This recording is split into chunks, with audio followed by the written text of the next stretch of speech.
Okay, and we're live on YouTube. Today, good morning, everyone. Today is June 27th, 2023. It's 10:01 a.m. and we're getting started with the Maryland Public Service Commission PC54/RM80 Montgomery County Community Choice Pilot Work Group. This is our last meeting before the next set of regulations are due this week. And I thought we would start hearing from Montgomery County and staff. Sounds like you all made some headway this last week, which is great. So I thought I'd open it up to you all. I'll go. Good morning, Judge Grace. This is Lisa Brennan with Montgomery County. Yeah, I think we made a lot of progress. We've met a couple times with staff. We sent around some updates last Friday, but we continue to work. We met again on Monday. Phil, I believe, sent around the updates last night. So that I think we have some things to hopefully finalize. Okay, so how do you suggest we go forward with getting your final copies together? I'm sorry, I didn't hear that, Judge Grace. Your final copies together. I think at this point, if you want to open up. I mean, it's something that I can do on my own, but I think it's something that we should go through with the work group. Yeah, no, I think we need to go through the chapter language, like the actual versus the table today. Is that what Yeah. Yeah, I think possibly going through the table, the actual chapters is probably going to be the most effective, because we've talked about it. We've talked about sort of one sentence in one chapter, and then we talked about another sentence in the same chapter, maybe a different day. So I know there's a lot of things to finalize, but I'm hoping that we've got enough pieces out there that we can get a lot of things done. Okay, so should I start with the 5 documents that staff sent out most recently? Have you taken a look at those? Do those include Montgomery County's? I believe they included Montgomery County's. I haven't had a chance to look at the whole thing. Okay. Yeah, we can go through those. Okay, I'm just going to pull up. I'm going to have ours on this end too. So. Hey, Lisa, the version of chapter 3 I sent around, it sort of got to the stuff we were talking about just at the very end. So I made some changes in there that might straighten that out, but I know you guys haven't seen that yet. So Understood. We may need to talk through that one. I would say, let's see, what's the low hanging fruit? Let's look at chapter 11 first, I think, because we do have to go back and forth between the chapters because there's stuff that's interrelated. Let's see I think we'll need to look at 11, and then we'll probably have to come back to it, and then maybe 7 after that. And then the transfers of service, and we can do 17 probably after that. And then the transfers of service, it's still sort of tied into some other stuff in chapter 3. So let's take a quick look at 11, go all the way down to the bottom of it. And it's got the language that addresses the couple of the things that are hopefully relatively straightforward. So let's go to C, aggregation plan discovery requests. Hopefully, I think we were all on the same page with this, but I know, Lisa, you wanted to double check with the rest of your team on it. So let's just go through that real quick and see if that develops anything else, because some of the other parties are impacted here as well. So what we're trying to do here is, originally it just said, the county has to respond in 10 business days. And there was some concern that, potentially, well, what happens if, the county's overwhelmed by the DRs, or they miss one or something, they don't want to be in violation of COMAR. So we added some language to soften that up. And Kenny, jump in here if there's anything I don't cover correctly. But so adding the yellow highlights are the new stuff, and also where things got moved around. So shall make reasonable efforts to respond within 10 business days, and then to information requests, including data requests, sent to the county regarding the county's aggregation plan, unless the commission imposes a different deadline. So what this is And then the next one just says, it sort of separates the two concepts, but basically says the county is going to respond to commission technical staff, People's Council, the electric companies, AOBA, and anybody else that the commission has granted discovery rights. Now, at that point, I'm not sure how they do that, but when that's filed, maybe parties will propose that to the commission. So this is basically everything that is going to be asked of the county from the date they make the aggregation plan available on the website. And I think at the same time, they notify the commission that it's there and that they're going to send some to the commission. So it's published, it's on their website, and this would allow questions to be asked as discovery. And, it's like sort of like a best efforts approach. 10 business days is there sort of as the sort of nominal time frame expectation for turnaround. There is still, if you look at subparagraph 3 there, or subsection 3, there can be objections to it, but they got to be made within 3 business days. And then to the extent that the commission imposes a different deadline, that sort of last line in subparagraph 1, that would, I think, cover after the commission, if they set a procedural schedule, put a different discovery schedule in place. So that's what this sort of does, exactly what it did before, but puts flexibility in case there's a situation that the county needs some more time. Lisa, does that cover your end as well? Did we get that? I think that covers it. Can I ask what the difference between information requests and then you specify including data requests? Is that just you don't have to use a specific term, Mother May I kind of thing? I think we had that when we looked at this yesterday, they have been like in parentheses, and I'm like, I don't think we can use parentheses, but yeah. Data request is the term that we use generally when referring to discovery requests. Yeah. So can it just be within 10 business days to data requests sent to the county?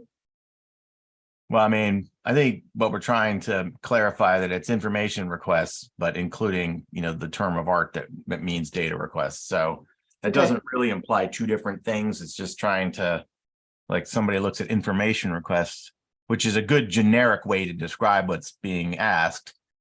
And then, and folks familiar with the regulatory environment go, oh, you mean a data request? Well, so we just spelled it out here. But they're not really, I don't think anyone's thinking that's 2 different. It literally, a DR could be, please explain this or give us the backup. So it could be an actual request for an explanation of something, or it could be, if you have work papers that develop this model, please send those to us.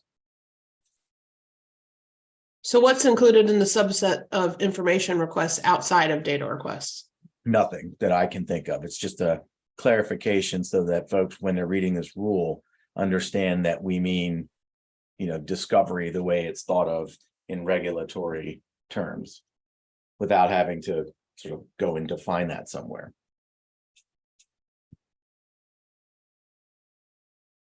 Okay, does anyone else have any comments on this section? Judge Grace, this is Fran, and I'm not sure this is the right section to comment on, or if it goes someplace else. I've read through the changes this morning. I haven't found a place in everything that I've read where it says that the county shall be have a process in place to accept opt-outs immediately, kind of reflecting what the chairman said at our last hearing. And I don't know if this is the right section for it, or if it's written someplace else, because I did go through the changes quickly. Yeah, it's not in here, but it is somewhere else. So I think we'll get to that. Okay, thank you. Anyone else? Okay, Phil, where do you want to go next with your documents? Okay, so I think we can just scroll down to, I guess, E. Now, I think maybe the county still was thinking about this a little bit. So if there's a change to that, let us know. But this was language that, so the material change part was like one of staff's sort of important issues. We did want to get this dealt with. Originally, it just said CCA may not implement changes to the approved aggregation plan without commission approval, period. So the question is, well, what if it's a non-material change? We just need to make it. So what this is asking to do is saying, all right, if you, the CCA, have decided that you've got what you believe to be a non-material change, like punctuation or something, or something that's a reorganization that does not have an impact on material, you can notify the commission. You don't have to automatically come in for approval of every change if you think it's it's not material.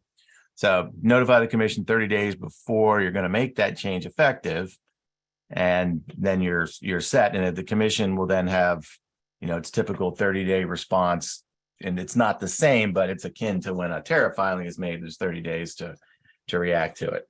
So we think that just getting to the how do we change the aggregation plan once it's approved, if it's the CCA is like, well, okay, this is obviously a material change, we're changing something, then they can just file for approval of the change. But if they think it's non-material and they don't really want to go through the whole effort to file changes and what have you, they can just let the commission know. And then the commission, if they agree to it, I would imagine the commission will probably, they may take this up as an administrative item. And if it's everyone thinks, yeah, that's not material, then it would probably just become a consent agenda item. And somebody would staff would probably write comments recommending note the filing, it's not material. And so that would require still probably administrative action, but not like heavy, not the same sort of approach to it. Now, that hard to say what the commission would do with this sort of thing. It's entirely possible that the commission would internally look at this and say, all right, we don't think that's material either, and then not do anything, and then maybe take no action. It's kind of, they'd have to figure that out. I think probably it still involves, at least initially, there might be some sort of a official reaction to we're notifying you we're going to make this non-material change. So this, I think, addresses, like, staff's comfortable with this so that changes get approved, and it provides a flexibility with non-material changes. And I think the county was still thinking about this approach and had some questions about whether or not we would even address this. So I don't know if that's evolved at all. Between Lisa or Michael, maybe you want to jump in here. So Phil, with this, staff is accepting Montgomery County's material changes addition, correct? Yeah, if the county's good with E2, we're good with the change to E1 that adds material.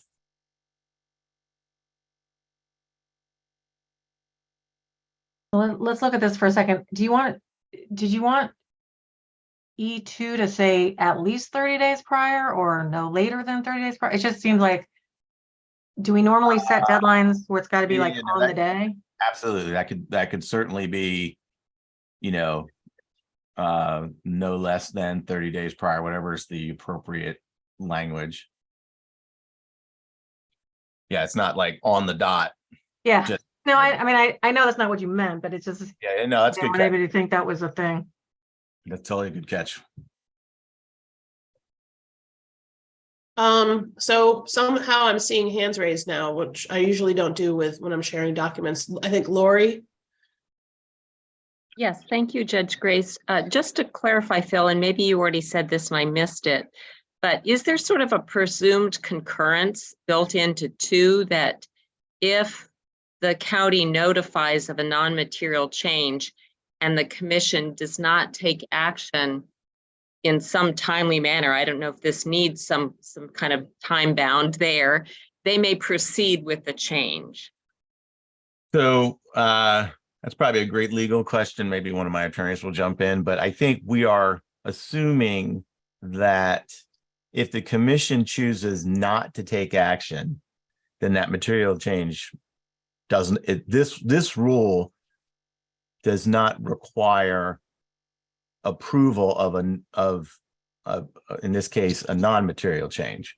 So if the county's of the opinion that it's not a material change and the commission doesn't disagree with that, then I think 1 says, well, you can implement it.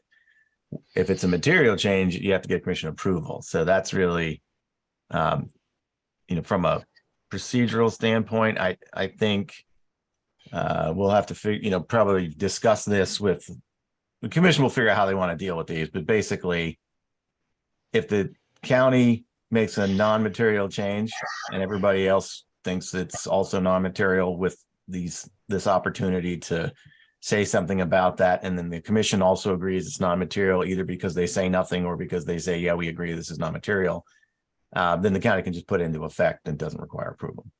Okay, so Yes, just if there's any, oh, go ahead. Phil wanted an attorney to jump in. Please. Yeah, for two, if the commission does not react by saying, no, we believe this is not a material change. I mean, this is a material change, not a not material change. Then it would take effect in 30 days. So essentially, Montgomery County makes the determination of if it's material or not material. If it's material, Montgomery County asks the commission for approval. If it's not material, Montgomery County notifies the commission at least 30 days prior. And then the onus is on the commission to say, hey, this seems like it, or any other party to say, hey, this seems like it might be material. Let's set a hearing. Or Correct. Otherwise direct Montgomery County to do something, to pause or whatever they want to do. Is that right? Yes, that's what staff had in mind. Okay, Judge Grace, Michael Krauthammer here. go ahead. Hi, good morning. Thank you, Your Honor. Good morning. So the problem with this language is that it presents the same challenge, the same operational challenge to the CCA as the price issue presented when we discussed this a couple months back. And it's basically exactly the same. If we want to change a product offering, whether it's a higher renewable content, lower renewable content, change in price in a optional service, change of time of use, day parts, changes to an electric vehicle charging rate, whatnot. This all takes a lot of planning, a lot of time, and we have to be able to move quickly in the market to make these decisions, and they can't be subject to review later because they may be decisions that can't be unwound. And so we see product design features as effectively the same as price. So what our proposal is to carve out product attributes from other aspects of the plan. And the benefit of that, in addition to providing the CCA with the latitude that it requires in order to operate, is it also takes away, constant arguments about, materiality. We will basically, say, look, if it's not related to a particular product, we'll let the commission know. And if it is part of a product, then we get to do, then we have the right to do it, because that's within the purview of a CCA as CCAs operate, as we've discussed. And I'm going to pause in 10 seconds. A CCA is not exactly a retail supplier, so we have to come in with certain things, but we're not a utility either. And so there's other things we don't have to come in with. And we believe that this distinction perfectly crystallizes the manner in which the CCA is a third option. And I can paste into the chat our proposed language, which I will do in a second.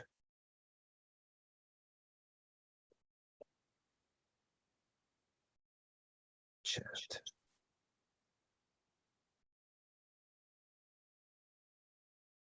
This is just draft language. We're sort of still refining it ourselves. This has all come up very quickly, but we put this out there for consideration.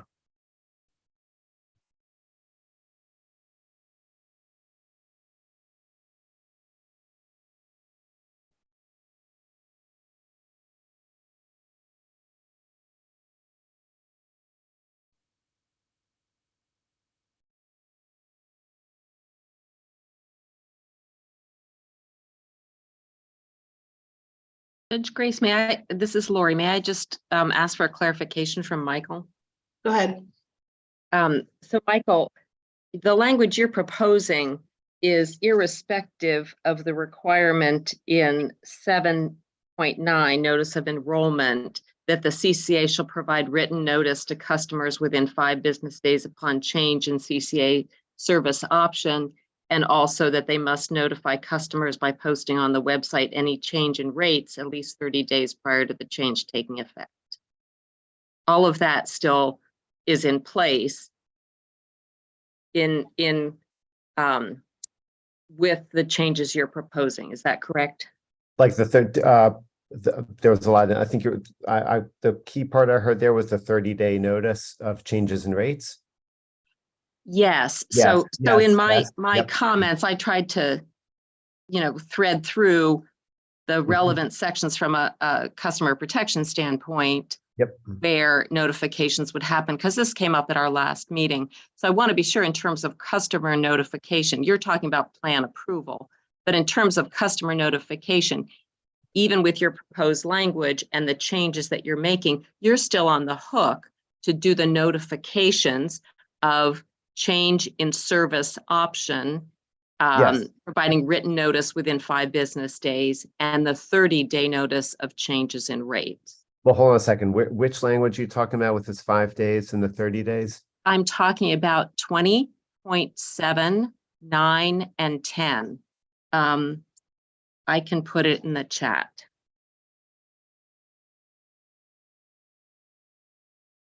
Because I think we lost sight of that last meeting with when do you let customers know about changes? And that is in section 7.7, 9, and 10. 20, that's customer protection? Well, 7 is, it's customer notification of changes.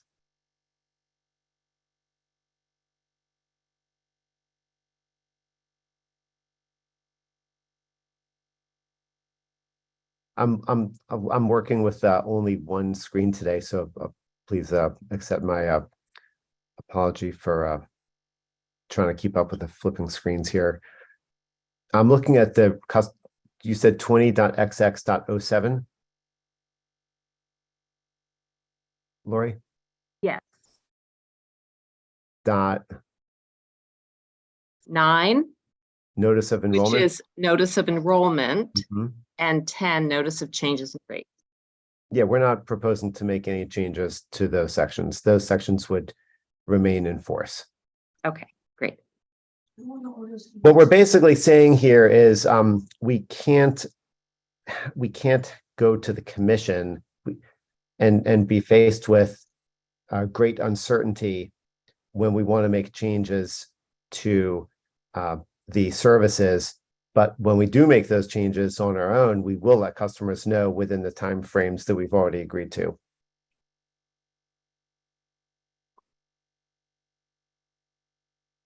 So, for example, like I said, I mean, these could be relatively what we believe to be immaterial changes. For example, if a time of use rate changes, technically, depending on how now, of course, this is all dependent on how the plan is written, which is what is giving rise to this new framework that we're proposing. So let me just go a little bit more into detail on our thinking here. There's one issue that's been the subject of much discussion is this concept of termination. Our position on termination is that it applies only to the plan itself. We've agreed to a concept of partial termination in which a residential or small commercial class in a particular service territory was dropped to SOS, which is a scenario that we don't believe is even possible. But in the interest of satisfying concerns, we've agreed to put that in there. Termination, in our view, which is based on the two uses of the word in the statute, applies only to the program, not to like individual products. So we want to clear the deck of this notion that when we change or stop offering or replace a optional service that in some way constitutes termination. It does not.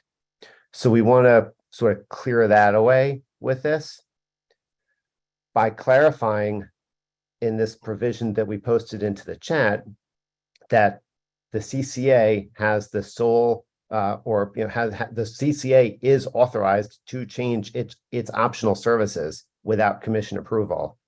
And if it has that flexibility, it also doesn't have to, they don't count as, terminations. Secondly, we haven't yet written the plan. And so it's not clear how much specificity we're going to be able to provide when we describe the optional services. We know that we're going to offer optional services with higher renewable content.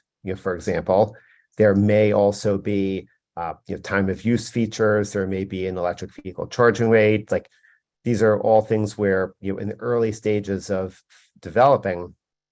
Now, just as we won't know the price when we write the plan, which will be 2 years in advance of when power flows, we're not going to know with specificity, what the EV rate is exactly going to look like, again, because it's so far in advance.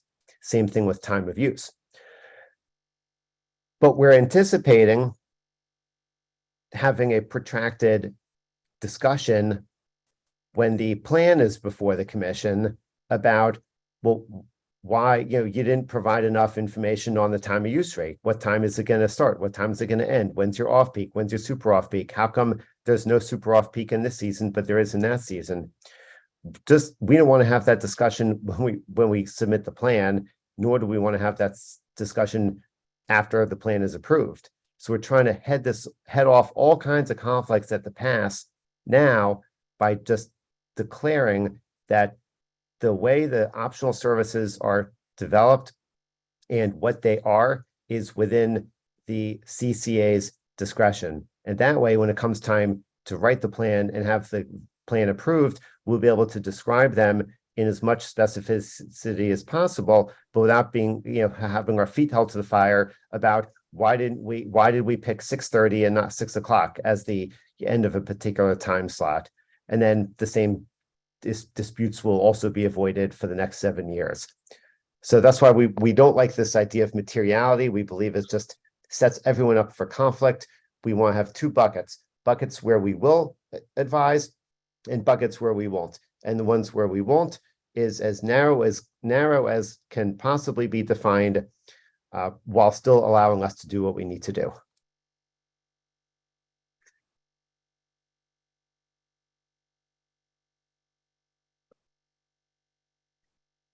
Okay, staff, your reaction to Montgomery County's new language from today, it's contained in the comment with my name on it.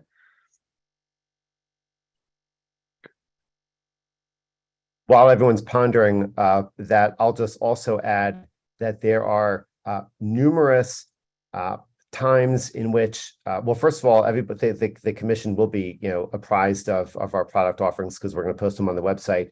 There's also going to be monthly enrollment reports, and there's in the event that something happens that potentially poses a risk to anything, that's automatically required to be the subject of a special filing by the CCA, and then there will also be annual reports by the CCA Workgroup. So there's ample notice or ample opportunities for notices, both scheduled and unscheduled, as the need may arise. And because of all those protections, we believe that this is a very reasonable and pragmatic solution.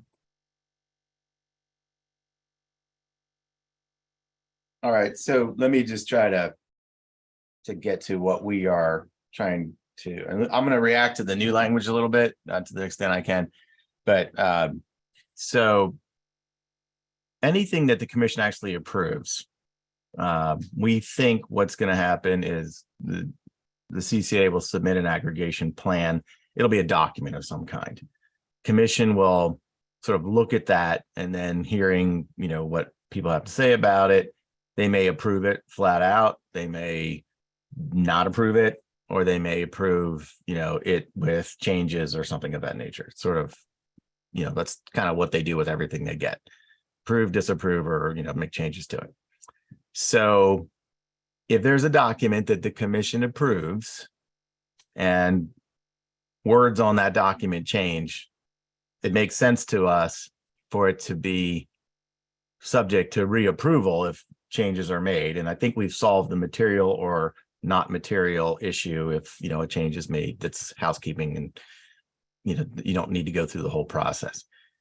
But I don't think that, I think if changes can be made to something that the commission has approved, let's say, just hypothetically, the CCA files something, the commission makes changes to it and says, well, you can make it this way, we're making some revisions. If the CCA can then, without having to not necessarily do anything, and Michael, I think you're looking for this language to like replace E, or maybe you want to add a 3 to it or something. But if the commission approves language and then the CCA can make a change to it and not require approval, it sort of moots the approval process. So I don't think we see that as being the way we expected this to work. So that is sort of, I think, would not allow us to accept this new language, because it would appear to be pretty broad, because other than change it to CCA basic and optional services, I mean, that literally is everything that the CCA is going to offer. It's either basic or an optional service. That's everything. So it sort of says the CCA can change anything and doesn't need commission approval. And that was entirely the opposite of what we're looking for. So I think we want E1 and 2 as is on the screen there, and it would be difficult for us to accept the new language because it seems to sort of nullify the point of E. I think we're probably no go on that. Well, like I said, I mean, we are not a regulated utility. There is no justification or basis for the commission to opine on our optional services. And even if there were, what would the basis be for staff deciding whether what the appropriate renewable content should be? Or Okay. what the time of use slots should be? I mean, what on earth is the yardstick for that?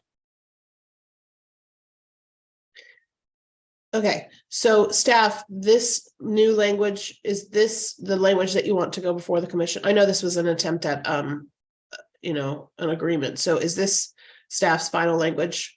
Yeah, I think we stand by that. I think it improves it and clarifies, what do you do with it gives us a way to deal with changes that are not considered to be material, and there's an opportunity for that to be, checked and judged by the commission one way or the other. So I think it's better than it was before. We're happy with it. Okay, and Montgomery County, do you want this new language to be your position?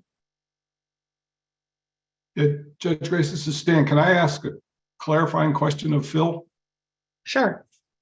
Phil, I'm just wondering, are you envisioning in the aggregation plan, the CCA would say, we will have basic service that has, for example, this percentage of renewable content, and optional services that have and list specific percentages of renewable content, for example? Is that the level of detail you think the aggregation plan would require? Or could the aggregation plan say the county will offer both basic and renewable services, which will have varying degrees of renewable content to be determined by the CCA?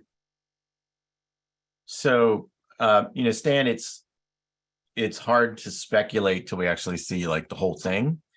But what we've tried to do with this whole chapter is sort of, these are the final requirements. And I think we gave our best effort to sort of describing what you should include in your aggregation plan.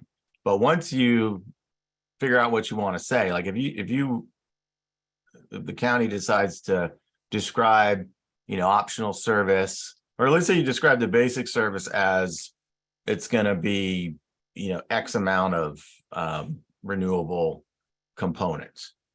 I mean, if you put that in there as a fixed amount, then, I guess we'll just react to it. If you put it in there as something between this and this, then we'll react to that.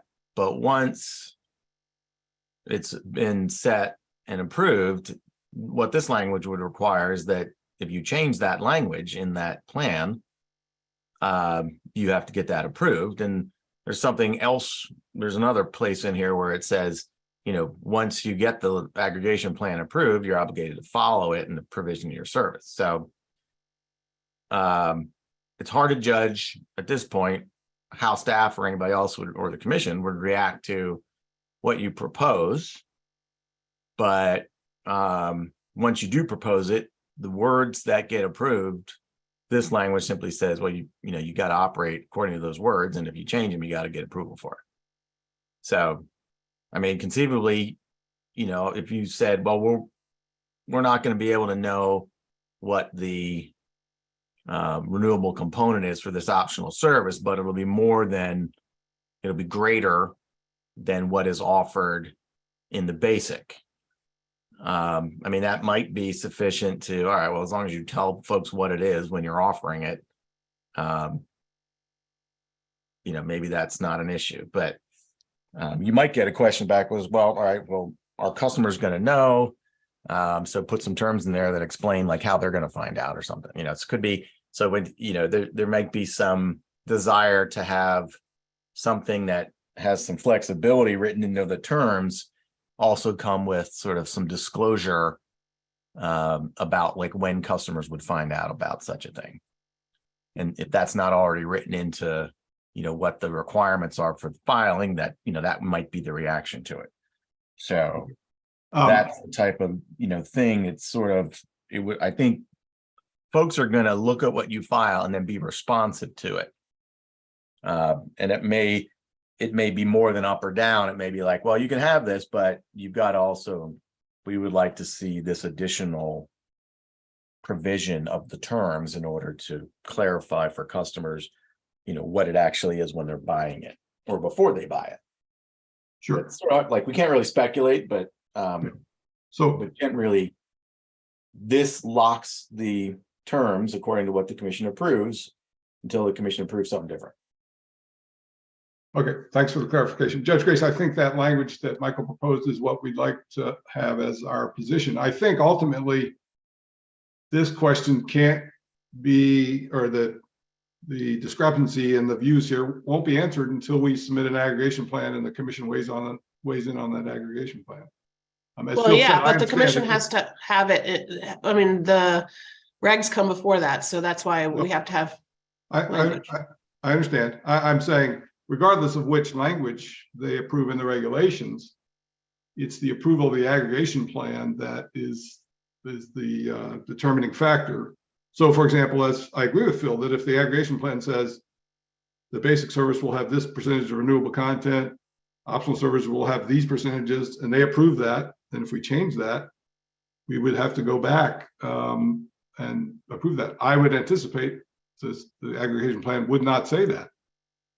It would say the CCA will offer varying levels of service, and here's how, and all that information would be fully known to customers prior to them making a decision on whether to opt out or which optional service to choose.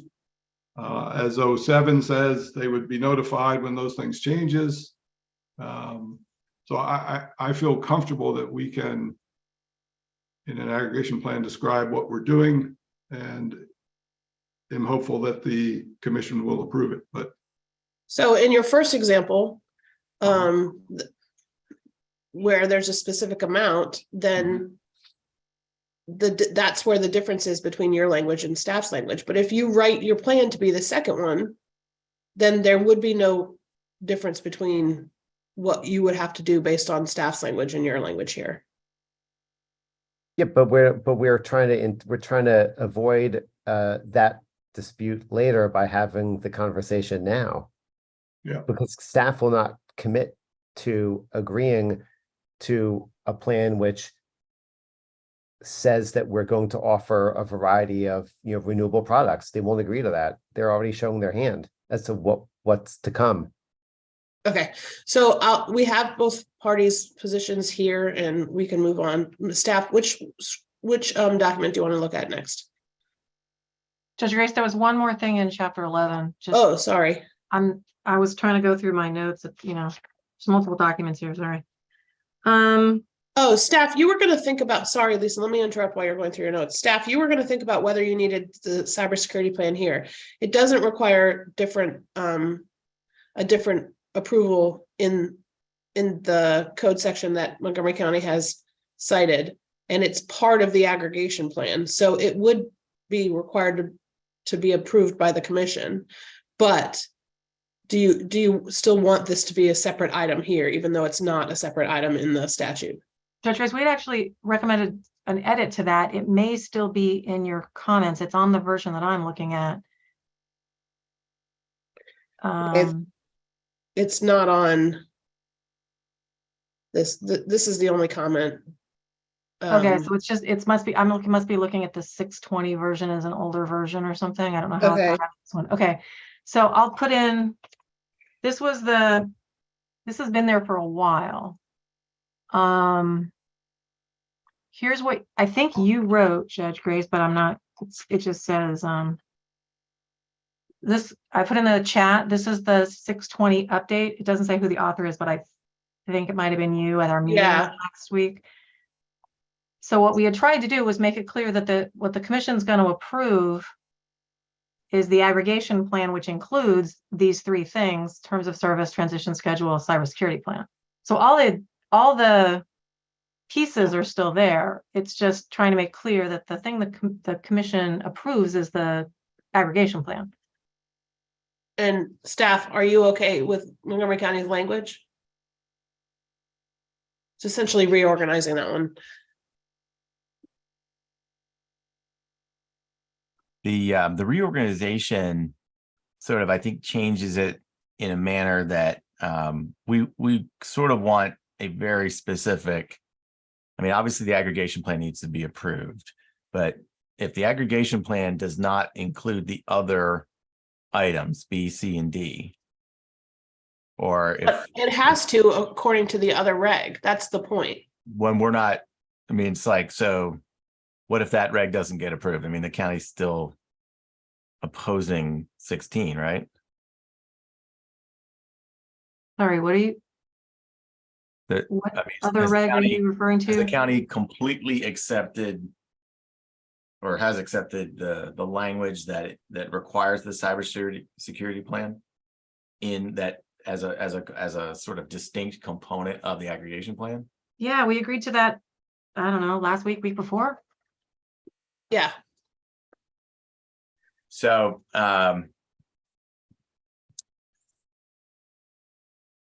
think we would be more, and I, to tell you the truth, we were focusing on some other things, so I don't think we have gotten that any further on that particular issue. I think we would prefer to have the original language, and I can see if it's something where we're comfortable getting rid of the explicit approval of the cybersecurity plan, but I just as soon leave it the way it was, such that aggregation plan, transition schedule, and terms of service are separately stated as items that require commission approval. Grouping them under the aggregation plan, I mean, I think that is a little less specific than what we would prefer to have. But I think maybe there's some language that we could look at that would allow us to pull the cybersecurity plan out of that specific list. But I mean, we checked with our experts on that, and We've already said yes to the cybersecurity plan, the list, the words, the language, the language that your folks agreed to. We conceded to that like last week or the week before. I can't even remember which week it was. I'm not sure why then. All I'm asking about, all we're saying on this one is there's nothing in the statute that requires 4 approvals from the commission. we're trying to be consistent with what the statute requires. Right, but so this would Statute allow requires the approval of commission the aggregation plan. the commission, you know, they can, I don't think this does anything necessarily bad for the county, and I don't think it necessarily harms you by agreeing to having the commission, you know, explicitly approve these specific items. It makes it look like we have to file 4 different things. Well, I don't think it does. I think it just says the commission has to explicitly approve those 4 things at a minimum. And those are very important elements that we thought should be in there. I'm going to ask you to consider this one again, Phil, because I think you should take it back and really look at the statute with your lawyers, because there's nothing in the statute that requires those 4 things to get specific approval. Or Well, please show me where you think that take is. another look. I guess we're not basing this on that the specific approvals have to be called out in the law. I think this is what should be approved to allow the CCA to begin to operate. And these are the elements that we thought were most important to be called out specifically. I Right, don't think we so were looking at Montgomery this. County, I was gonna say, I didn't think we were looking at it as like each one of these things must be specifically highlighted in the law. In which case, you know, we would probably be able to say, you know, the commission shall, you know, provide approval of you know, according to, you know, some paragraph in the law. I think we looked at this and we're like, look, we definitely want the aggregation plan approved because that's what has to happen. But we want the terms of service, because they used to say rates, you know, and that rates went away when the commission said, well, the law says rates and terms, but we're not going to approve rates. But terms of service are kind of important. The transition schedule is very important. And the cybersecurity plan, you know, to us is an element that it sort of places a responsibility to ensure that this customer information that's acquired by the county is been subject to a very high level of protection. okay, so Phil, you understand that Montgomery County is not saying, they originally said that they were asking you to eliminate the cybersecurity plan from this list because it's not explicitly in 7510.3 E3 2i. But what they're saying now is that the commission issues one or more orders approving the aggregation plan, including all of those things that you just stated why they're so important to you. So Montgomery County's change just makes a change to make it more similar to the statute. All right. You We'll see take the language in the chat? we'll take a look at it. I think my recollection is that we set the original language, but we will take another look at it. Okay, and when are you going to get back to us on this? Because this is something that you're supposed to have been taking a look at the last couple of weeks. Friday. Friday, the day that it's due? Well, all right, so if we can't get to it. You know by- what, Philip, maybe this is something that you guys can talk about over break and get back. We'll revisit this after lunch break today. Okay, Lisa, there was another area in this where you wanted to go over something, right? I think that was it. Hang on, if you just give me one moment, I'm going back through my table. I'm just scrolling. I don't know which document staff used to. Yeah, I'm concerned because I have different edits on the version that I had from you last week. We had Yeah, from you last week. Don't worry, I'm not actually making, you'll see that I'm not actually accepting changes in this document because I'm gonna put what we talk about today in my master document. But Okay, there was a numbering issue that we had made a comment on. So if you go to the top of chapter 11, 1 is scope, 2 is aggregation plan requirements. This is just a little thing. I'm just telling you that this is something that we noted in our edits. And then aggregation plan approval process should be 3, but it's still listed as 2. Okay, I'm just gonna make a note of that on my paper. See, it's, so we have two Yeah. twos. And then I think we resolved this 2A1, or sorry, now 3A1. I think that's been resolved. We fixed discovery. We're still talking about D, the language that we just talked about. And I think we have the issue with E. So I think that's all of aggregation plan with one sort of issue still outstanding plus staff consideration of a second one. I think that's where we are. Okay, I'm gonna go ahead and put this language in for today, so it reminds me to get back to this later. Okay, staff, what document do you want me to pull up next? Let's see. I think we should probably look at let's go to chapter 7, and then we'll need to go to chapter 4. But we'll start with 7 because I think it explains what's going on and the changes in 4. So pull up, if you would, chapter 7.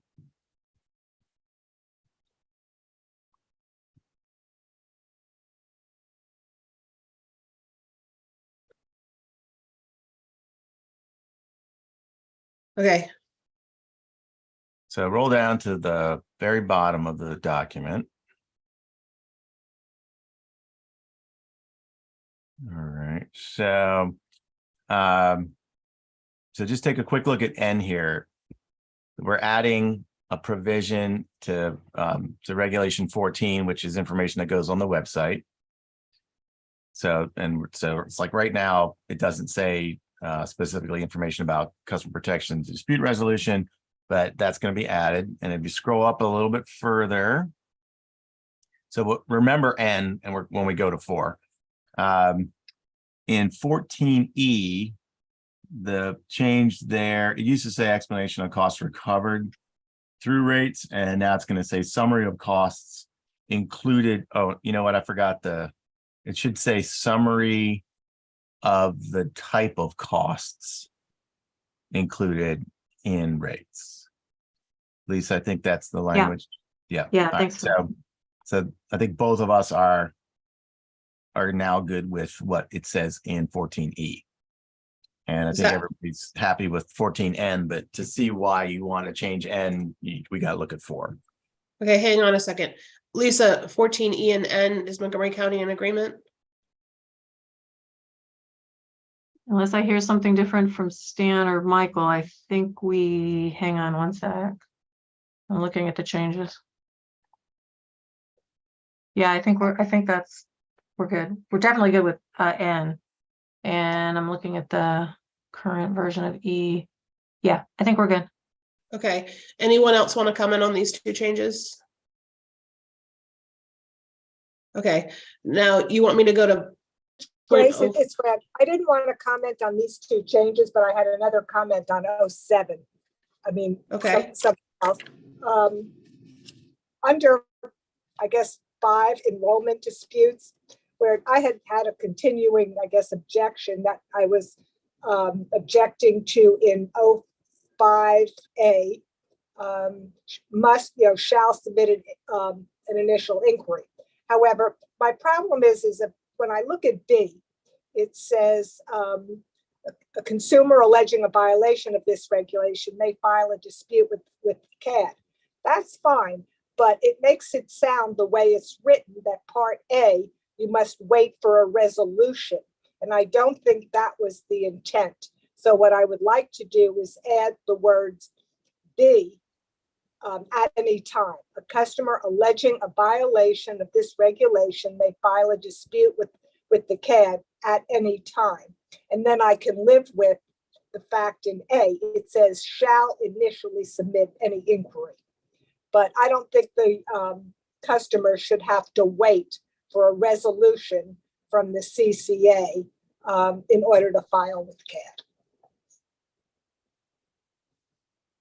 I think that was the intent.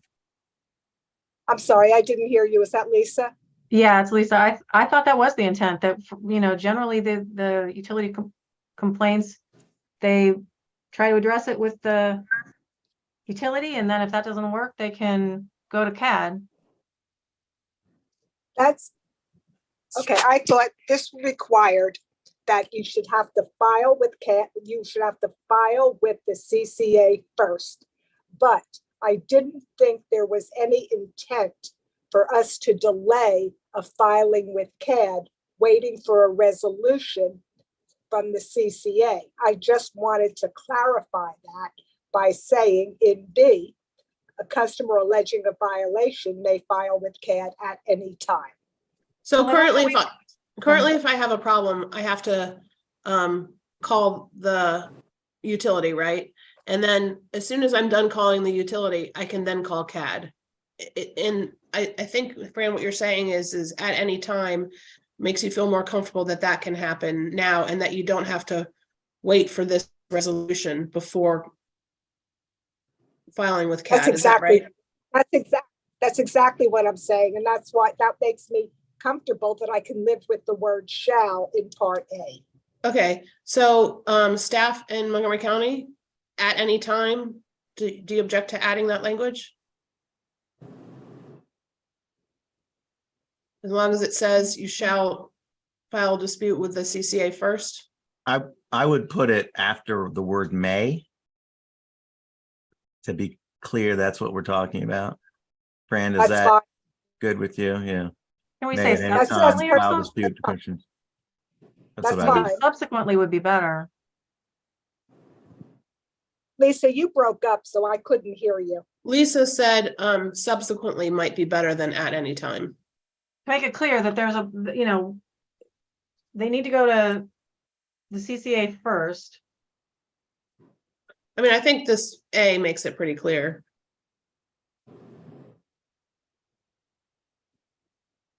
I would prefer to leave at any time after May, just the way Phil said.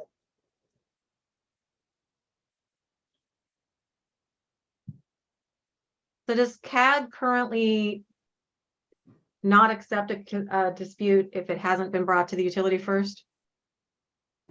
So Right. enrollment disputes are different in that the language in the consumer protection regs say that you can go directly to CAD. You do not Right, have this is more based on the utility language, in the not the utility retail supply language. language. So of course, the CCA and the utility are different, but Well, we're for different from a retail billing- supplier too. That's an old fight. We've had that Well, discussion. I think there are times when it's advantageous to be one or the other, but for enrollment disputes, which occur only with retail suppliers, the language actually would allow you to go right to CAD. It doesn't require you to go back to the, potentially offending retail supplier who slammed you to try and get out of the slam. No one's saying that the county would do anything like that. But so a lot of times CAD, when you call them, they will, reach out to the retail supplier and say, hey, we have a customer here who's complaining about this. And then they will ask them to, address that. But enrollments were treated, I think, a little bit differently than like a billing dispute, because typically CAD, if you call up CAD and say, hey, I got a problem with my utility bill, they'll say, well, have you talked to the utility? And then they go to the utility, for a billing issue, because that's sort of where the data is. But if you are trying to get out of an enrollment that you believe to be erroneous or not okay otherwise, I think you can go directly to CAD. So I think the fact that we've got language that says you have to, it's sort of like shall, it's not like may initially go to the CCA. It's like you're required to go to the CCA. That I think is acknowledging that the CCA is, a government entity that is responsible to their constituents, and it's not the same sort of concern you would have with a for-profit entity that doesn't have the same sort of affinity or loyalty to its constituents. So it's sort of, if the customer goes to the CCA and is satisfied with the response, maybe like, hey, we'll get back to you, find out what happened, then the customer isn't going to necessarily go back to CAD, but if they were to go to the CCA and be unhappy with their response, if the response is like, well, we'll get back to you in a month, maybe the customer's like, well, I can't stay on the service that long. I need to go to CAD. So this sort of puts it in the CCA's hands to handle the customer's complaint in a way that's satisfactory, to both parties. And then presumably there's no need to go to CAD.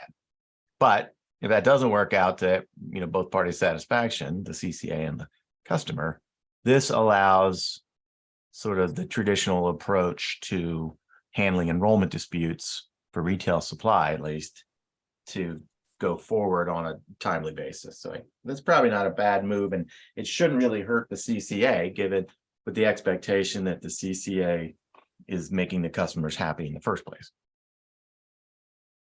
I get what you're saying. I'm not going to fight over 3 words, but I will say that the example you just gave of trying to resolve it with the CCA first, and then if it doesn't work, go to CAD, that was already true with A, then B. But we'll agree to add anytime. Thank you, Lisa. Okay, Thank you. Thank you.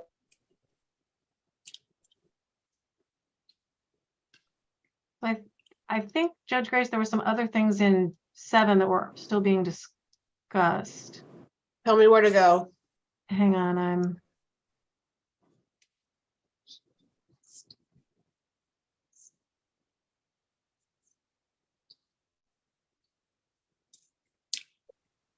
So I think advertising and solicitations, but that may be a longer discussion. So I don't know if you want to have that now and just I mean, reach whatever resolution we're going to reach, or I feel like, we might as well. This is our last meeting, so I feel like we might as well.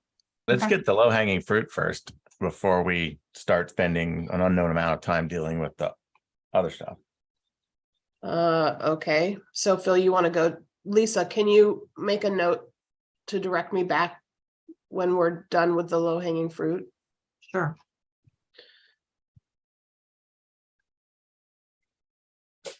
But I think we can go back over to chapter 4 and deal with regulation 04B10.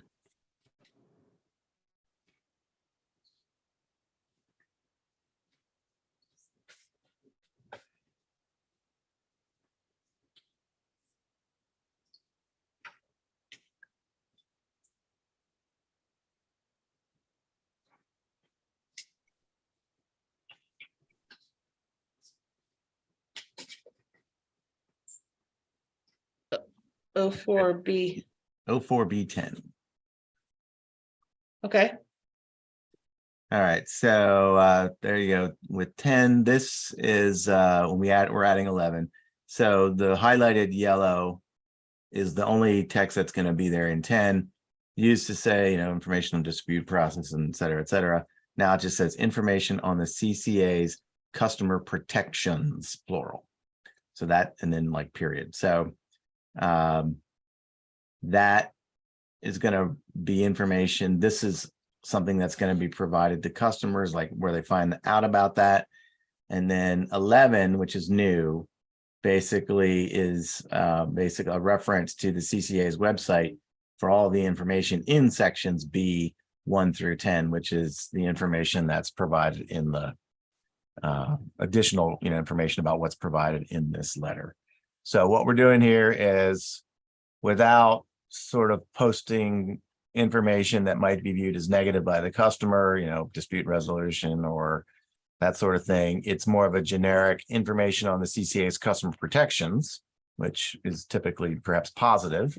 And then right below that is a link to where that can be found on the CCA's website, which is why we then had the additional requirement in the CCA's website to include the dispute or the customer protection and dispute resolution. So I think this makes everybody happy with what it says and represents a consensus, at least between the staff and Montgomery County. Montgomery County. Phil, was there an edit to 10 since we last talked? Because I think we had suggested information about customer protection, and you have the CCA's customer protections. I don't think so. I think this is what we had from yesterday. What do you want it to say? Our proposed edit had been information about customer protection.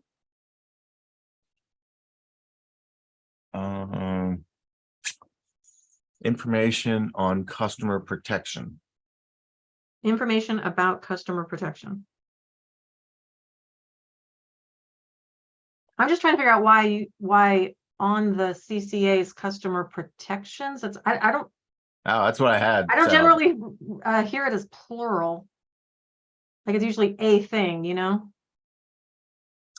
Well, I think it's referring to like, the multiple elements of customer protection.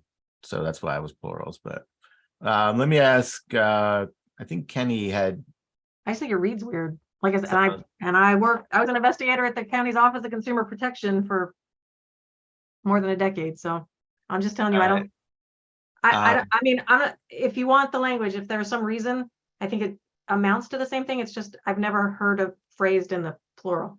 let me ask, Kenny Albert, do you have any concern about that? He's not on the call, Oh, Phil. okay. I thought he was on this morning. I don't have a concern with it. All right, well then let's go with it. How do you want it again? Information on customer About, protection, information about customer protection. Yep. Yeah, I think that's the same as far as we were concerned. I thought that was the language we had talked about yesterday, but I had it in our table as information about customer protection. So I'm sorry if there was confusion. all right, no, I think we're fine with that too. All right. And you good with 11 as well, right? Yeah. Okay. So that piece is, I think, dealt with.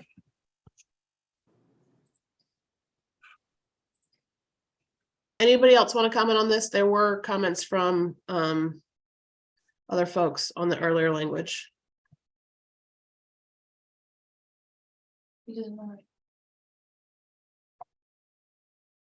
Okay, go ahead.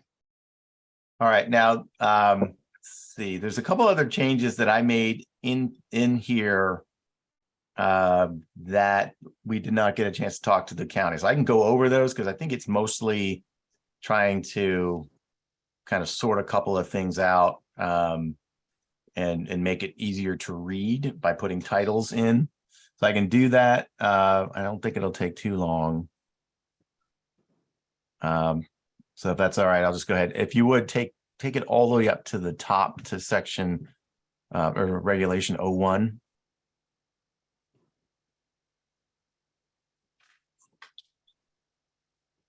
All right, I'm gonna like sort of present all of this as one piece because they sort of they're changing in order to sort of reflect like a package here. So I added for the opt-out notice on the title to section A. So because I think we had getting to the tail end of our discussion with the county yesterday. The information provided that's referenced here in 0401 is actually, it's really just name and address, business address, mailing address, name, and then sort of opt-out status and or retail choice status. And there's no account numbers or anything in here.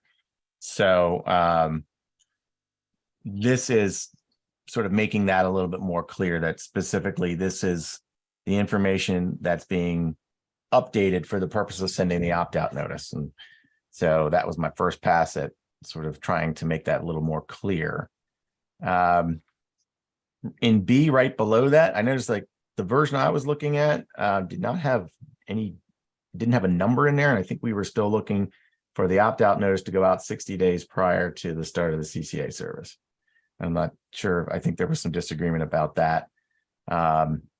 And then in A, just to sort of looking at the changes that are being presented there, this is intending to require the CCA to get an update to the address list no less than 90 days prior to the the date the CCA begins serving customers. And I think there's other language. I think it might be in this chapter that says the CCA can request that with certain amount of notice, from the utility at any time. So they can get that information before that. But this is basically saying, if you're going to send the opt-out notice 60 days prior to the start, which I think is necessary to give the customer the 36 days to actually respond, and still have a decent amount of time to do the other data items, then 90 days prior to the start, which is 30 days before the letter goes out, get an update to that list. And that's what this does. And the data in 03C, I think, is actually the original set of data, which is name, address, and business address. All right, if you would scroll down a little bit further, I think you're going to go down to. Hang on just a second, Phil. Montgomery County, what's your current position on all of this? So we had looked at 3 and 4 together and all the different, what data do we need for the formation notice? What do we need for the opt-out notice? What do we need for the enrollment? And we didn't think we still needed O1A, but let us look at that for a second. As far as B, we had wanted 45 days. No less than 45 days. Because that way we can do it in 60 when all is said and done, if it's determined that it's going to take us that long to send stuff out, and then process it on the other end, then no less than 45 makes it, we can do it in 60. But no less than 60 seems to possibly create the same stale data problem that staff has been worried about for a while. All right, but I think it might be helpful to go through all of the changes so that you kind of see how it all goes together. Okay. All right, so We did the same thing, so we can go through it your way and then we can show you where we are on our side. Yeah, and like I said, this is probably something that if we had more time, we would have dealt with. So down to D, so go past, right there. All right, so D1 didn't have a title, and sort of it made it a little more difficult to sort of find this. So I just thought it might be helpful to put titles in these, and so I did. So this is the opt-out period, and this is the untouched text that was already there. So from the date the opt-out letter goes out, customer has 36 days from the date of the mailing to respond. So that means if the county sends it August 1, somewhere is around the 6th of September, or however many days that ends up being, that's when you're sort of waiting to hear back. So hold on a sec, Phil. So it's they get 30 days from the date they receive it. We put in 36 to account for 3 days mailing on each side. Right. That's right. But this is not trying to impose something on the customer. It's basically saying when you can, consider them to have decided or not decided. I realize that this word I'm now looking at isn't in yellow, but the way you read it or the way you expressed it sounds a little different. So do you see respond as the customer putting it in the mailbox, or is the respond when we receive it? It would be when you get it back, because you're going to determine their choice of the CCA based on whether or not they opt out. So if you mail it, you're basically waiting for 36 days. I'm wondering if we should change the word respond to receive. Well, here's the thing. What if they call you? Okay, as long as, all right. So they're going to respond to the opt-out notice, and we assume that they might use mail, which means that they're going to respond and you're going to like wait We say 36 to days. receive a and- response? Look, as long as we're all on board with this, I mean, this call's being recorded, whatever, but I think we all have a meeting of the mind. The language isn't perfect, but at this late date, I don't think that this is where we should be spending our time. I just wanted to raise this verbally, make sure that we're on the same page. It sounds like we are, so I think we're comfortable moving forward with this, with your confirmation that we're all seeing it the same way. Right. My particular or staff's position in our discussion here may or may not influence how some future commission or hearing examiner, judge rather, looks at the language. But, yeah, I think you're right. I think this should be pretty straightforward. Basically, it's just giving you the general guidance. Send them a letter, wait 36 days. If you haven't heard from them, then they've opted in. But that's just sort of setting that. All right, going to number 2. It also, I thought, would be beneficial for a title because it's not necessarily clear where this is. So provision of account numbers. And this isn't the perfect best way to do this, but the way it is now, a lot of these things are written in here, and maybe it's not. I know when I was going back over it, it's easy to sort of miss certain elements. So electric companies shall provide an update to the list. Now, I think the correct reference we want to make is to 0401. So that's what that says, because 0401 is the one up at the top here that basically you're going to get the most recent list of customers, name, address, and you're also getting, their status, retail choice status, and SOS opt-out status. So I think 0401 is the correct reference, and 0401 itself references 0303, which is the formation notice list. I think hopefully I put titles in chapter 3 that sort that out as well. All right. So that is really not changing anything other than it's now referencing specifically 0401, which is the opt-out notice list. And it's putting a title on this so you can see, like, now we're talking about the electric company providing an update, including those account numbers. All right. So if you go down a little bit further, I mean, if people want to react to that or whatever, but let me just. So you're looking for E. So this E was, I think, previously part of the one before, but it seemed to be easier to just break it out. I'm not changing any of the terms. Just here, enrollment affirmation. Just the CCA can enroll a customer, or that contacts the CCA or the electric company to refuse participation unless the customer subsequently affirmatively selects the CCA. And then daily enrollment limits was sort of buried in here, but this is basically where it says 10,000 a day. That's what's in B. So that's just sort of organizational changes.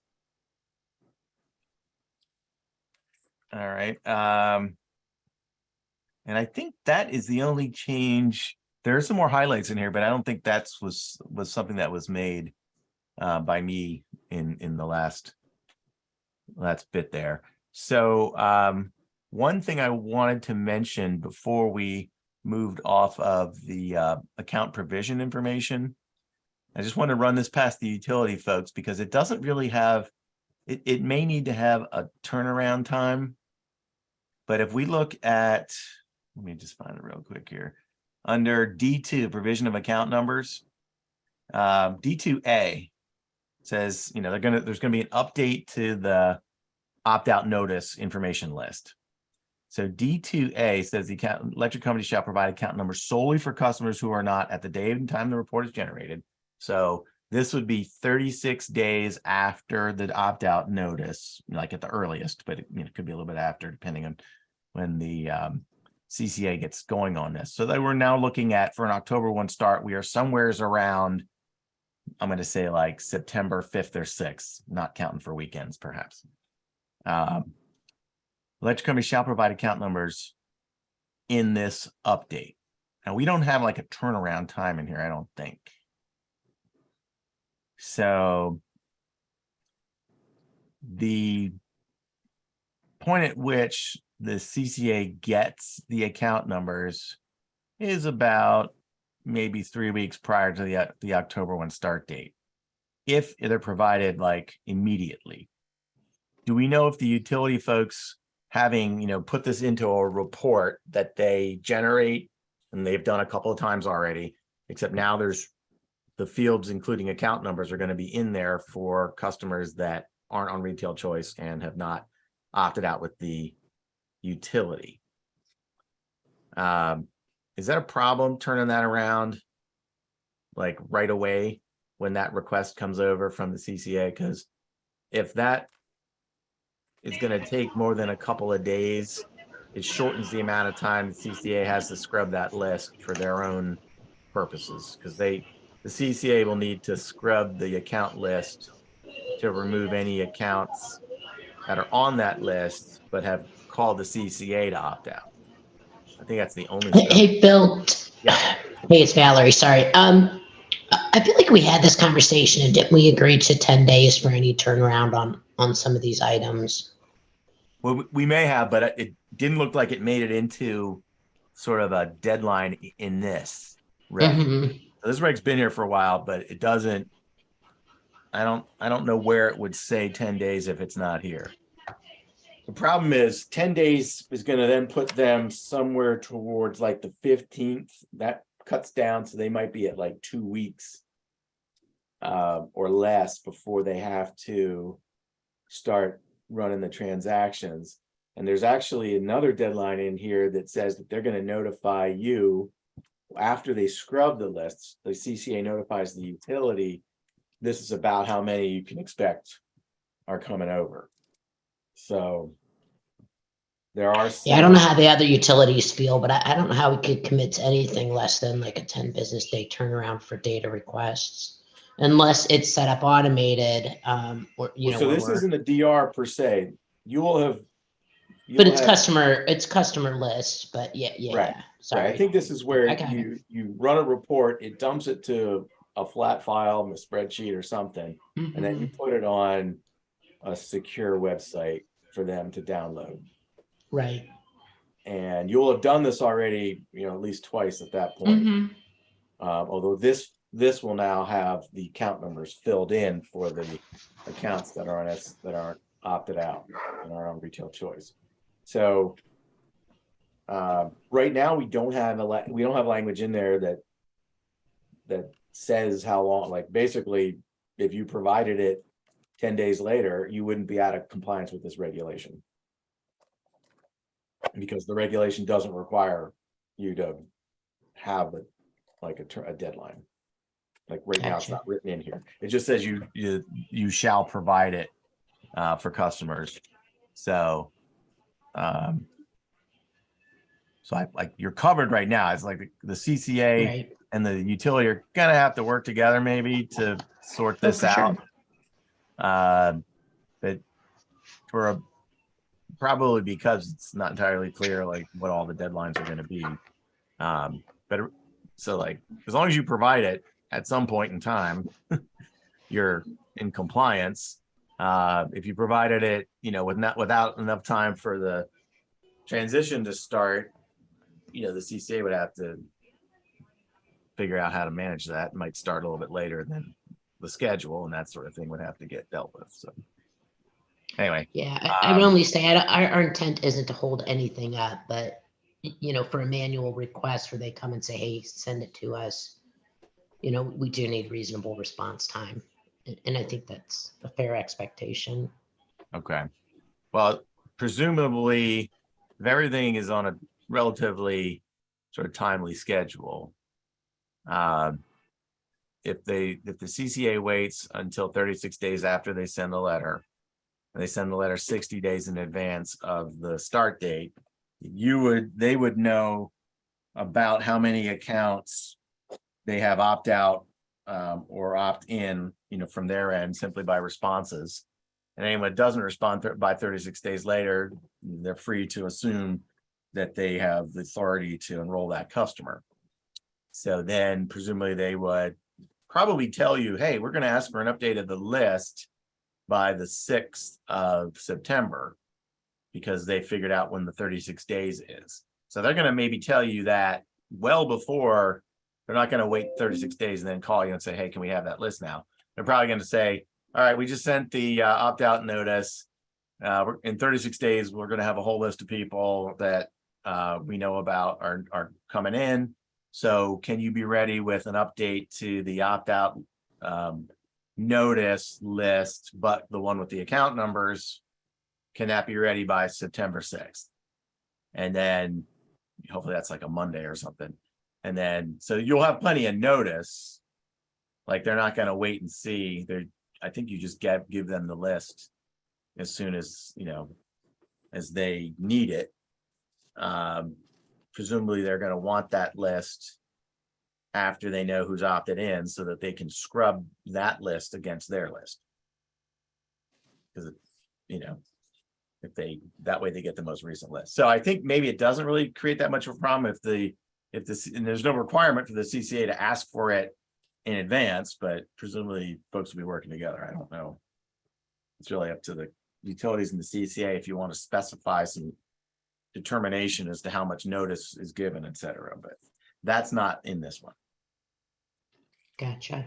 Well, like I said, we have the best intention to be helpful, and Right. Well, the way the rules, you know what I mean? So as long as we're communicating with the CCA, I think you're correct. It shouldn't be an issue.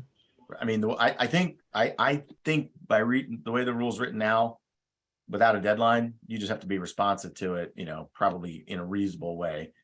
But they probably are going to know to ask this of you probably, a month beforehand. It's like, by the way, we're going to need this around such and such a date. Can you get us an update by then?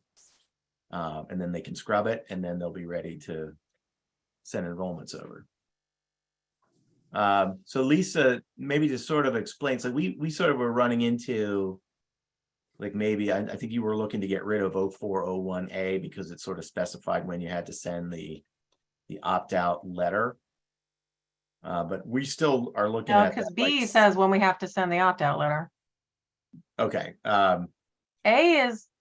was a update to data Right. that we thought that we were actually already entitled to get. So it seems we have to go back to chapter 3 to compare all this, but Yeah, we should go over and look at that. So maybe just I don't know. I think we were talking about sort of the sequence of this yesterday a little bit, but the way we're looking at it is we think you need to send that letter 60 days in advance of October 1, if October 1's the start date. and we had wanted 45. So if you're at 45, which is closer, are you still able to? If it's no less than 45, we could do it 60. All right, so I think maybe we can get there. Let's just talk through like how much time you would have to do this. So at 45 days in advance, if you have to wait 36 before you can act on the customer's behalf, that leaves 9 days prior, right? Roughly. Yeah. Is that enough time for you to get the list, scrub the list, and prep your enrollments? Well, And still let the utility know 10 days in advance of the start date how many enrollments you're sending. And this is probably critical for PEPCO, perhaps. Or maybe the utility be like, you can tell us 5 days in advance. We don't have a problem. if we did this, if you say no less than 45 days prior, and we determine we need 60 days, then we can do it in 60 days. No less than 60 days locks us into possibly stale data. Like obviously what we're going to have to do when we get close to the thing happening is, is everybody on board with what we can get turnaround time from the utilities, what we need to do in-house, what the CCA needs to do in-house, with the information that we get back from the opt-outs. If we determine that that's going to take us longer, then we can do longer than 45, but at least but if we can do it that fast, then why would we want to bake in 15 extra days of that might not be necessary? So is there any consideration for the fact that maybe people don't read their mail right away, and it might be helpful, because like this will be the first communication they're getting from the county since the formation notice, which, could be more than a year ahead, right? Well, it may be the first thing they're getting in the mail, but it's not that we're not going to try to get the word out. Right. And that brings us back to advertising and solicitation, folks. All of the stuff that folks are going to need to know about the opt-out process. If you send it 45 days, so if you're like sending it September or August 15th, We gave them 30, the statute requires 30 days. We're giving them 3 days for mailing on each end. And yes, we know that not everybody's going to even be using mail. Some people may use our website or do whatever. But that's why we started with the 36 days.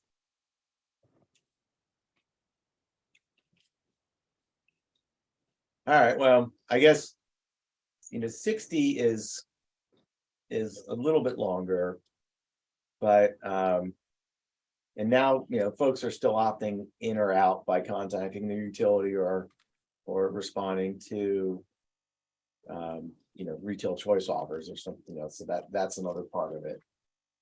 If they happen to, you're defaulting them in if they're non-responsive. And it's always possible that somebody, reads all the mail that they get. This might come in an envelope that, comes from Montgomery County. And I know if I ever get a letter that comes from the government, I tend to think, oh, this might be something I would probably want to pay attention to right away. So maybe they will pick that up right away, but there will be folks perhaps on vacation in August, and maybe there's a little extra time in there for them to see it, read it. But Phil, no less than React. 45 days. If we decide when we get close to doing it that we want to give people some extra time, then we can send it out in 60 days. But no less than 60 days means we have to have sent it out. I don't understand. Well, you're basically giving more time for people to react, I think is what you've got. I thought we had gone through all the details of how long people had time to react. Like that's the whole. Folks, you kind of want folks to not be surprised if they get opted in. So the more time you give them to deal with it. Now you're giving them 36 days, and that's a fair amount of time. But if you send it August 1st, and then you're basically, you're waiting until September, and maybe somebody picks up the mail a little bit later, and then they can still call you and opt out up until at any point, really. So you're sort of giving them a little more time. I guess that's why we thought it would be beneficial to go out to 60 rather than 45. Yeah, and we had talked this through a lot, and we, if we put no less than 45 days, if we decide to do it in 60 days, we can. If we decide to do it, this is what we need. I guess I don't understand why this is not up to us to decide how much time we need to put in here.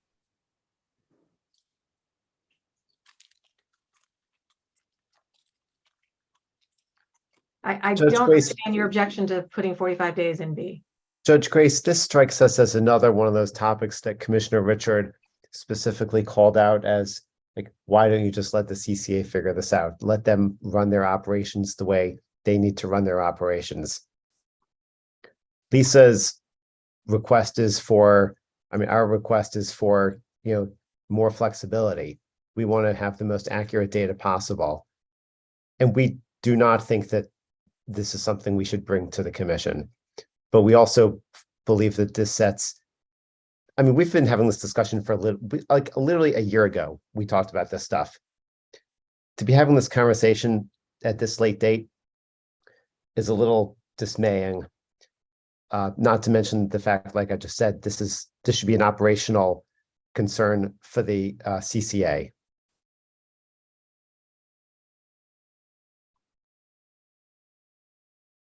we believe that this is Just- another one of those topics that staff should think about over lunch and come back to and try to take this off the deck. Am I wrong that the 45 days was not, was a consensus item until just now? Yes. That is wrong. I don't know where that stood. I It's always been 60. I think you proposed 45 and we didn't agree at the time. Okay. So I guess where we're at is Montgomery County doesn't agree with any of the proposed changes in 4. So I'll try to, over lunch, I'll try to get staff's latest positions in the current document for this, and we can move on. What do you want to look at next? Yeah, I think we covered everything that's, well, you know what, let's go look at 3. I think I sent a version of 3 that probably adds some of these titles in again, just to fix it up. And I think that covers everything that I sent around last night based on our discussions. So let's take a quick look at 3. Oh, okay, so here, this is, let's I'll just maybe start up at the top and roll down through this. I think B is something that is helpful to state clearly. And I don't think the county disagrees with this, but please let me know. So 01, and the title of this is sort of reverting back to the original title, pre-enrollment information, because it's really not per se attempting to capture something that is part of the like a formation cycle. It's really sort of capturing the ability of the CCA to acquire information by the EDI transaction for historical usage. So and Lisa, I know you were concerned about like putting the sequence of the regulations in. I really didn't have a way to sort of deal with that. So I didn't make changes that are trying to get to that. But so A is what it was before. Basically, it says that once the aggregation plan's approved, the CCA doesn't have to get individual account consent in order to get the individual account data via this 814 EDI transaction. And then B was sort of unspoken, but it's probably best to clarify it. The CCA doesn't have to notify the customer of their intention to acquire this. And so hopefully that sorts it out. If you have an aggregation supplier that is doing this for you, they're still subject to 2053, and they may have a question of, hey, we need individual consent. Well, that's dealt with, but how are we going to notify customers that we're getting this information from them? You probably don't need individual information for residential and small commercial accounts, but if that's desired, it's certainly allowed for by the law. So this just says you don't have to get, you're deemed to, you don't have to notify them if you have consent, by the terms of Regulation 01. All right, I'll just keep, stop me if there's questions, and I'll just keep going through. Question, Phil, this is Lori. Yeah. I'm perplexed by the use of the word if, because A seems to establish the presumption of customer consent, but B says it's not required to notify if their consent is deemed to have been obtained in 1, but 1 seems to have de facto deemed that. So why is it seems redundant, or that the word should be since, that, they're not required to notify the customer since their consent is deemed to have been obtained. That's a fair question. Let me try to explain. Customers that don't opt in, those are the ones that the CCA doesn't have consent. So if somebody's on retail choice, the consent's not there. If the customer is opted out, the consent's not there. And number 2, you need an account number to do this in the first place, and the CCA can't actually get the account number unless the customer has defaulted in or affirmatively selected. So that's, that's part of it. So if the CCA, it's sort of like they sort of need to have the account number to make this happen in the first place. But the consent, to obtain your information, if you don't have the consent because you defaulted in, then you don't have the consent. I think that's how that is correctly interpreted. So this presupposes for customers that that don't opt out or sort of default in, that they have the consent, because I think that's what the law says, and then they don't have to notify them, because there is a notification requirement in 2053. And I think what I understood was that we didn't think that notification was necessary, but just because sometimes it's helpful to spell everything out in the regs, I added this to clarify that notification is not in fact going to happen. And maybe this is of interest to, various parties. I know Fran was particularly sensitive about this kind of information, but so I didn't want to leave it untouched. But I think, Lori, to answer your question, you do have to get consent for an individual account if the customer has opted out or they've taken retail choice.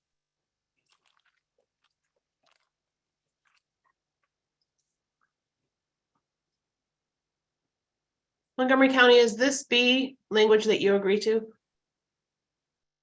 They haven't seen it yet, Your Honor, so. Can you just repeat that last part you said, Phil, about having to obtain consent? So 2053 requires you to get consent, requires a retail supplier to have consent before they can use the account number to get the customer's historical usage data on that 814 transaction. I think it's 814 HU probably. And along with that, right after that, it says you got to notify them that you intend to do that. So because the law, perhaps thinking about this, states that, you are deemed to have that consent, you don't need to notify them either, I think is how we interpreted this. So I wanted to put a regulation in there that made that clear and obvious. And I think this does that. But if you don't have the customers, if they haven't opted in, or if they haven't defaulted in, so if they've opted out and are on SOS, or if they're on retail choice, then you don't have their account number, number one, so you actually can't do this. But number two, you don't actually have the rights to that information because they're not your customer because they've opted out or chosen retail choice. But that's not really trying to address that piece. This is basically saying, if you have their consent because they've not opted out, then you don't have to notify them. Okay, so this is, I mean, it's okay if you do notify them, but it would. I don't, the statute is pretty clear that the CCA is deemed to have obtained consent. It doesn't have a conditional clause in there that it, or nor does it suggest that the consent, it only exists at the formation, and that any additional steps are required for customers who opt out and then want to join. So if a customer would like to join the CCA, they should be able to go to, like after the fact, they should be able to go to the CCA's website, enter in their pertinent information, name, address, account number, and that should trigger the enrollment. Right. Are you now requiring An This wouldn't additional conflict with that. step. Hmm? This would not conflict with that. If someone goes to you and selects the CCA, then they're presumably giving you consent to get their data if that's what you're gonna do. Okay, so, So this really only addresses the situation where they have defaulted in, they haven't, they've taken no action. okay, Now you don't have to notify them. I mean, it's We now, do not. this just makes it clear that you don't have to notify them. we do not. It's Okay, certainly not intended to be a controversial ad. It's just something that I think makes it super clear. Because otherwise, when you, Okay. if you don't go to, if you're using CDI transaction, normally you have to notify the customer that you intend to get their data. So I think our folks talked amongst ourselves, said that we don't think you need to have that because you're opted in. The presumption is if you got the consent, there's a presumption that you don't need to provide the notification. Now, that may not be a good presumption, but this is simply, if you remove this, it's sort of like, oh, do you need consent or not? I don't know. This just says if they've basically defaulted in, so not opted out, not taking retail choice. It doesn't appear objectionable on first glance here. It would be, we'd be interested, we're interested in with all of these provisions, with the utilities affirmative statements that these appear to be workable. Just to make sure everybody's on the same page. Should I keep going?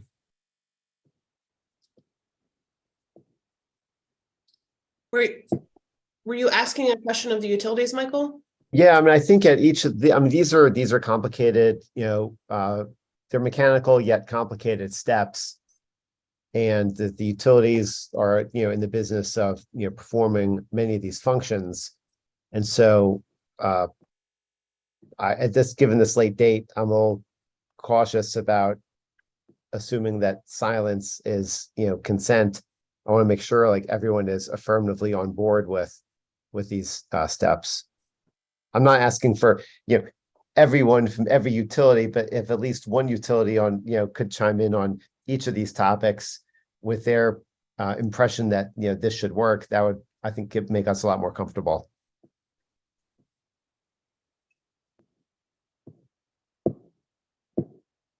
On the other hand, if they say they need more time to study this, we would place great weight on that. That's the boat I'm in, Michael. I'd like to look a little closer at it. Okay, well then we're with you on that.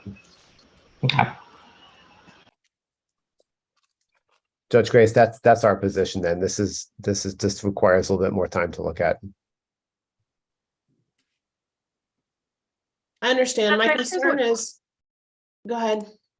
Here's what we did. Like, we looked at 3 and 4 together, and I think Phil made a reference to this earlier. Like, we tried to do it in sequence. Like, here's what we're going to need for pre-enrollment. Here's what we're going to need for, to send out to send out the formation notice. Here's what we're going to need to send out the opt-out notice.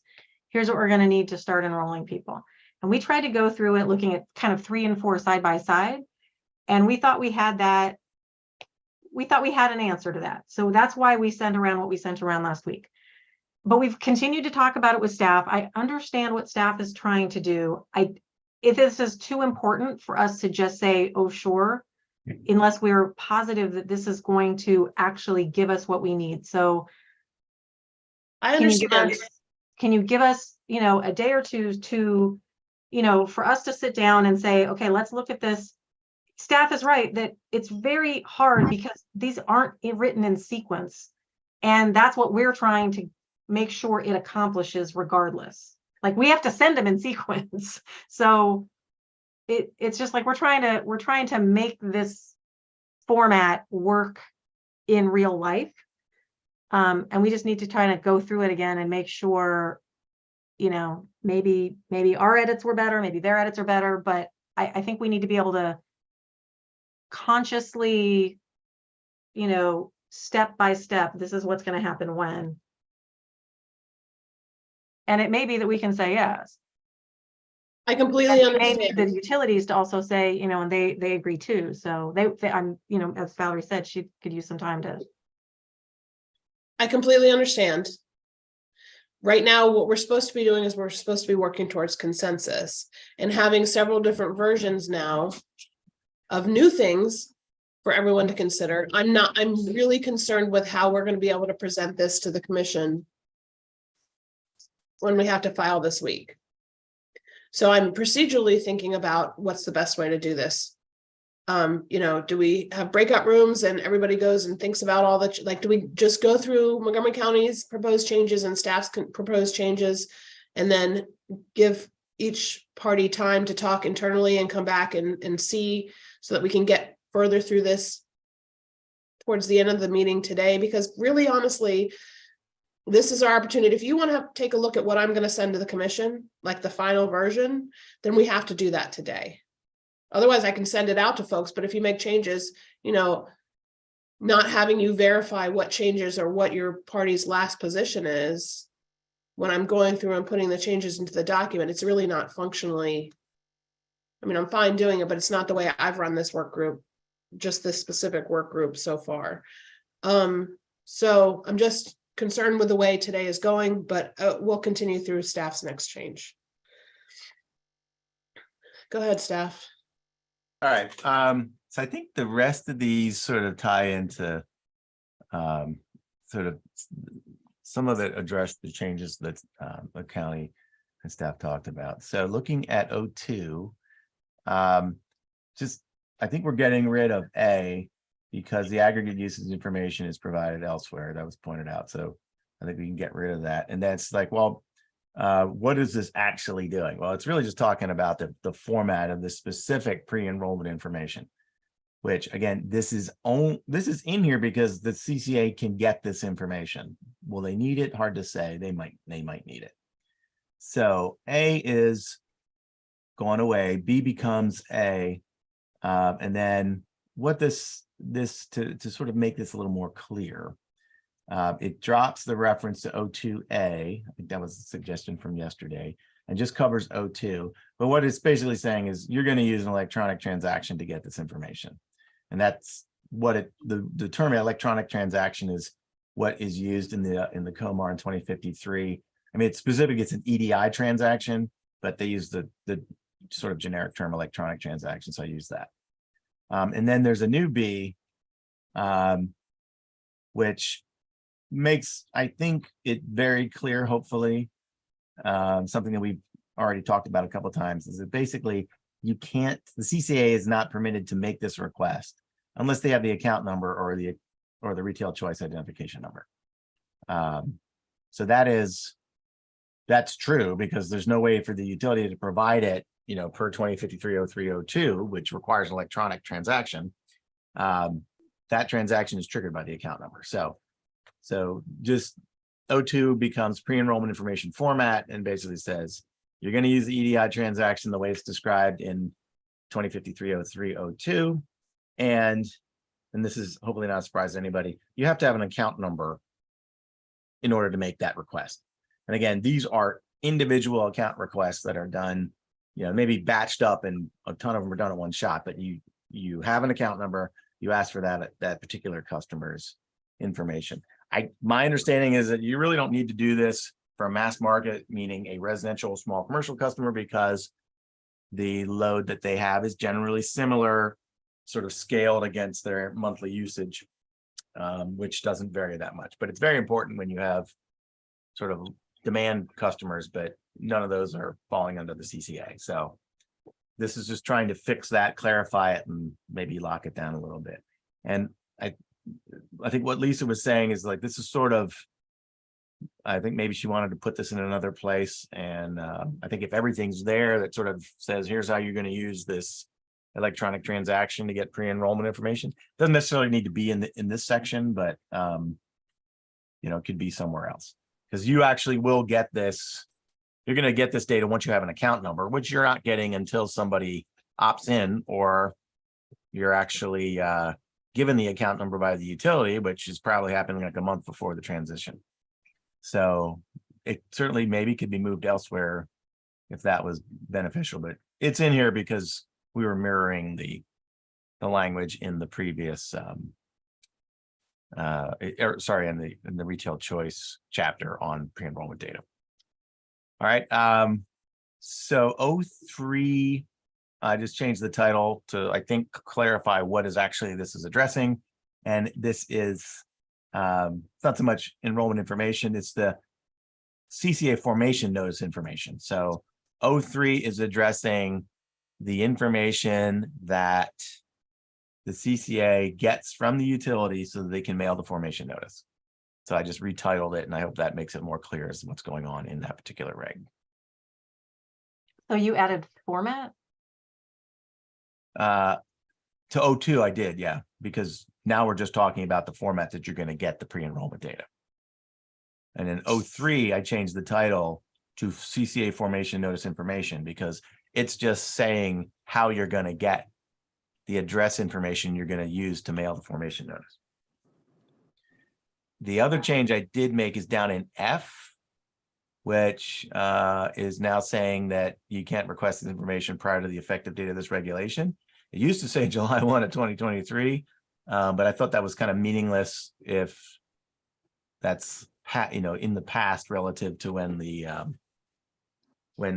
effective date is. So you can request this as soon as the regs are in effect, because that makes sort of logical sense, I think. And I don't know that the utilities have an objection. I think is there a 30-day requirement for this data? Oh, no, it's 10 business days.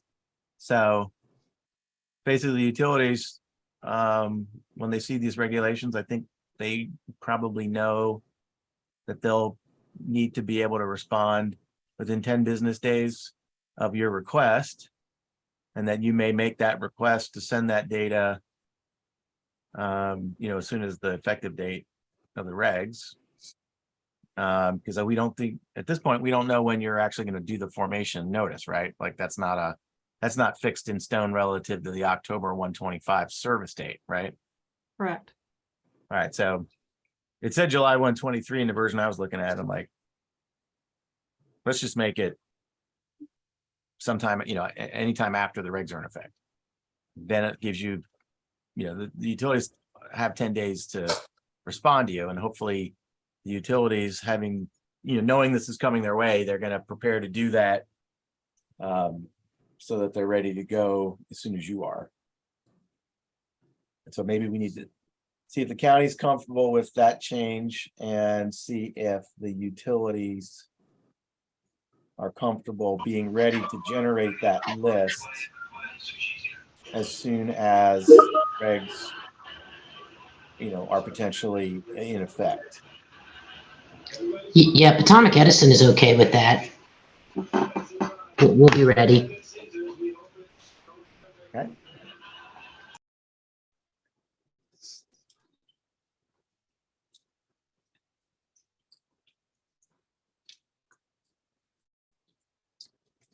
Maybe we don't have the other folks on today. I don't know, or they're muted. Sorry, Phil, Ashish, BG&E. Yeah, I think we're okay. We've done some test runs, so we should be prepared.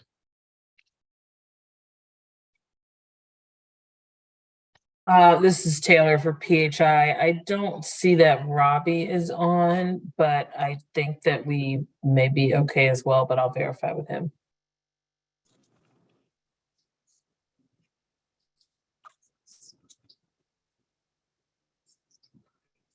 Montgomery County, are you okay with this change to F here? 3F? I think so, but like I said, we want to try to look at this in like the whole picture. Okay. So we like go through our minds, like possible dates, possible events, what data we need when. So can we just, if you want us to do it, Yeah, that's fine. and I break understand. out and get back to you, however you want us to do that, but Okay. Should we keep going, Phil? if I might, I think, I think the sort of the hang up in chapters 3 and 4 really comes down to when the opt-out letter goes out. And I think we are within 15 days of each other right now. Like no other party seemed to have a position on that.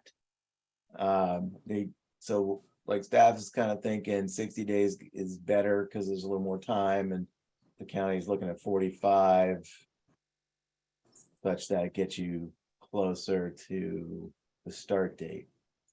But I didn't, and maybe I'm just forgetting or overlooking something. I think the changes in 3 and 4, I know you want to take some stuff back and take a look, but generally, is that the last thing in these 2 chapters that's an issue? On the provisions that you're focusing on, yeah, there were a couple of other areas where we had, doesn't that also include optional service provision? I mean, it's not that we have consensus on the rest of it yet. Oh, you mean like the dropping to basic or SOS, that piece?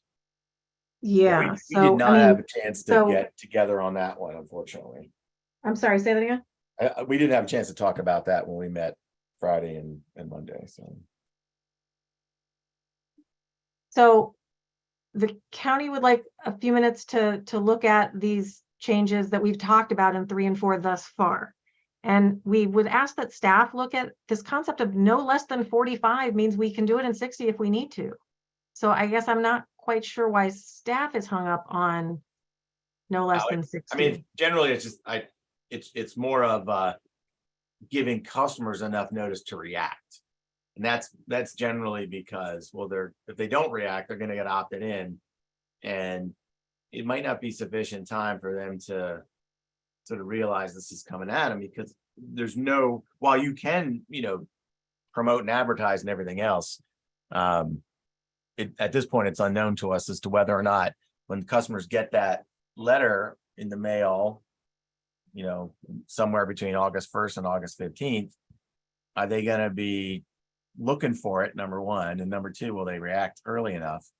So I'm not trying to harm the process or delay it unduly in any way. In fact, I kind of think sometimes we're on the other end of, but it just seems that cutting that down, although it is greatly helped now by the fact that folks can opt out just by calling the utility, or they can opt out by picking a retail choice contract if that's what they choose to do. And the fact that you are going to be getting that update looks like very close to the October 1 date. So I mean, I think we'll take that back a little bit, but I think maybe we were thinking that this 45 days prior is just not enough notice for people to sort of learn about it. And I think we're running with the assumption that this is one of the most, I guess, information laden ways that customers are going to learn about the program. And I get what you're saying, but I'd also like staff to consider that the statute's very clear.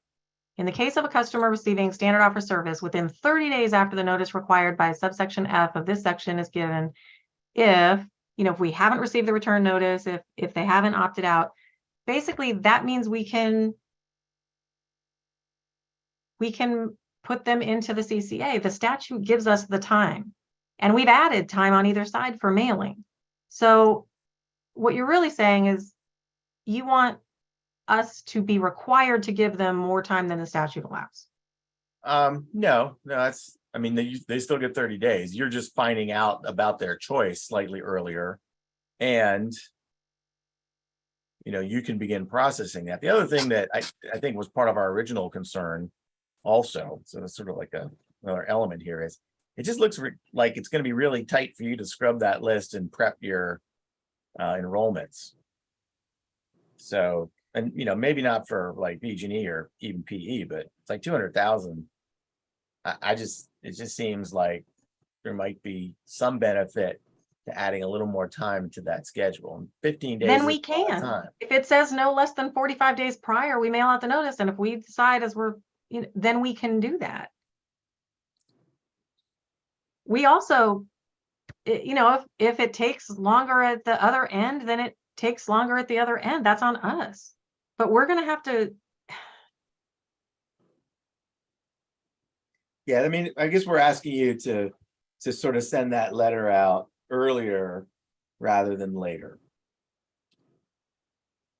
And you know, with the dual benefit of having a little bit more time and the other benefit of, you know, customers, they don't have any more time to sort of return their letter, but they, you know, if they pick up that mail, you know, at the end of August and send it back, or, you know, they sort of gives them a little bit more of a heads up. This is happening in 2 months, you're getting switched. And you have until then to call us and, you know, tell us you want to do something different. So the response, yeah, I mean, I see what you mean. We're not trying to, like, you can start acting, you know. But I mean, I guess we'll think about it, but maybe you want to also consider that there's some benefit to not surprising customers with something like this. And again, it all maybe comes back to what the prices look like. I don't think anybody's unhappy if they get switched to something cheaper, all things being equal. But if your rates aren't cheaper and people get switched and they're saying, hey, you know, this happened, you could be feeling a lot of complaints too. So, I mean, it's kind of like, maybe we're very close in that. I don't know if splitting the difference makes a better move. We get a weird number, but. Judge Grace, if I may, this is Lori. I'd just like to express Go a ahead, view Lori. here before the county and staff, you know, take their deal. final positions on this. I don't think that this is worth a lot of time of the work group to debate 60 versus 45. What I would say, Phil, is you will see, I'm sure, when the aggregation plan comes in, a package of communications from the county. So please keep in mind that it is not in the county's interest to blindside residents with this new program. So I can well imagine that they will do more than what is, or I'm very hopeful that the county will do more than what is specifically required in the form of the formation notice and the opt-out notice. That I would envision council members and other county employees talking about this program well in advance of the opt-out notice being sent out. So I would make a plea to please let the county have the latitude they need to find that sweet spot of notification between when they can get the most up-to-date data for enrollments and when they have the prices and are ready to notify their citizenry. I also will say, and I'm sure talk about this later, that there's a fairly high risk on the county's part of enrollment errors. So the best and most fresh data is really in their interest. So I would just make a plea that this is probably one of the places where I would ask staff to think hard about giving the county support. Yeah, no, we're not like sort of choosing this lightly either. It's a little uncertain. I think we're just viewing a little more time as giving customers more time to react to it. But again, that, you know, as you were saying, that's operating in sort of a vacuum relative to like, what will customers know about this prior to the letter going out? Like, I think Michael has said that, you know, you may have the prices fixed if you're tracking the SOS procurement, you know, status, you know, that's like April. So, you know, if customers are aware of prices much earlier than that, then maybe this is less of an issue. I think we're simply sort of looking at this, and if prices aren't known, or if prices are higher, for example, I'm just anticipating that customers might complain if they're saying, look, we only found out about this August 15th, you know, and I was on vacation and didn't pick up the mail for 2 weeks. And I got switched to this rate that's more expensive and ended up on that for a month and ended up paying more. So that's the type of, you know, I mean, we sort of have to consider sort of negative outcomes as well. And, if there was some other language that had something that said, customers will be advised of prices through, other forms, or, there's no other requirement to communicate with customers about price other than in the opt-out notice. So if we knew that like July 1 prices would be posted on the website and put in the papers, then we were like, all right, well, customers, now they're getting a little bit more advanced notice. They're told, hey, look for this letter coming to you, August 15th or thereabouts, and then you'll be able to choose to do whatever you want. Your Honor. I think we're sort of looking at it like there might be, I'm almost done. I'll wrap it up.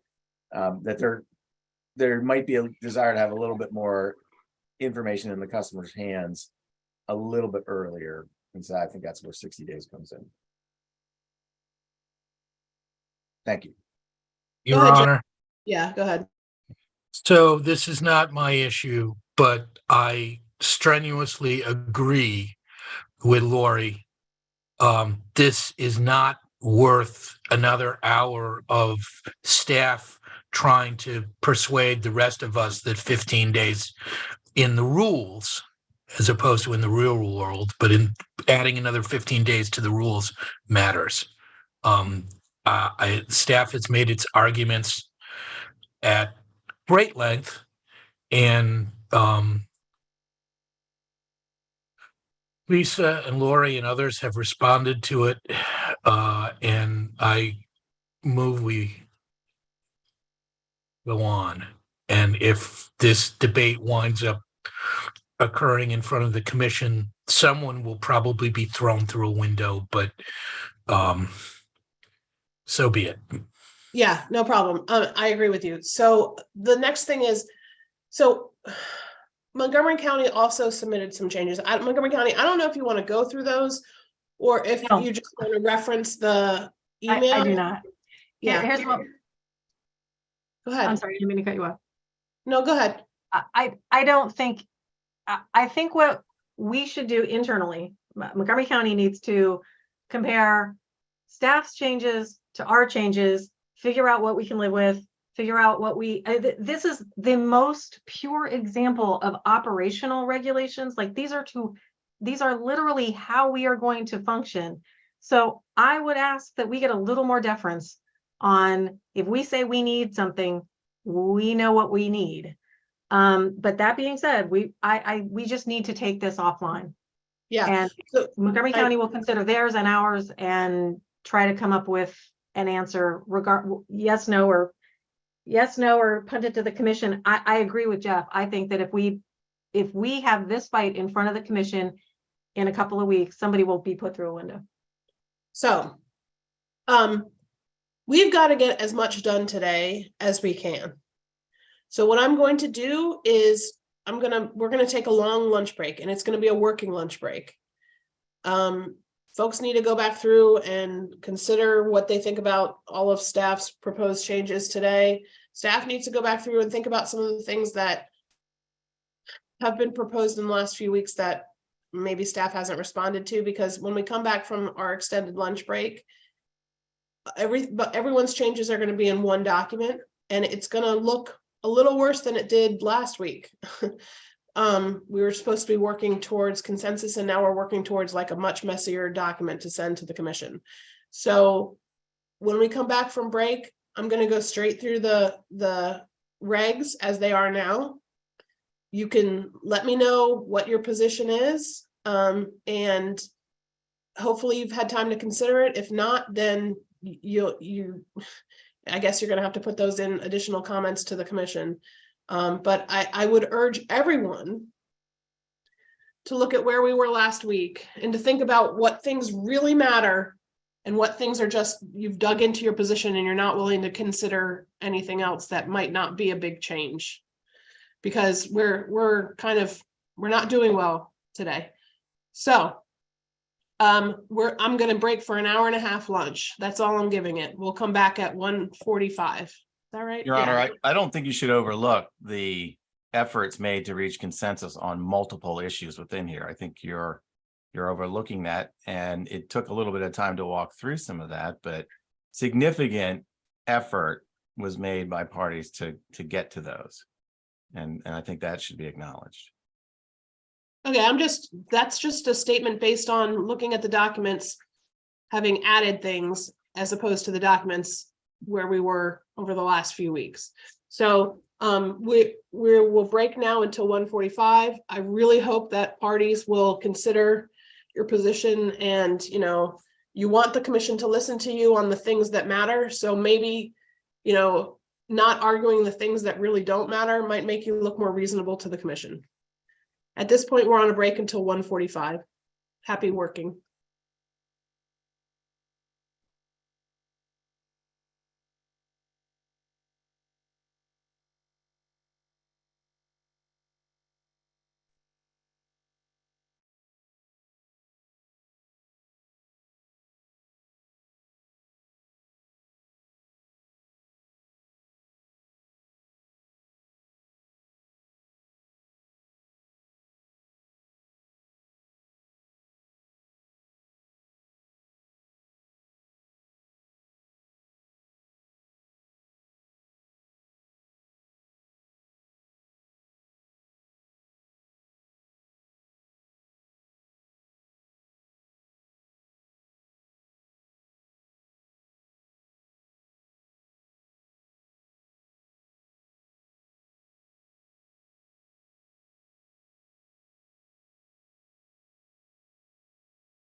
Phew, I had trouble getting back in. Okay.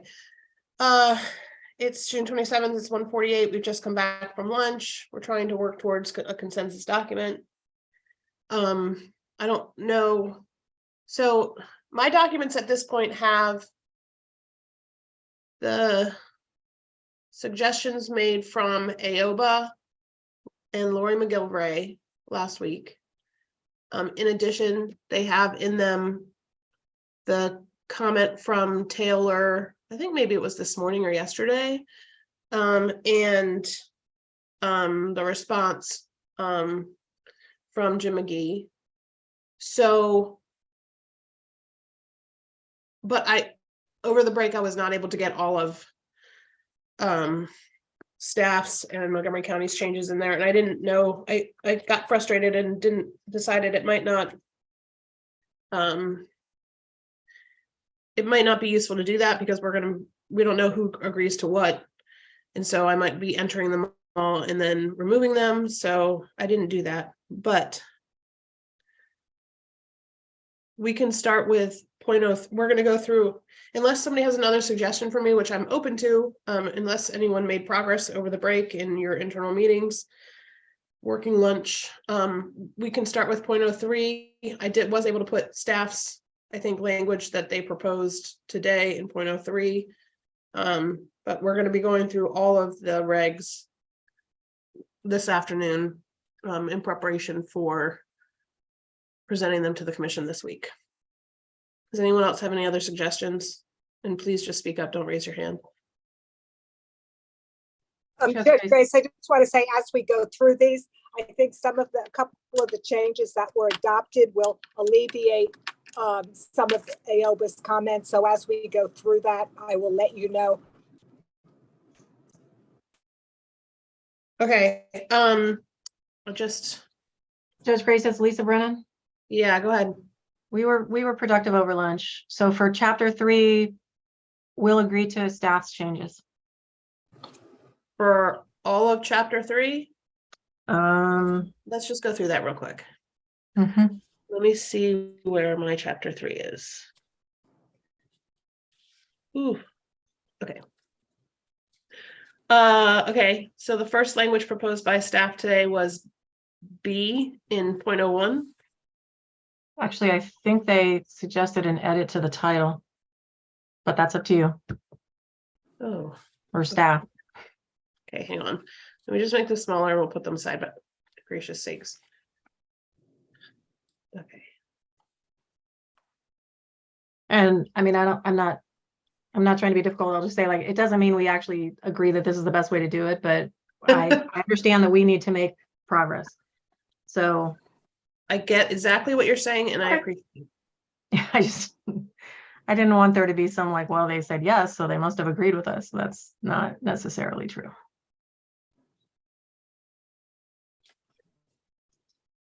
I hope everyone can see this on your screen. It's the only way I'm going to get everything. Nope, you're not going to be able to see that. That's way too small. Okay, let's just not look at the edits right now. The comments right now. Let's just look at the edits. Okay. CCA formation and pre-enrollment information. So we're just naming it pre-enrollment information, right? Sure. Hey, if anyone objects, oh, this needs to be in track changes. If anyone objects, please,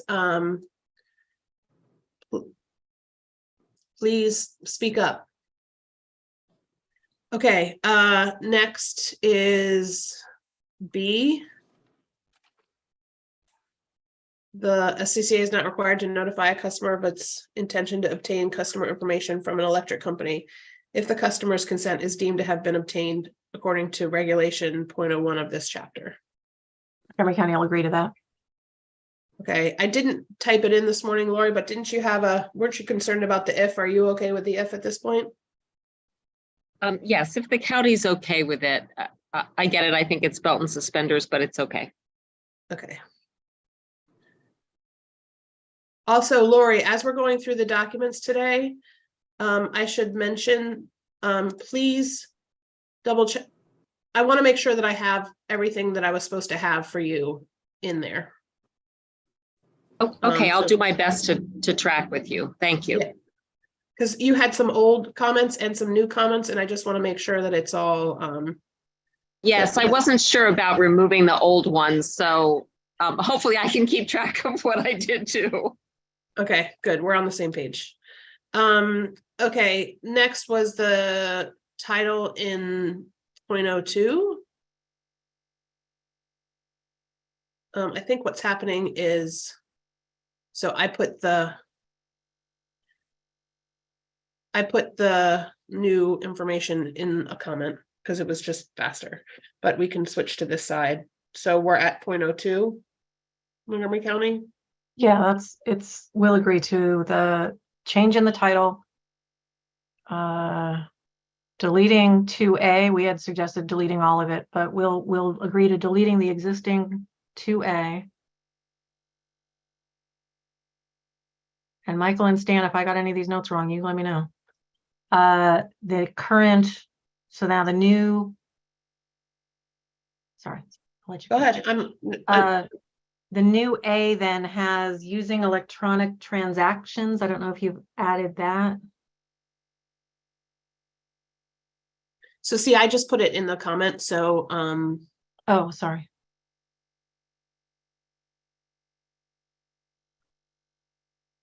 And then taking off the A in the reference to Comer. and staff, please speak up if I miss something.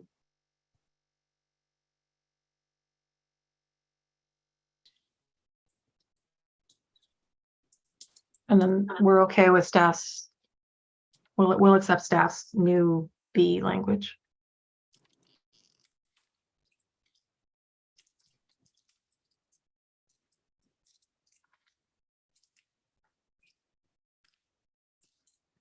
Okay. So that's all the changes to 0302.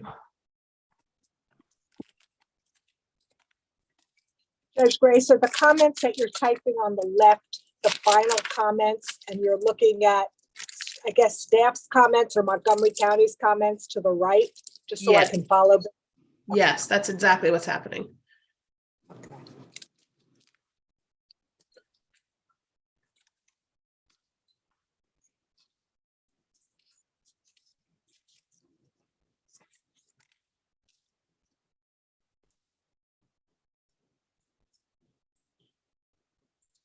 Okay, so we should now be good in 0.01 should be, wait,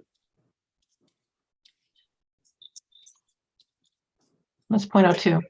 yeah, point.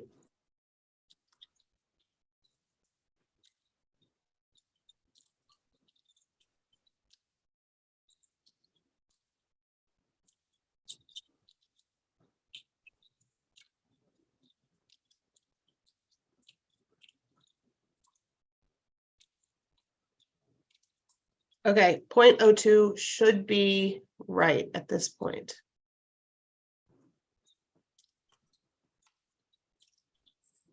So 0.03 Okay, looks like staff just changed the title. yes, I mean, we'll accept it, but just everybody should understand that now reads CCA formation notice information. So formation information, but if that's what folks want, that's fine.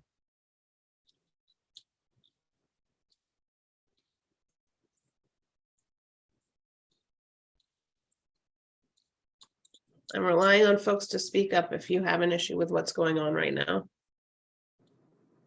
I think one of the CCAs stays, the last CCA. Okay, I mean, that's staff's edit, but they can correct it.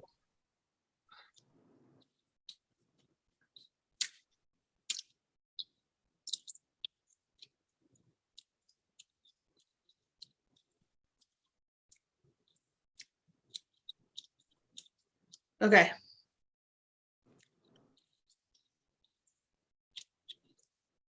Moving down to F now. If that change is okay with the utilities, the effective date of the regulation being the kind of starting clock, that's fine with us. Utilities, did you have an opportunity to think about this? Fine with it. At least Potomac Edison is. Same for BG&E.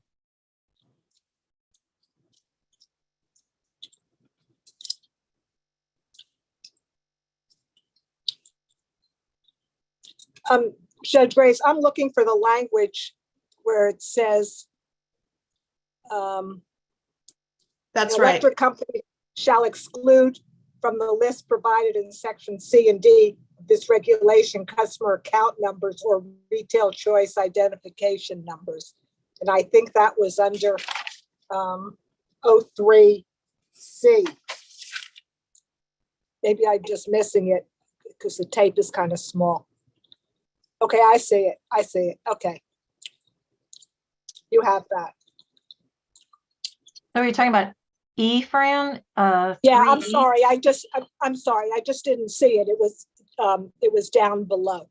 I Okay, see so it. that's, It's there. just so we're all on the same page, that's the information that we put in to send out the formation notice. It goes to all residential and small commercial customers. We don't get account numbers for anybody, so that's, I mean, E specifies No, that. E on the left is fine. That's what I'm Okay. saying. I like. Okay, Hey, Elisa, I have an off-topic question. okay. Where did we put in the regs that Montgomery County has to be ready to take opt-outs? Oh, Judge Grace, I found it. We'll be getting to it in a few minutes, but it's not worded exactly. I'm going to make a suggestion, but I did find it. Thank you. Thank you for bringing that up. Sorry about that, Fran. I No, ran into that's time okay. crunch. That's okay. Well, I've read this so many times. We all have. Yeah. Forget Okay, where so things are. staff, I think that means that all of your changes to this document have been accepted by Montgomery County. Do I have that right? There was some title changes in 4. Did you do that while I wasn't? Sorry, I might not have been. No, I may not have. Yeah, I think there were some title changes to 4. I wasn't should- looking at that, It's sorry. my fault. It's Lisa, it's totally my fault. I put everything in the comments because I was trying to, Yeah, no, I so just trying to this get should there. be CCA rates in terms, hang on, let me just make this smaller again. 04 is not right yet. Yeah, that's what Lisa just said. Information required for the CCA opt-out notice.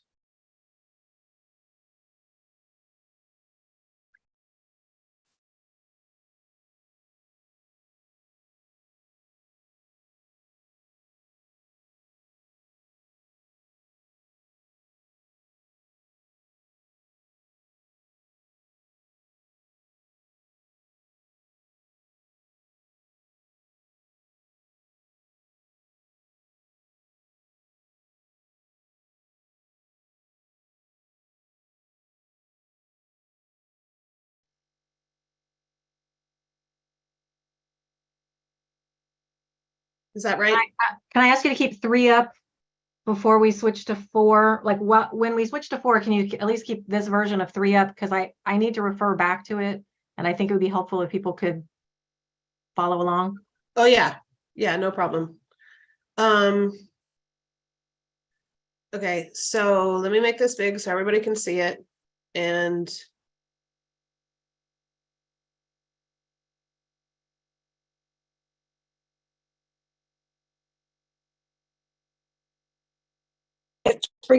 Judge Grace, go back up a little bit, please. Just you skip by it. It's 5, recording customer information decisions.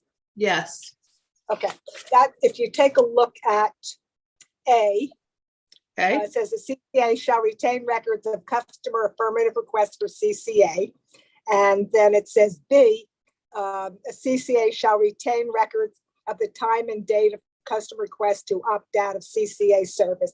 I think that needs to be made a bit clearer to express what the chairman said at the hearing. So I would add the end of that, prior to the notice required by section 7510.3 D. I think it's 1(2). I have to check that, but that's where I would insert that. And then Okay. it's clear. Prior Let me to the check notice. this. Can you read that out again, please? Yes, prior to the notice required by section 5-510.3, little d in parentheses, 1, little II.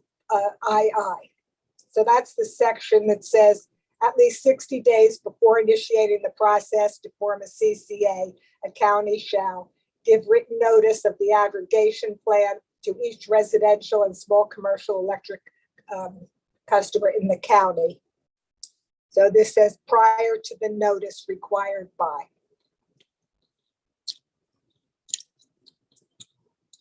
So this, I can even, then one more thing, maybe it should be a CCA shall be prepared to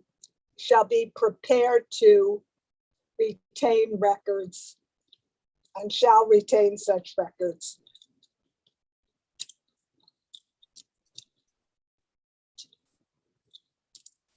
And be required to retain, shall be prepared to. you mean up further? I- So what I you're, said okay, and so right what, there. so what How are you're, those different? Sorry. no, you have the same question as I do. So Fran, you don't think that what was written previously was specific enough about the timing of when Montgomery County should be ready to No, keep the. no, I think it requires them to, but it doesn't have anything to do with timing. So that's why I put that. Well, we're not prepared to do it today.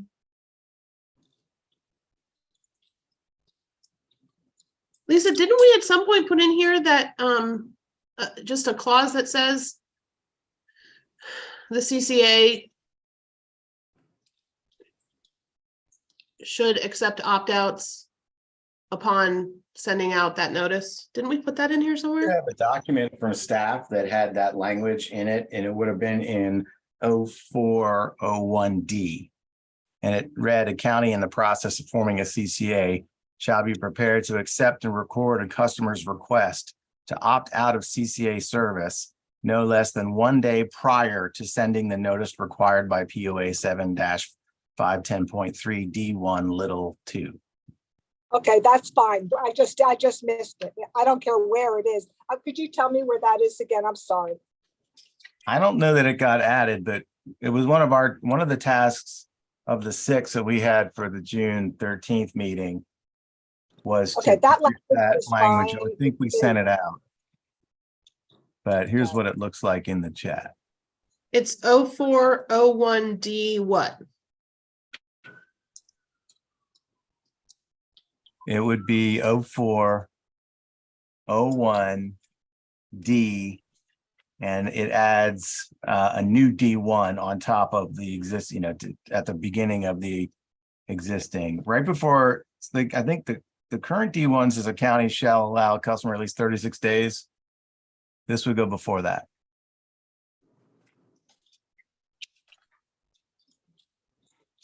Sorry, we're not in track changes, so I'm just going to highlight this.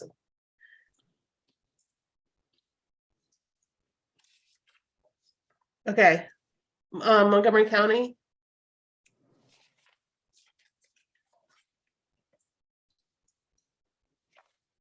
That's fine.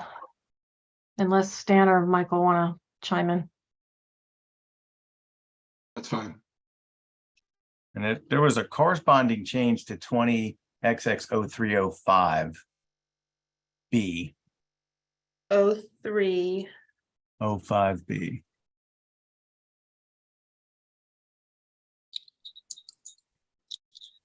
Oh, 03. Okay, but hang on a second. Remember 0305B. So these suggestions, AOBA, can be removed, correct? Right.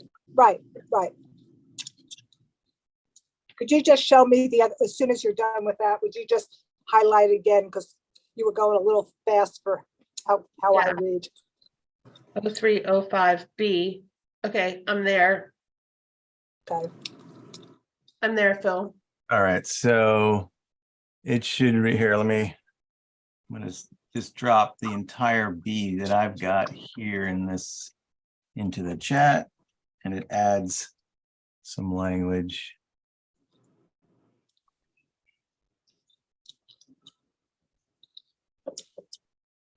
This is, so it takes B and instead of saying a CCA shall retain records of time and date, it just says a CCA and a county in the process of forming a CCA shall retain. And that is because at the time the formation notice goes out, the county is not a CCA, but it is in the process of forming one. So that's sort of a corresponding change that has to happen in 0305 in order to make sure that everything's squared away. I'm sorry, I'm really trying to follow along here, Phil, but where was this discussion? In the document that staff sent out for the homework that was due for the June 13th meeting. We had items I 1. see what you're saying. Yeah. I see what you're doing. Okay, we're good. Could you read what you wrote before, Phil? In 0305, it now reads, so it says, currently it says ACCA, and then we insert the following, and a county in the process of forming a CCA. That's that, and then end the new stuff, and then it continuing with the existing shall retain records of the time and date of customer requests to opt out of CCA service. So this is just in there because it says you have to keep the records. But at the time the formation notice goes out, the CCA's or the county's not a CCA yet. So I had to make it applicable to both the CCA and the county in the process. So just to confirm, so the first edit is to say that we have to start being able to do that the day before the formation notice goes out. The second one just says we have to keep it. Correct. Okay. Okay. And where's It's the part that says the day before the notice goes out? What section is that? 0401D1. It's 04? section D. It is a new subsection 1 that basically is inserted right after the title, processing of opt-out notices and enrollments. So it's 0401. I have it up on the screen now. Can you see it, Fran? Go all the way, keep going down. Keep going. D1. Right there, right there. This is new. Okay.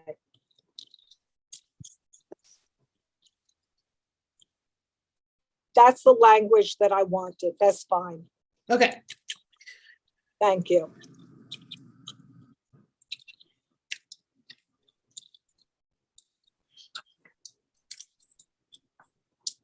Thank you, Phil.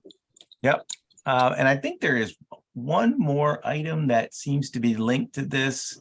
It's in 0403B7. It sounds like it's a list of something. So jump over to 04 if you would.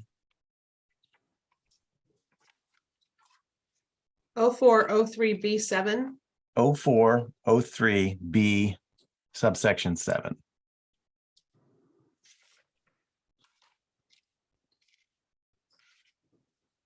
Okay.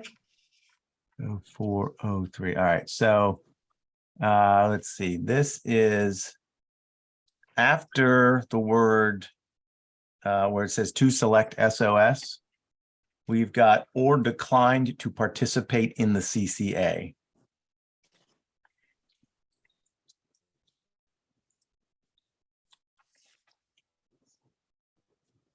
Which is in theory the same thing, but this is again one of those to make it perfectly clear.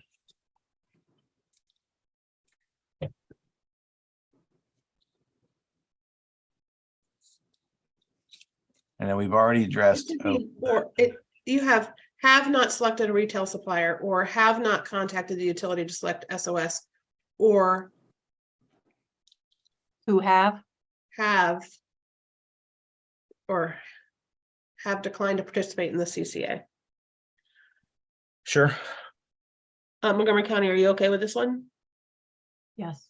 Anyone else? Okay, We went over the energy assistance household language last time, didn't we?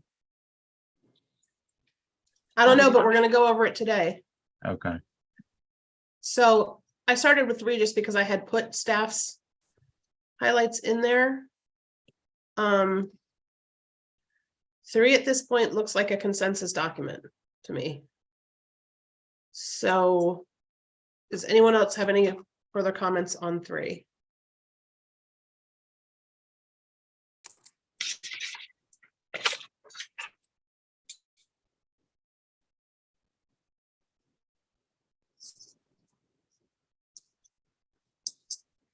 Okay, so I won't close it. I'll just minimize it. Yeah, no, yeah, because I have something from 4 that relates to 3. Okay, so back to you, Lisa. Sorry, I'm not trying to No, not take at all. over. Okay, so I just want everybody on the same page.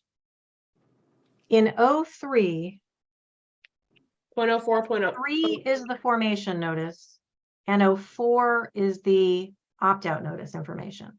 So there's different information that's required to be sent in each of those. So Right. I think the distinction is the opt-out notice has information about customers, the retail choice status and their opt-out status that you didn't have in the formation notice. okay, so the reference in 0401, which is regarding updated information for the opt-out notice, should be updating the information from 0304. So that's the first issue.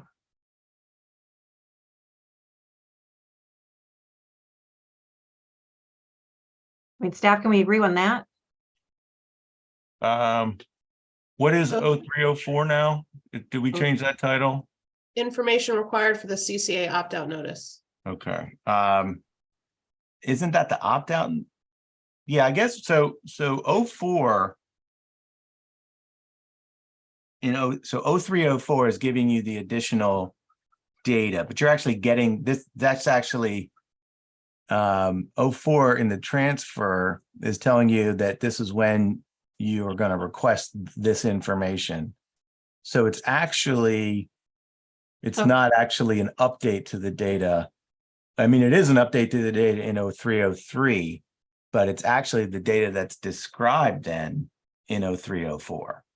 So 0304 also has a way to request it. So I'm about to get to the fact that I also think it's redundant, but I first wanted to get past the kind of threshold question of whether it's referencing the correct reference. Do you no longer require the retail choice status and the opt-out status to send the letter? No, we're not changing 0304C. What we're saying, if you look at A, the electric company is supposed to provide the information to the CCA upon request. Yeah. And we can do this after the CCA's aggregation plan is approved. And then the electric company is supposed to respond within 30 calendar days. So we can get this information not just once, we can get it multiple times. correct. In theory. So then that's the information that we need to send out the opt-out notice, which is why we had originally recommended, or most recently recommended, that 01 could be eliminated. But I understand that we've had this whole big discussion today about these dates, but these seem to contradict each other, or at least be redundant. So the way it's set up now, 01 is requiring you, if you use the shall, to get an update to that 90 days before you send the opt-out, before you basically 30 days before you send the opt-out letter and 90 days before you start. So it's sort of fixing in time that you have to request the update at least by at that point. I mean, if you go earlier, if so just, I'll put calendar dates in there just so it makes a little more sense. If October 1's the start, this basically has you requesting the opt-out letter information July 1. If you requested it, in June or May or April, it would have more time to get stale. I think we'd love to have you get that immediately when you send it out so that it's not at all stale, but I think the idea was that you're getting not just name and address information, which does change, but also opt-out info and retail choice status info. And I guess it was thought that it would take 30 days to be ready to prepare that report. Although I don't know if that's still an absolute, because you can get the information only stuff for the formation or the address only information. And I guess in rate code, that's a 10-day turnaround for the formation notice. But we got a 30-day turnaround when we start to include the retail choice status and opt-out status.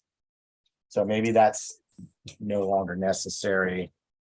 There was a point in time where you sort of had to have the opt-out and retail choice information, but I'm not sure that's the case, because you will get that when you get your list update with the eligible account numbers. So now maybe you need the opt-out status because when you send that letter, there are going to be people who are maybe calling you and say, I would like to opt in. And you will need to know if that customer is already on a retail choice contract, so you can advise them, hey, if you opt in, you're going to get bumped off your contract. Well, So- and there's this whole idea that the reason people wanted us to get this information in advance, like the day before the formation letter goes out, is so if there's information necessary that might affect, how many people have opted out for SOS. I mean, we would need to know then how many people have opted out. Right. So, I mean, as it stands, you're getting opt-out status and retail choice status with the information you get to send the opt-out letter. In The three, opt-out in three, I think just defining it, like what you get, right? And the amount of time they have to respond to you. again, it Or says we one can is ask telling for you- it. This is what I'm trying to point out to you, Phil. Yeah. You can get it any time. 0304A says, once the commission's approved the aggregation plan, we can make that request of the electric company and they respond to us in 30 calendar days. And this is what they provide. Right. And 0401 says you have to do it. No, you have to do it. You have to update it 90 days beforehand. So you understand why we think it's redundant. Well, if you take out the requirement, then there's no certainty that it's going to get updated then. Okay, so this is just, you think we're gonna, what I if mean, we can No, that's fine. take That's it fine. apart and fix it. I think part of this is also an artifact of that we've been making modifications to the various requirements as we've had the hearings. And at no point do we, tear it all the way back down to the ground and build it back up. So And that's there why are we some things. tried to take the big picture look, but I don't think I was very persuasive in explaining that, which is why we had made the edits that we did.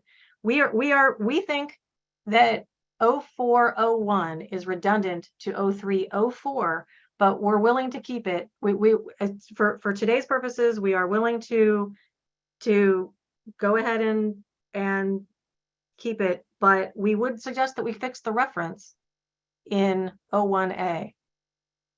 Because the data we're talking about should be the data in 0304, not 0303. Okay, but you presumably then it's an update because you've already asked for it? Because you've asked for it more than once? Presumably. I mean, Yeah, I mean, if we're going to say it's an update, it would probably be an update to 0303. If you're just going to request it, then it's the data described in except 0304. remember, 0303 doesn't have all the same information. Why would we Right. want that same information again, ever? Well, you're getting an update to it for the purpose of your mailing.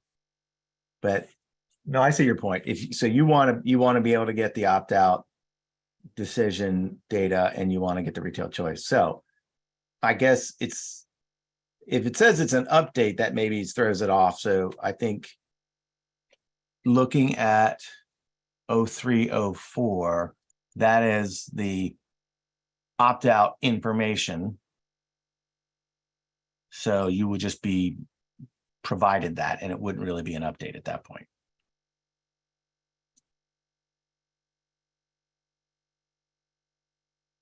So it would say may request. And again, we're looking for 90 days prior to the start. The data provided under Comar 20 XX0304. And I guess C is the correct section that it lists the data. So you can leave the C.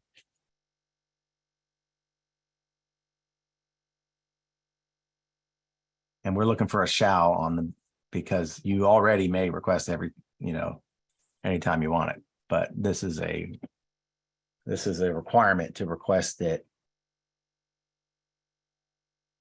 at that particular point, or no earlier than that point. No, we can ask for it earlier according to 0304. Right. I guess what I'm trying to say is I guess maybe we need to word it such that you will request it on that date or after. But if it's after, then it affects like when you're going to mail the letters. So what I'm trying to capture, and I could think about this for a minute and probably get the exact right wording that is doing this. So you're not prohibited from requesting it before that. But this would say that you're going to request it at least 90 days before the transition date. Maybe that's the easiest way to do it. So if you request it at 120 days before the transition date, that wouldn't comply.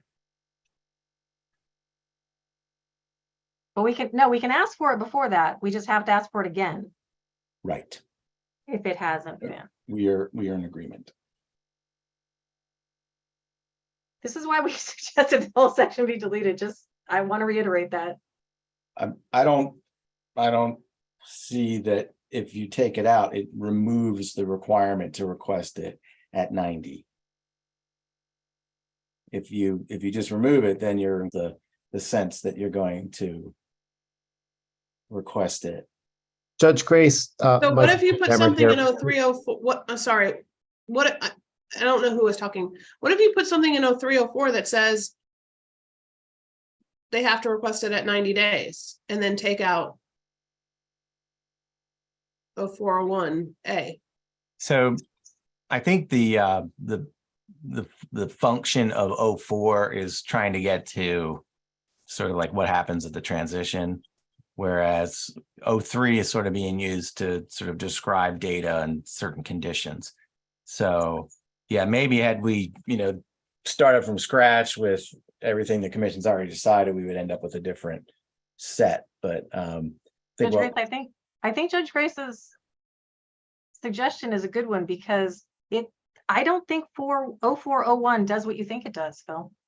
Yeah, I don't think so either. And honestly, it's obviously confusing since it just took us 15 minutes to understand that it's redundant. So if you just put something in 0.04 that requires Montgomery County to update it at 90 days, then that's actually more what you want. You want them to update it at 90 days so it's not stale. We might say or soon or sooner, with the mutual agreement of, or something like that. This is, Judge Grace, we have so many important and we do absolutely topics to talk about. This, prescriptive.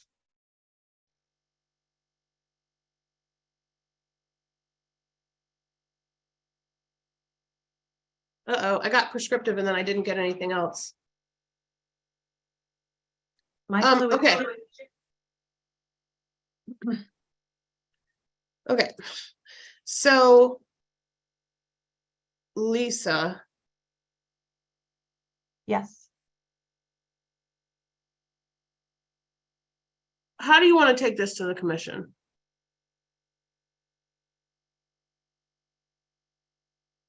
makes me really nervous. This is redundant and it doesn't do what Phil thinks it does. I don't believe, I truly believe that. I'm not trying to pull the wool over anybody's eyes. I don't think it does what staff think it does. So can Right, but we, we had a shall in there too. So it says may here. So it's not optional in the what we provided. It says a county shall request from electric company, and it would say 90 days prior to the date the CCA begins serving customers and update to the data. Phil and Judge Grace, we are going to have a timeline in the plan. We do not need to get into this level of detail here today. We have so many more important topics to talk about, and it's 2:30. Why don't we just put in a May, and then we'll deal with it in the plan. It's shall actually. Shall, just leave it. A county shall request from electric company. What I'm gonna do fine. is I'm gonna And put then we're shall in gonna- May, and if you guys want to argue about the 180 and 90 days and the shall in May, we're just gonna let the commission decide. I'm just we're trying gonna to, argue that the whole thing should be removed, just Right, so okay. nobody's surprised.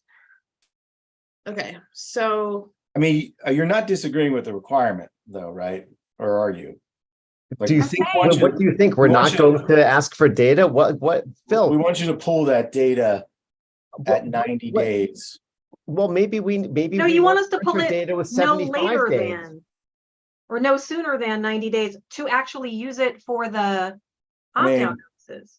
Presumably the ugh, utility's got 30 days to turn that around, but what if they can turn it around in 5? We kind of want you to pull that Oh, at 65 days. that's So- exactly why we want a shorter I mean, time here. I guess our solution doesn't look good if just deleting it. It really, the critical element is actually the disagreement about when you're sending the opt-out notice. The other stuff is like, you need this information to get the opt-out notice. If you're gonna send the opt-out notice at a given spot, you just have to get this, you have to get the most recent data available, which is really opt-out notice date plus 30 if the utility's sticking to their 30-day turnaround. Your Honor, this is Hey, too. you guys can go. I was just gonna say, so this Michael, isn't a critical I issue get at your all. point. Okay, so I'm gonna make this, I'm gonna figure out how to make this look right, but we can move on. Lisa, were there other things that you wanted to go over in 4? A couple. Okay, tell me where to go. I'm desperately hoping this does not start a conversation, but for B, we just think we need to have the objection in there. Wait, hold I on. guess, Let me just, so Staff was asked to produce an additional position on that. So we've done that and emailed that around. So for that and for 1102D, we've got some new proposed compromise language.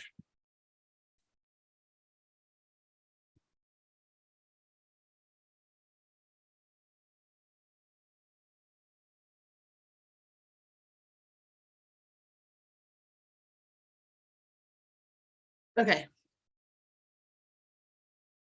So staff, you want me to pull up your new document that you just sent out? If Lisa's done with her discussion in 04, sure. Lisa, So we still want the 45 days. And again, no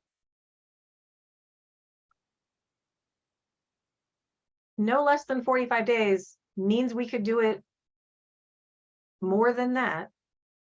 And the overarching thing for both of these topics is this is an operational decision that the CCA needs to be able to make. So that's it.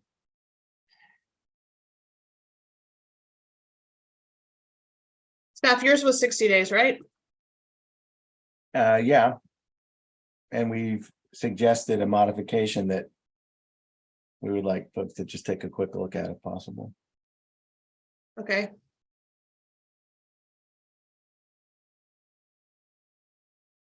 Oh.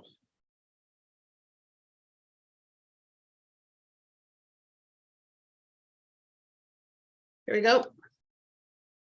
All right, so we'd like the 60 to be the number in there between then and days. But given that there's, I think, a desire to want to have some flexibility, we're adding the highlighted yellow stuff that basically says, if the transition schedule is modified by the commission, then it wouldn't have to be the 60. It could be, whatever is proposed and accepted. And the issues 1, 2, and 3 there are trying to address what the point of this would be. And I guess, staff's still looking at 60 as really being a necessary amount of time for customers to become aware. And I think if we saw precisely what if there was something in the aggregation plan that indicated, at what point customers would be given information about price or, the various options that was, in advance of that, then the opt-out letter is not the first time they're seeing that. And, potentially it's less of a concern that they don't really have time for that to sit in the mail while they're on vacation and otherwise, absorb it. So that is one concern. The second is, it really looks like that, in particular for the jurisdictions where there's a lot of data coming across in terms of account numbers, and you do have the CCA is doing a list scrub, that there's a benefit to having more time in that schedule. So we acknowledge that potentially what that means is you're scrubbing your list 15 days earlier than you would. And there's still some potential in there for however many customers to make, choices and decisions, which potentially create some issues. But at the same time, it may be necessary to have that depending on how that list is being scrubbed, managed, and otherwise. So we understand that you're asking for additional flexibility.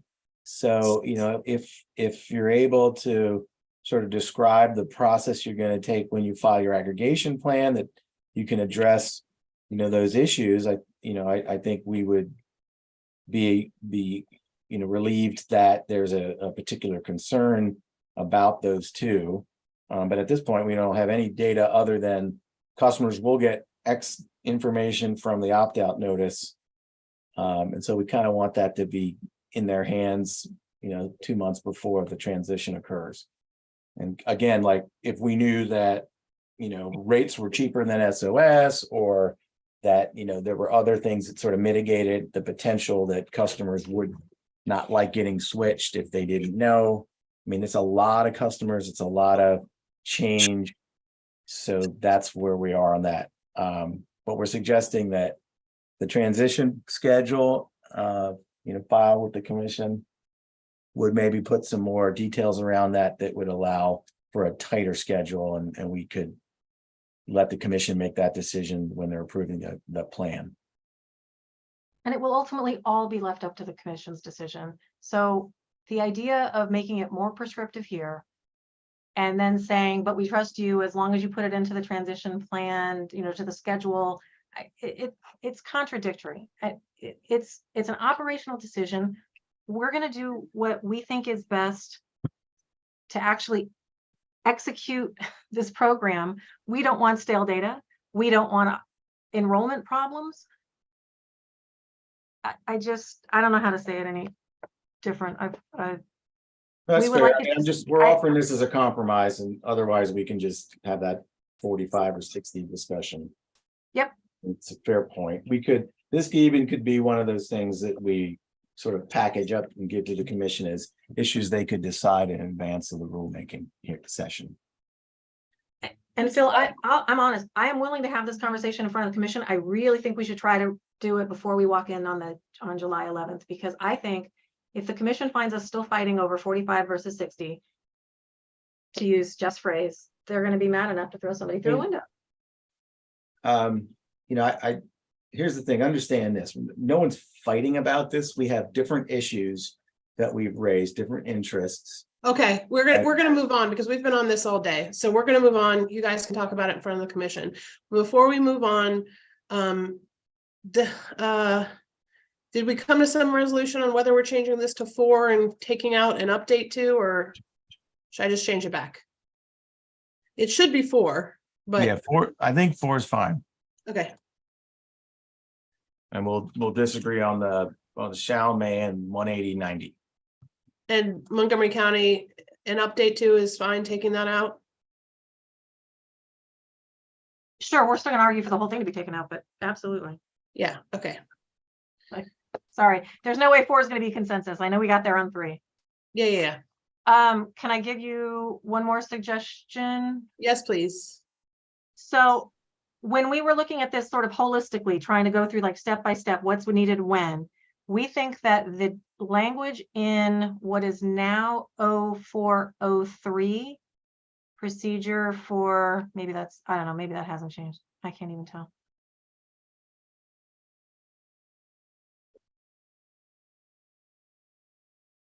Yeah, so that language, we have a suggestion because we think that the way that's written, 03A, that it's not entirely clear like what, and this is assuming that 01 stays, of course, but regardless, some reference to this should probably be made. I'm going to put a possible edit in the chat. We don't think it changes the meaning,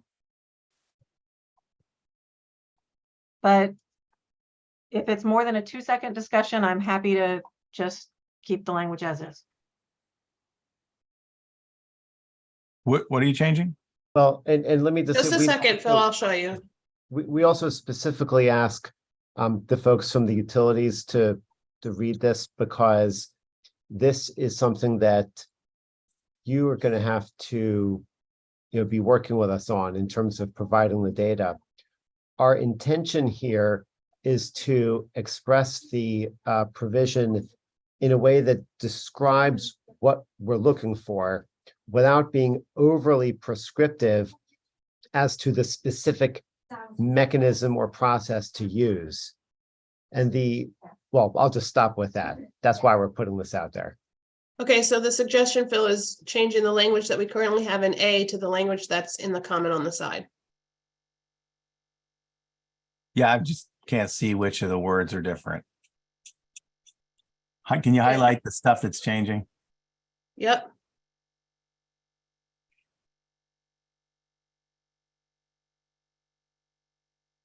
So that's just moving it from the end to the beginning, like middle. That's fine. Because you have to delete the every business day on the back end, right? Yeah.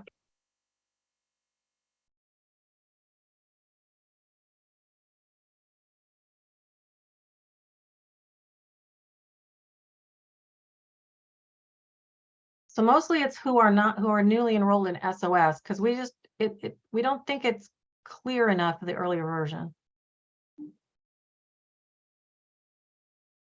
The specific concern was that if we tie this to like the list that's created on day 1, and that's the reference list for all eternity, it just struck us that, like, how's that going to actually work?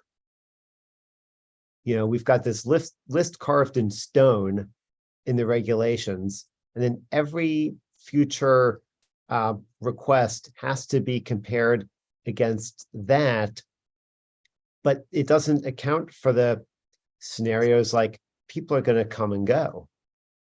Maybe they were on the original list, but then they're not, but then now they're back on SOS. So it just seemed needlessly prescriptive and potentially unworkable. And so instead, we're just saying we just want the newly enrolled customers on SOS. So however that's figured out is how it's figured out. So which customers are you not getting with this list? We don't. Okay. It is 243. We do not believe that it's a good use of our time to go through. Okay, you don't need to repeat that, Michael. Permutations. Just take a look at this, Phil. Just read this language. Yeah, I think you were getting all customers before. You just weren't getting account numbers for those that are on retail choice. Or have chosen SOS. But now you're getting customers who are on SOS, but you're not getting the new customers that are on retail supply. And You don't want new customers on retail supply. you did before. You wanted a list of all of the customers so that you could have And that. that's exactly the point. So you've changed that position. That's fine. We're not changing our position. We're trying to make the language more workable. These are for the new enrollments after the initial enrollment. And it would be, again, like to have the utility enrollment folks input on whether like this seems like it could work would be extremely All right. helpful. So you should be getting. I'm not an enrollment person, but we looked at this and we're fine. And we're ready to move on. Thank you, Jeff. Let me just understand what this is doing if it's different, because it sounds like you're no longer getting customers who are, you at no point would you be getting account numbers for anyone that's opted out or on retail choice. But I thought you were getting there in the account name and the service address, et cetera, for all customers in the sort of the sweep list. What we want to talk about here is whether we should all be on the same page as to the purpose that is sought to be achieved. And if folks believe that one of these versions is better than the other, clearer than the other, more workable, that's the feedback we're looking for. That's our goal. All right. So this, I think if you look at subsection 7, it talks about account numbers. Phil, if you're gonna just defend your position, please don't do that. We don't have time for it. If you can simply say no, that you don't agree to this change, and we'll just All leave right, it in there. how about this? I don't think we disagree, but you are not getting customers who are on retail choice. We don't want customers who are on retail Oh. choice. And before you did. Where are you reading that? Because it says who are newly enrolled in SOS, as well as customers dropped from retail supply service. Whereas before you got them all, you just didn't get the account numbers. If you look at 7, it says you get account numbers for those who have not selected retail supply or have not selected the utility to contact to get SOS. So you were getting account name, service address, billing address, status, retail choice status, CCA opt-out status for all customers. This is kind of like the same stuff you were getting in what is now, I guess, 0403. Yeah, and then we'd have to do we'd have to do filtering to end up with the list that we're actually asking for. No, I mean, that's all we want. All we actually want is what we're asking for. I kind of think you don't want this, but we'll accept the language and we can move on. Hang on. Well, we would appreciate input from folks as this is supposed to be this is a collaborative work group, and I understand that this is, the last day here, but like Jeff, do you have a sense of which of these approaches would better provide us with the information we need to enroll the customers who are new to SOS and weren't on the prior list? Because we believe that's all we need. But if we're missing something, that would be extremely, useful to know now. I don't mean to put you on the spot, Jeff, but you spoke last. Well, no, I'm fine working without a net. The simpler we make these rules, the better. The more flexibility there is with respect to timing, the better. What that generally translates to is that the approach that the county has proposed is better than the overly prescriptive approach that the staff has proposed on some of these issues. Does that help? Yes, it does. Thank you very much. All right. Nothing. I'm not saying anything different than what I've been saying for the last year. Judge Grace, can we take a look at this? Honestly, I'll get back to you by the close of the day, but I'm trying to acknowledge if Phil thinks that this means we're not going to get the name and address of folks who have moved into the county, who are on retail choice, that we still can send a letter to them and say, the CCA exists, but we won't move you. I want to consider that. Honestly, we really just were trying to clarify because we thought the earlier language was confusing. So I don't want to sort of stick to my guns at the risk of shooting myself in the foot. How's that? To use the analogy. That makes sense. So did you have more in this document? There was two other things. One, at the very bottom of that section, there's a reference to section B8 that I think that doesn't work.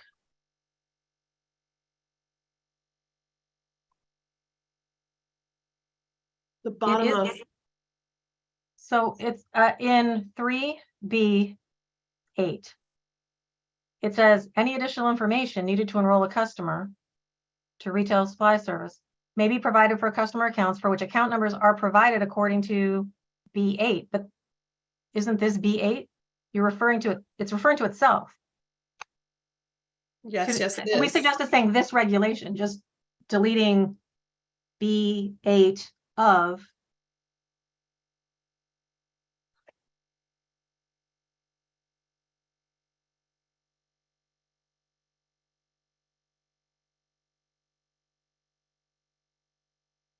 Bill?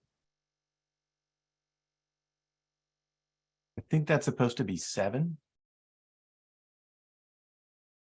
And it must have either we moved something around or it's just a typo. So that's a good catch. Should refer to the account numbers. So we're basically saying, well, if you have some other thing like a retail choice ID that you need to enroll a customer, you get that if you get account numbers. So I would change the 8 to a 7. Montgomery County.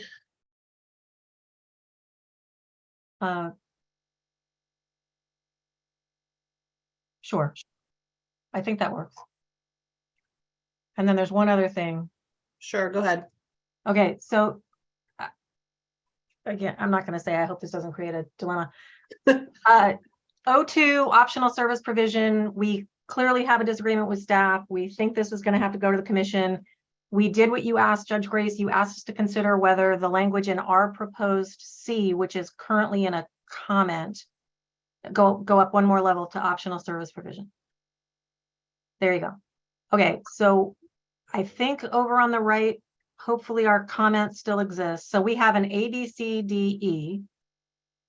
You asked us to consider whether C was too limiting. We agree.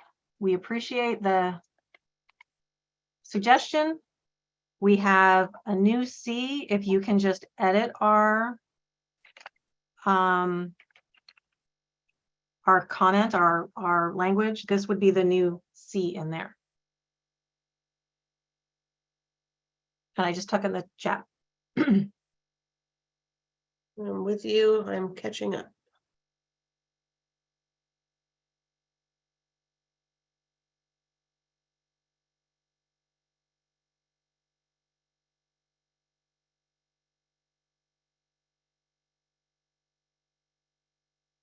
It may be easier to make a new comment, copy of the old version, and then just replace C, but that's,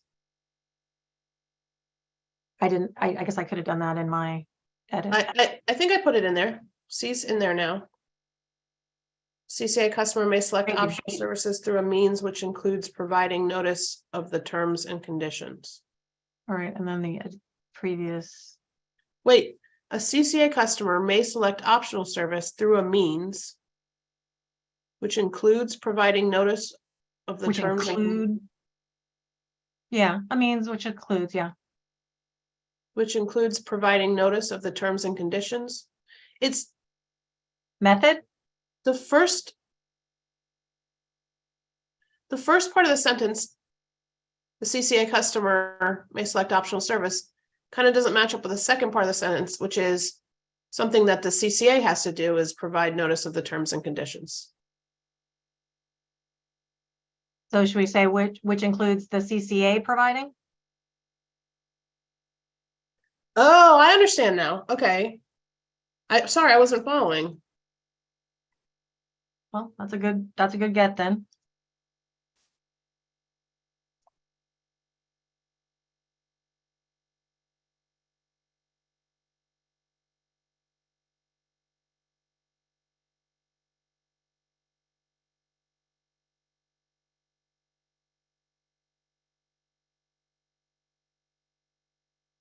Okay.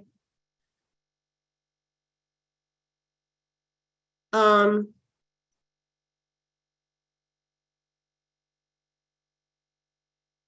And this is in replacement of all of 0.02, right? Yes.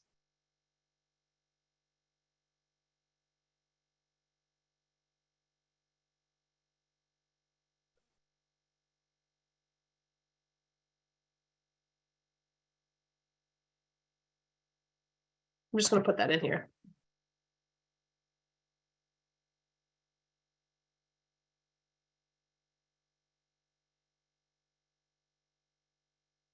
Okay. Staff, were you considering this, or you're just sticking with your language?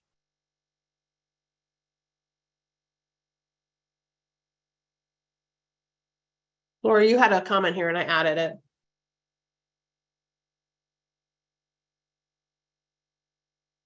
Oh, the comment that I agree with Montgomery County? Yeah. Okay, thank you.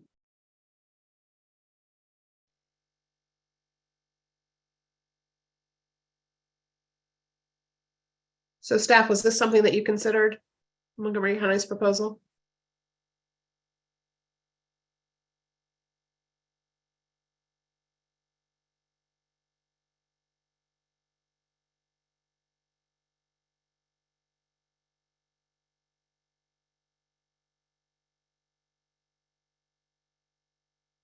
OPC may want to check too and make sure that that one, that they still agree.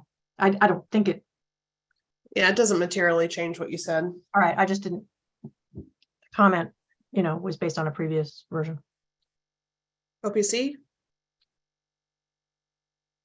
Yeah, our comment is still fine. Okay, so not hearing anything from staff, I guess staff is still in disagreement with this. So Judge Grace, we're talking here about the series of provisions under optional service provision. yeah, So just so everyone's clear, nearly every single provision in that section uses terminology that is completely inapplicable to how a CCA operates, and also is inconsistent with how customers are enrolled, and just doesn't, to be blunt, make any sense. are you talking about the Comar section?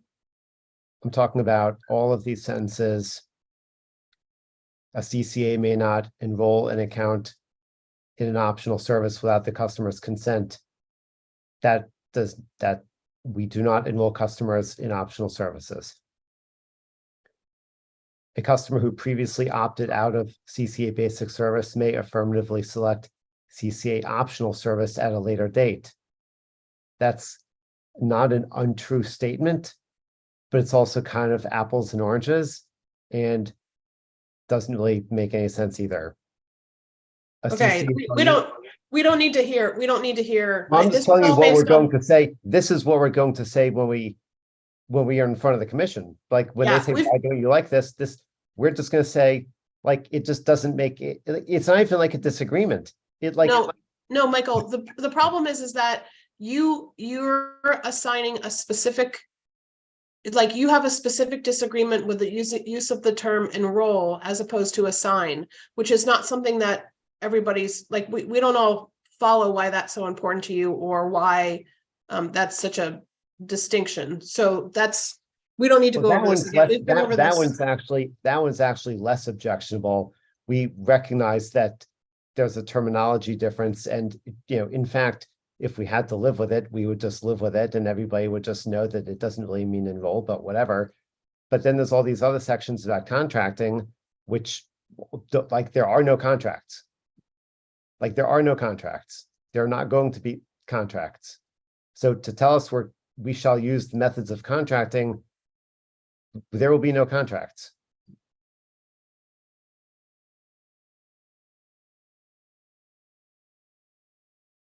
So I guess we'll just take this to the commission. And then we're gonna have to stand there in front of 3 brand new commissioners and explain to them this intricacy is not a topic that we are looking for, not something we would look forward to. And they're going to wonder why we've been doing this for 2 years and can't even agree on something as basic as whether there are contracts. I don't think it's a good look. There are no contracts. There will be no contracts. There is no reason to have contracts. That's not how CCAs work. And when we say that is not how CCAs work, there are no contracts, and we explain the county signs a contract. They're the ones on the hook. That's literally how what an aggregation is. The hallmark of an aggregation is that there are no contracts between the supplier and customers.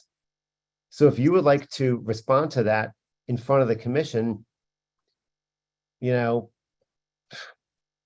I don't know. There is not a CCA in the United States of America that has these contracts. It's just not how it works. But we're willing to fight that fight another day. Okay.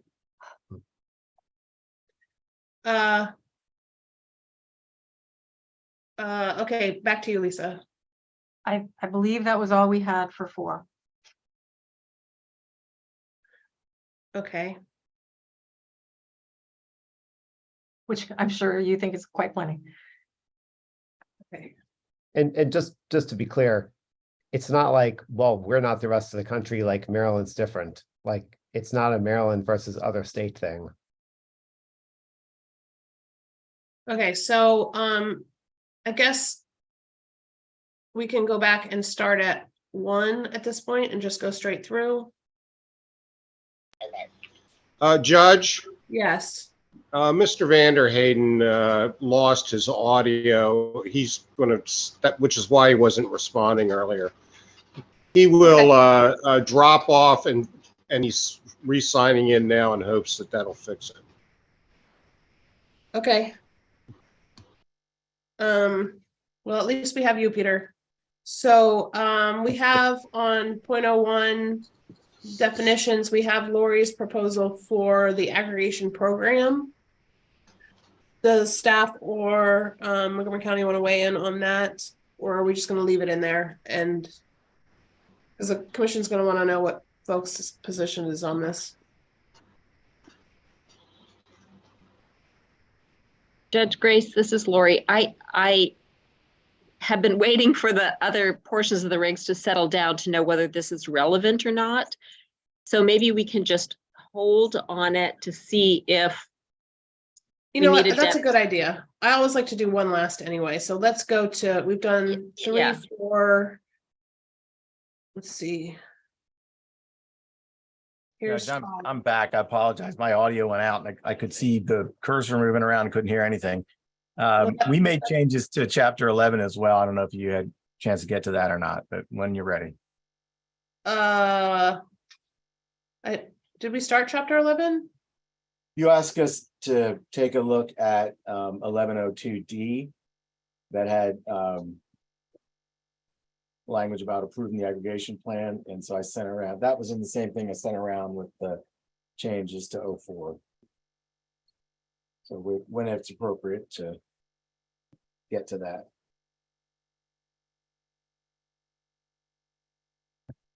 $1102D. Yeah. Okay. Okay. So I have a. This is not the new proposed language. So I sort of tried to boil this down to what we were looking for in terms of the elements. So I think what the county was looking for was to take D1 and sort of make it into something that said, you know, you got to approve the aggregation plan, and it included a number of things. So, and what staff had originally proposed had 4 specific items that we were looking for explicit commission approval on, one of which was the ag plan, the other were terms of service transition and the cybersecurity plan. So I think what we're trying to do here is shift it so that items 1, 2, and 3 are in fact bundled into the aggregation plan approval. But it's listing that these, you know, these specific items are incorporated within that. And then the one modification addressing the third item, the cybersecurity plan, was that it would be written in accordance with chapter 16, regulation 3, which just describes what goes in the cybersecurity plan. And then in order to sort of break that out and then still have the other thing, which was the B, I just reorganized it into section D, subsection 1, and then paragraph A with I, double I, and triple I as the subparagraphs there. And then specifically, any changes to items little I1, little I2, little I3, those would be filed for approval because those are specific, and we just wanted to make that clear. I think that's for one of the purposes of having them explicitly approved, was so that, you know, those would be something that would not change without, you know, another review by the commission.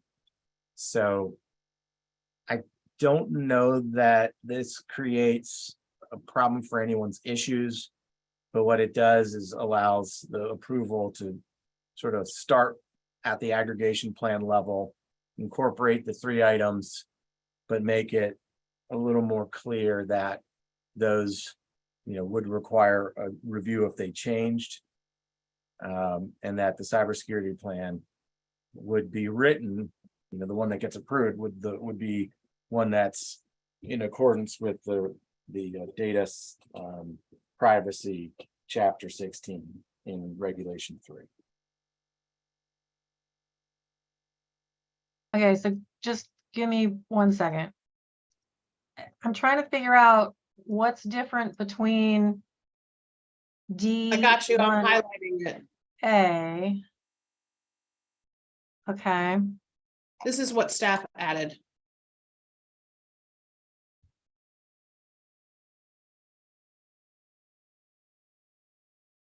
So in particular, Lisa, there's probably 2 big like ads. One is, it's not really a big ad, but like this is what's sort of significant here. The cybersecurity plan is the same one that's described in chapter 16. So whatever gets incorporated with the aggregation plan and approved by the commission as part of that is written in accordance with 2016. I think you said your folks were agreeable to that. This just sort of makes that obvious. And then we're asking that if you do change terms of service, the transition schedule, or the cybersecurity plan, that those go to the commission for approval. Okay, so it seems like with just the changes in blue, 1A and B are what we already had proposed. Yeah, because I think what you had done was basically you sort of put 1, 2, and 3 in A into like these will be approved as part of the aggregation plan. Whereas what we had originally proposed is, well, there's going to be a, you know, 1 or more orders that approve the aggregation plan, the terms of service, the transition schedule, cybersecurity plan. So our sort of compromise here, I sort of tried to boil this down to what we really were looking for, is we want each one of those things to be specifically approved and then not something that would change without commission approval or reapproval. Okay, so I'm just trying to get past 1 first, because 2 Okay. basically is trying to relitigate the conversation we already said we have issues with before, and I thought that was one we agreed to take to the commission. So I'm really just trying to figure out if 1A, if we're all in agreement that 1A is essentially what we had suggested earlier. It is, I have it. Can you see it up here? Yeah. I have your language. It is, So- except for the blue items. Yeah, and B, I think we had, B was, you yeah, didn't B make, we had no edits with B, correct? yeah, So I'll let Michael and Stan chime in, but I think we're okay with D1. But 2 is exactly the conversation we had for a lot of time earlier today. So All right, I we think would you were, not agree your with putting that in language, there. your language was optional service and basic service. My concern with that was that it seemed to be everything within there. But specifically, if you write the terms of service, you write the transition schedule, you write the cybersecurity plan, the commission approves that. 2 makes it clear that the commission has to approve that if you change it. Now that none of that has to do with your rates or that sort of thing. Possibly your terms is where, like, if you want to change the composition of the renewable, and then we get to that, but Well, that's presuming we put it in there in the aggregation plan in the first place, right. right? So basically what we're, Commission under approves this the plan without it. scenario, we're being locked into basically saying that if we want to be able to change it, the composition of the renewable, for example, the most obvious example, as we will need to be able to do to take advantage of procurement, then we would basically be saying we can't put that in an aggregation plan if then we have to get that approved before we can change it. So I don't think D2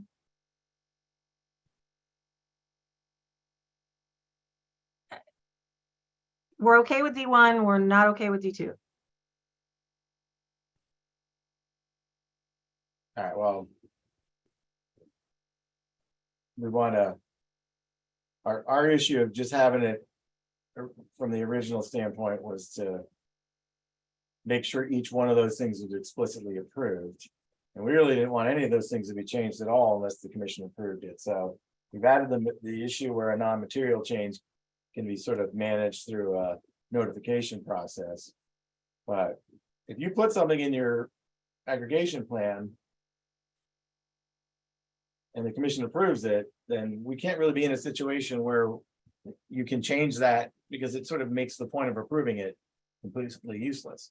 Yeah, but Phil, are But we that gonna was this are we gonna morning's be back here? conversation about Right, but what types of you're things not we want talking about- carved out, essentially. so that, I mean, that sort of has bearing here to the extent the terms of service, that your transition schedule, that's not part of that, and your cybersecurity plan, and we definitely want those to be something that shouldn't be changed without commission approval. So if it really is just, looping in terms of service along with the things that you want to be able to change, then it's that, we'll just disagree on that. But I don't think you meant to say that you can change your cybersecurity plan after it's approved without reapproving, nor your transition schedule, because a lot of things hinge on the transition schedule.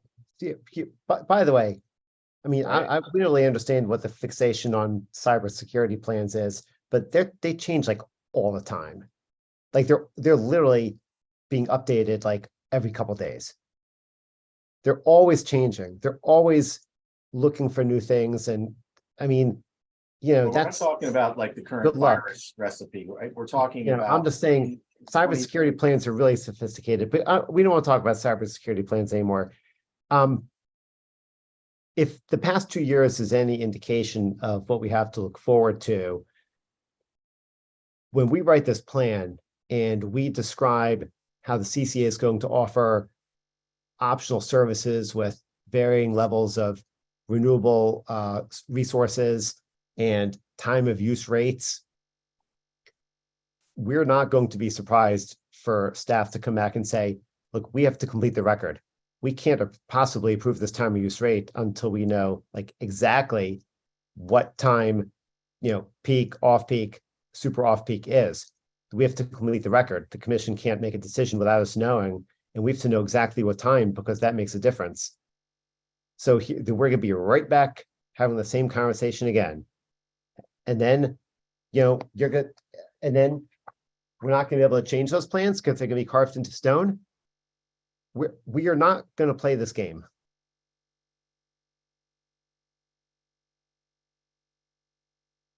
We don't have the resources to go through this again with a plan. Just FYI, I'm back. I lost power and lost internet for a while.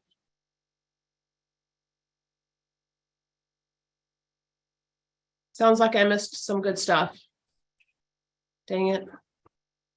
Shockingly, we're exactly where we were when you left, I suspect. All right, let me get back Well, into. We're Judge okay with Grace. D1. Yeah. We're not okay with D2. We would like to, we'll have this conversation before the commission because it's really the conversation that we had earlier about E, I think. Okay, so so staff, or I guess Montgomery County so are you accepting staff's language for sorry, I'm trying to get back to where I'm supposed to be. Are you accepting staff's language for D1? Yes. Which is essentially your language with some changes? Yes. Okay. So let me go into 11 and make those changes.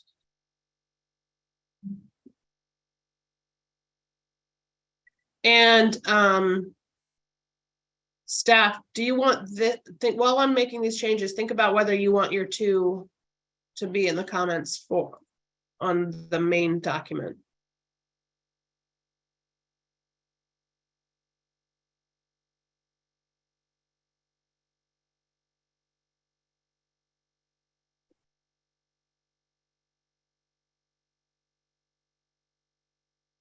Ugh. Judge Grace, in a way, it would almost be better if the only disputes we had were whether, it was 45 days or 60 days, because then, like it's clear that we all understand what we're talking about. We just have differences of opinion on timeframes and, things like that. Many of these concepts suggest like a wholly different view on how CCAs are even intended to operate. And we're concerned about, the impression this is going to give and how the new commission is going to respond to this. Welcome to the club. I'm not sure. So what are you saying? Well, we just wanted to sort of express that sentiment. Michael, would you entertain sort of a proposal to maybe to sort of solve the deadlock? And it shouldn't be entirely surprising if we this issue of approving changes, we could probably package this up and ask the commission to decide. And then once they give us the policy, we can come back and implement, write the regs that do it. We could probably do that with the 60-45 day thing. We could just give them a couple, we can identify these points and say, here's some policy things that if you could knock these out for us, we could, come back with consensus regs once we have a policy. Because, staff's obligated to tell the commission what we think is the right way to go. And so we can't not tell them something. And if we agree to change something that we still, we're saying, well, this is a compromise, we can't really not tell them. It's just not how the staff is. Well, we're not asking you to not what we're asking you to do is right. No, but so my point is why don't we go to the commission with, I don't know, 2 or 3 policy decisions, ask for a determination of it, and then once they give those, because they sort of are said now twice, why don't you bring these smaller issues to us, or bring the big issues to us, we'll solve them for you policy wise, and you can go back to writing regs. I think Let's they meant try that. before we try to submit the new regs. Well, This is. I have a feeling that what staff might want to consider at least is writing some comments up after these are filed, saying, by the way, this is going to be sort of similar to what we experienced previously, and we would recommend that these issues be sort of brought to the commission, the commission could solve a couple of these, and then we could, draft, consensus regs along the lines of the commission's decision, and it might make it easier to do the rulemaking. But You gotta be kidding me, Phil. That's what we're doing now. Right, but we're not getting anywhere, right? But And then what's going to happen is rulemaking sessions are tough because it's not just a policy call you're making. You're trying to parse through all the language to get it right. If we ask them to make a policy decision for us, which they've done very nicely a couple of times already, we could then get that policy decision, and then we could probably write regs. And everybody's like, well, here's what the policy said. Let's write regs that do that. But Now we we're need not to- arguing about the policy basics. And we might get along much better. And we might actually, get to consensus. We're not fighting over policy issues. We're fighting over commas and semicolons. Correct. Jeff, I disagree And with so, well, maybe we're fighting over policy issues too, but we spent huge amounts of time on semi-cosmetic issues. On a number of these days, totally but agree. especially Yep. today. So that's not going Agreed. to work. Agreed, don't agreed, think- Jeff. But this don't idea think you're- of this concept that you have, Phil, with all due respect of how CCAs operate, it's just, I keep saying, I feel like a broken record.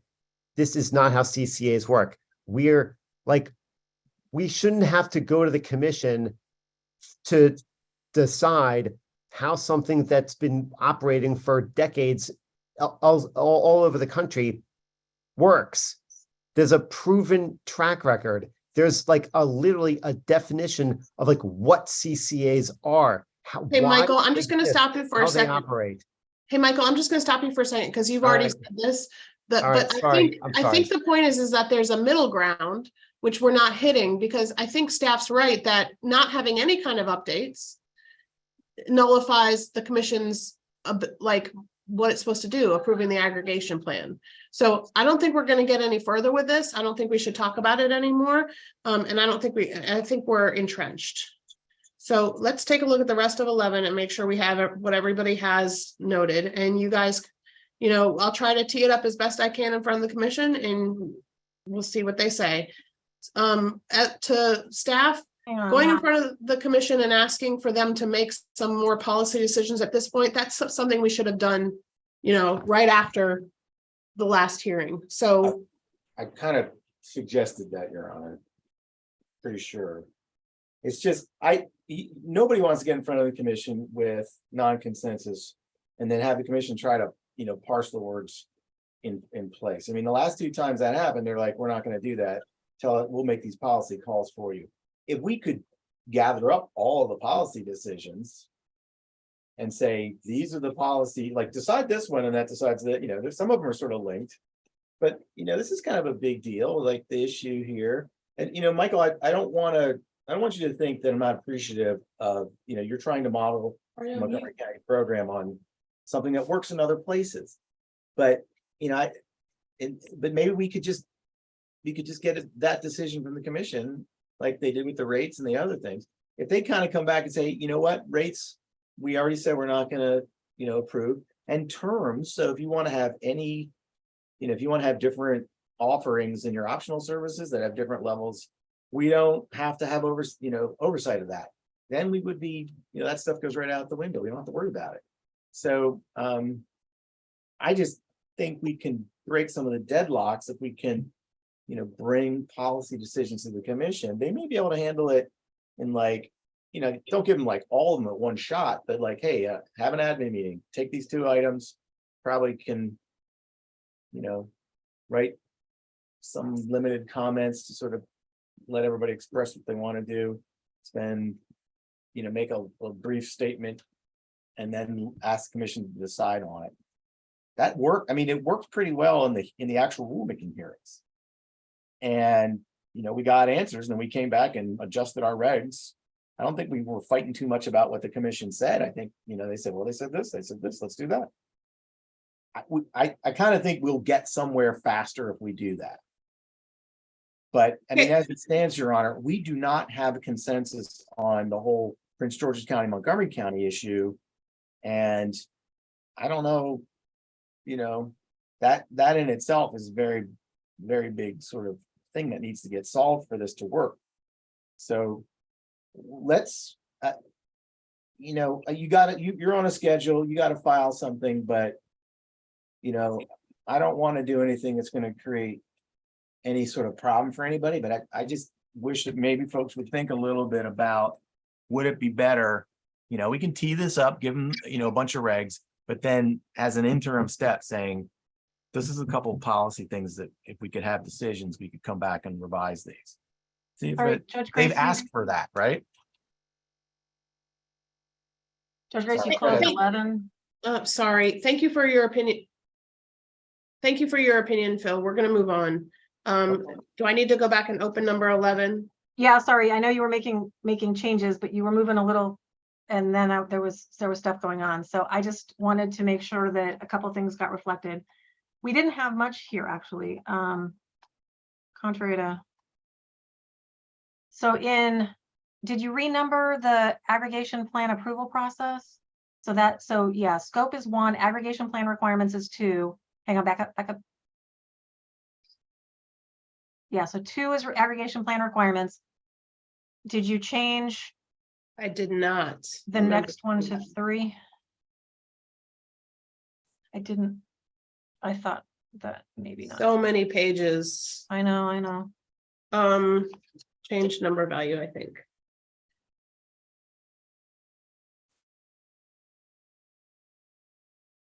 Okay. And then, yeah, A1 there was resolved. Did you delete that comment? Okay, yeah. And then we dealt with discovery earlier. We dealt with, okay. Then I think everything else is as discussed today, but I didn't see that other thing. I'm sorry. So I probably this no worries. This comment in 3 is deleted now. Yes, staff accepts this language from Montgomery County. Yes. Okay.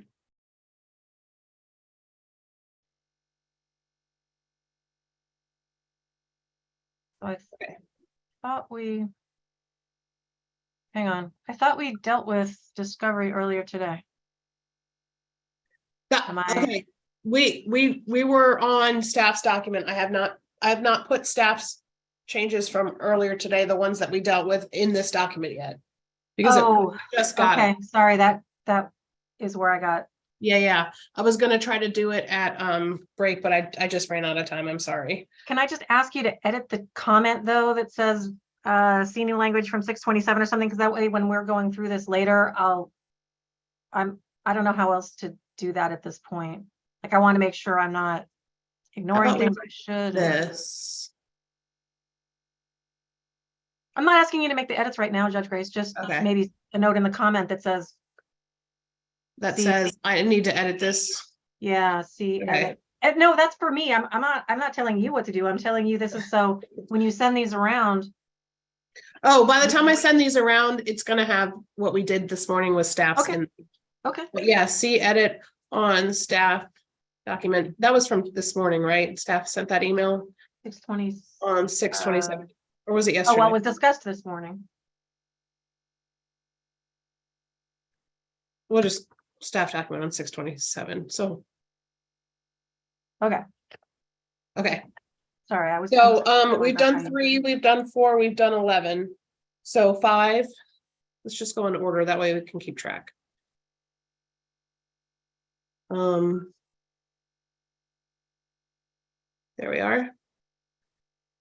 5.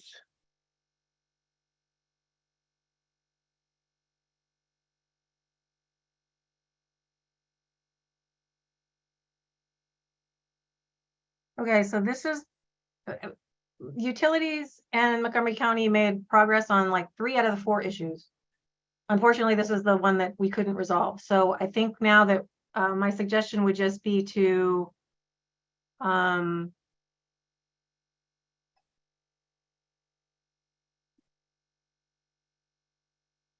Lisa, you want me to chime in? Yeah, sure. This is sort of related to the issue in chapter I think it's 14, Taylor. So I mean, we have a couple of suggestions, but like we would suggest changing the shall to may, for example, in number 4.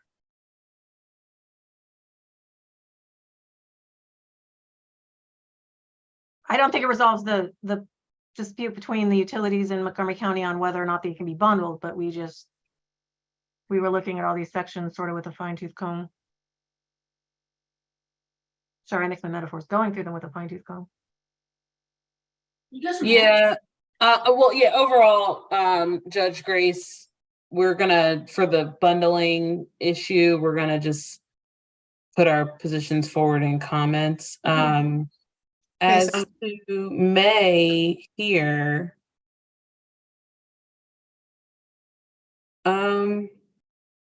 this is the first blush to seeing that. Maybe, I'm not sure if we're okay with that, but I'll let others from the utilities weigh in. But I get Lisa, your point on how this is connected there. Yeah, and we are not saying that there's not still that other underlying dispute, but this is just the language that we would suggest for this section, assuming whatever happens in 15 or 14, whatever it is.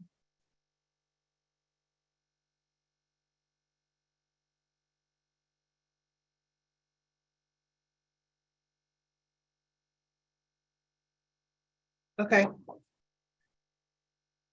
I think that was the only thing we thought after looking at that with the utilities and on our own. And okay. So 5's as final as it's gonna get. Make sure I saved it in the right place. I didn't.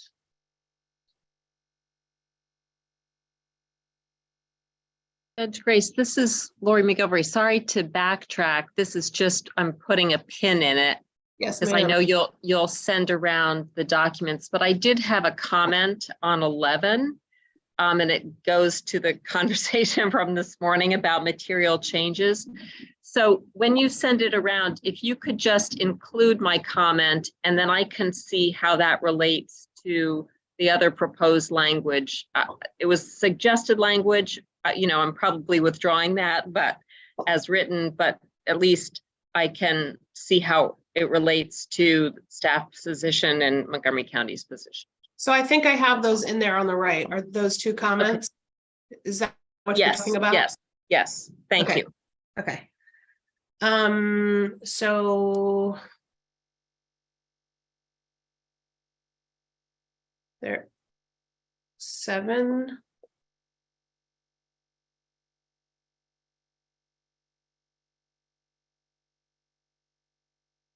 And yeah, we needed to circle back around this one to an issue, but Do you want to do that now? do you want to make sure all the others, we're down at, we have issues for 707. Okay. So advertisement. So I don't want to take you out of turn or anything.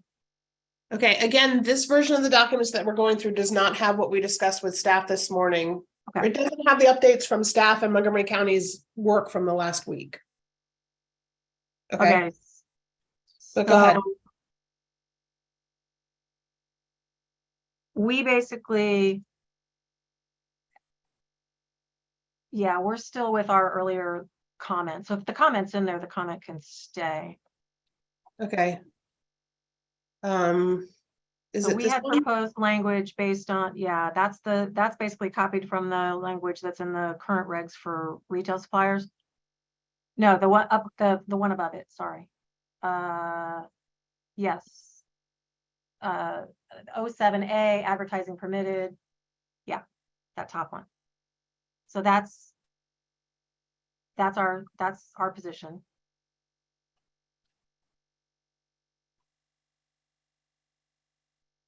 Okay. So you don't have anything new on.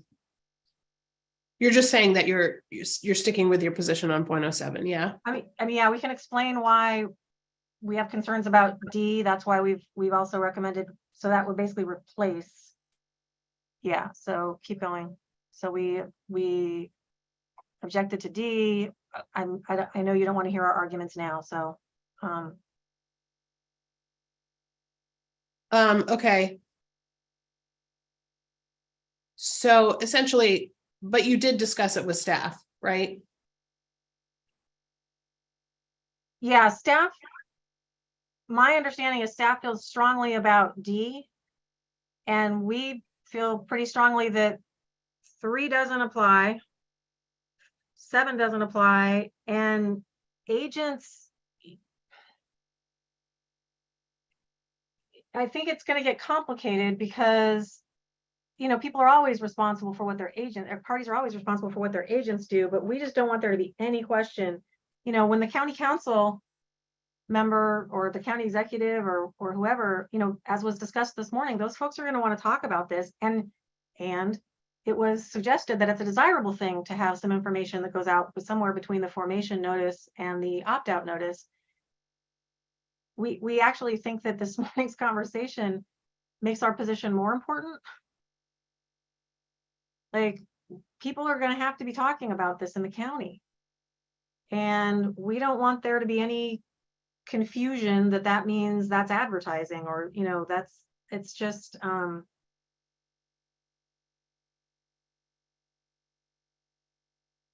Okay. Staff, you don't have anything to add to the advertising and solicitations portion? Yeah, I think we took away some of the stuff. Maybe there was a portion of 3. I think we looked at that and we dealt with it. The part of 3, I think we were talking about had to do with the consent and the notification. I think that part is dealt with. I know I have a document that went into this, but our other concern, so 10, and so the underlying principle here is that in particular for these optional services, customers have the same, protections that they have for retail choice. So that I think was where the stuff in 07 got picked up on. And then 10 basically says that, well, if you're using agents, you're responsible for their actions. So, I mean, if you have county employees that are doing things, or, if folks are just, talking about this to their neighbors, they're not your agent. But if you give them material to hand out to, take to the local HOA association meeting or something, it should probably have identifying information on it and be, otherwise compliant with, all of the requirements that folks have for retail choice solicitations. So I think that's what we were trying to get at with that. and I understand what you're trying to say, Phil, but, going back to the definition of agent in COMAR 2053-0102, an agent is somebody who conducts marketing or sales activities or both on behalf of a licensed supplier or broker. I would argue that, somebody talking about the CCA, one of the council members or one of the county exec, or some DP having a table at the county fair, I think we talked about, the table at the fair kind of situation. They're not working for the broker, or for the supplier. They're Right, well, talking on behalf of the county. I mean, I think we're on the same page. I mean, if I happen to be a customer of a retail supplier and I go and, tell all my friends what a fantastic deal I have, I'm not working for that retail supplier. I'm not receiving any compensation from them, but I'm providing, my opinion on them. That you wouldn't, I wouldn't be an agent of the retail supplier. They don't even know I'm talking about it. But if they hire somebody, or if they engage someone, in some way to promote their business, well, then they're an agent. I mean, I think that's how the agent stuff works. So maybe, like, we don't want to take away the responsibility that the county would have to be responsible for anyone they hire or otherwise engage to, promote. They have, if you hire an agent, they do something, it's your responsibility. It would be the CCA's responsibility to do that. That's what 10 does. It basically, you got to train them, you got to provide them with, materials, et cetera, et cetera. You're responsible. So we wouldn't want the CCA to be in a situation where they're not responsible for their agents. I don't think you're going to be, but I mean, we can't just not have the rule. So that's where that part is. I think the We're 03 always part. responsible for what their agents do. Sorry. My suggestion, Judge Grace, is sort of leave the things that we have. Honestly, if we can work this out in the next week, that would be great. But I'm not saying that I'm not willing to talk to staff or utilities or Lori or whoever wants to talk to us after 5 o'clock tonight or whatever time tonight this ends up. But I know we're trying to make decisions. Okay, so moving on, there's Ayoba, I'll open it up to you for some compromise language that you proposed in your comments on Friday. Fran, are you still here? We have some proposed language that might solve the whole problem. Okay, let's do that. This is Robbie. I do have one quick question though about solicitation. Does that include door to door or is that just telephone solicitation? I don't think it calls out door to door. It called out telephone solicitation. But Because I we're know- okay saying we will do neither. Okay. Okay. You mean in a regulation? We're not Nope. going to do door to door. We're not going to do outgoing telephone solicitations. I am very concerned about the current status of the Maryland Telephone Solicitations Act, which seems to suggest, at least currently, that if we have a process by which people can call us in response to having seen our opt-out notice, which we would need to do for folks who don't have internet access, that somehow that is going to kick off the Maryland Telephone Solicitation Act. But I mean, we'll have to figure that out. But we think it may just make life easier at this point to say we won't do outgoing telephone solicitations. We won't do door-to-door solicitations. Okay. Grace, this is Fran. I'm sorry, I lost audio. I couldn't get my mute off. I heard the tail end of what you said. Lisa, I'm sorry to make you repeat it. Could you say what you thought the compromise was? I'm Our sorry. compromise is we won't do outgoing telephone solicitations or door-to-door solicitations. Telephone solicitations, what I was interested in. Right. Well, you were interested in saying we wouldn't do them to small commercial customers. We're saying we won't do them. Or that small commercial customers can opt out of telephone solicitations. Well, if we're not doing them at all, how would that be relevant? Well, where does it say that you're not doing that? I'm sorry. We just suggested that. Oh, well, if you're not going to do that, then that's fine. I'm sorry, what are you writing? Will not conduct outgoing telephone solicitations to small commercial customers? Period. Oh, that's fine. That's fine. That's fine. You're missing an My S. problem goes away.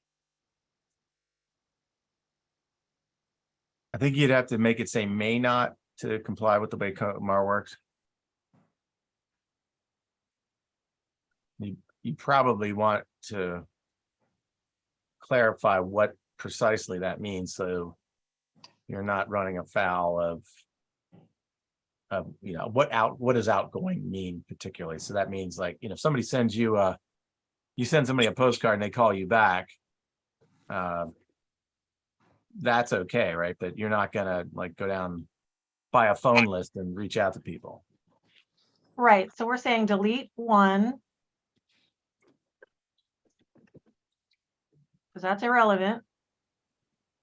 And the whole kit and caboodle, I don't even know if you need a 1 at that point, becomes a CCA may not conduct outgoing telephone solicitations. Does outgoing have a specific meaning?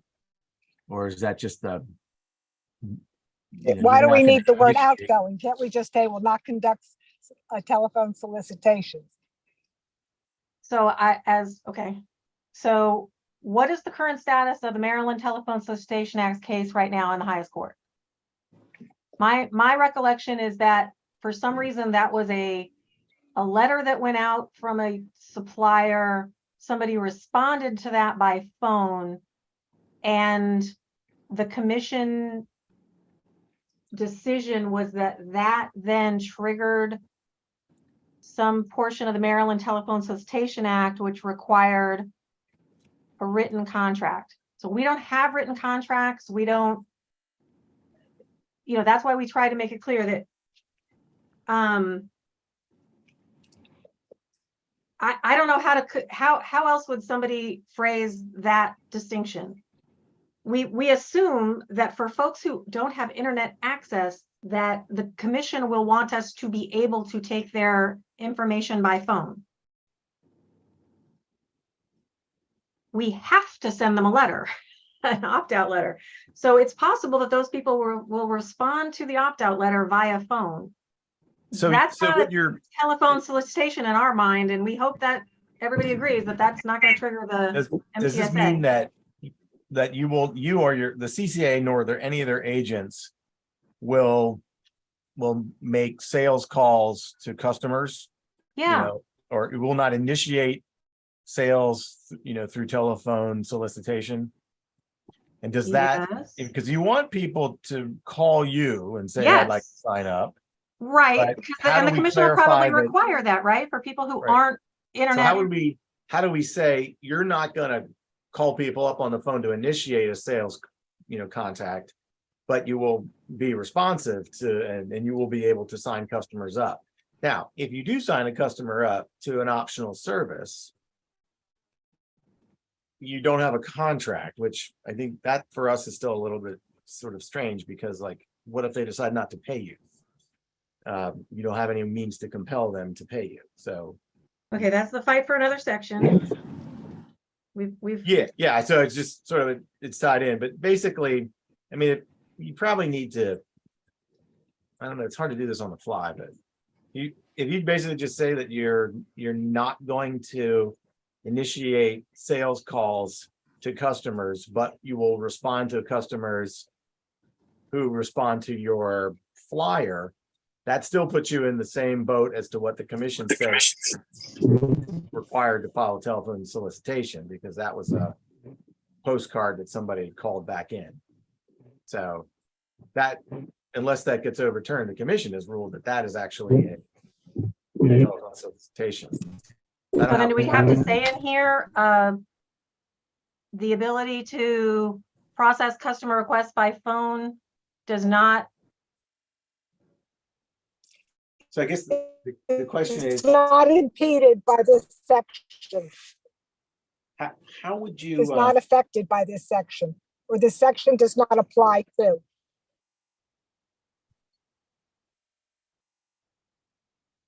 Probably have to make that another subsection, but.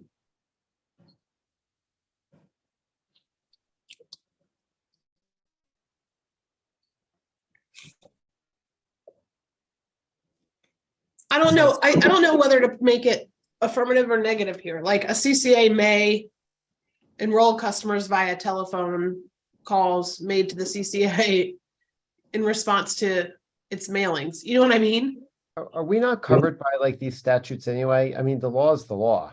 Like there No, shouldn't we have to be don't. No, the can't law's a be- mess right now.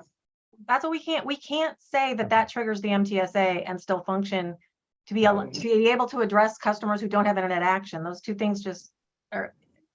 I mean, if that you're, doesn't work. if it doesn't, so in order to comply, you basically have to have them sign something, right? Which Like we've a already said, phone we're not doing that kind of contract. no one Right, needs right, to but, sign like, anything. this is what the retail supplier has to do. This is where if they call you or you call them and there's no signed contract, that's what the commission was sort of that was important.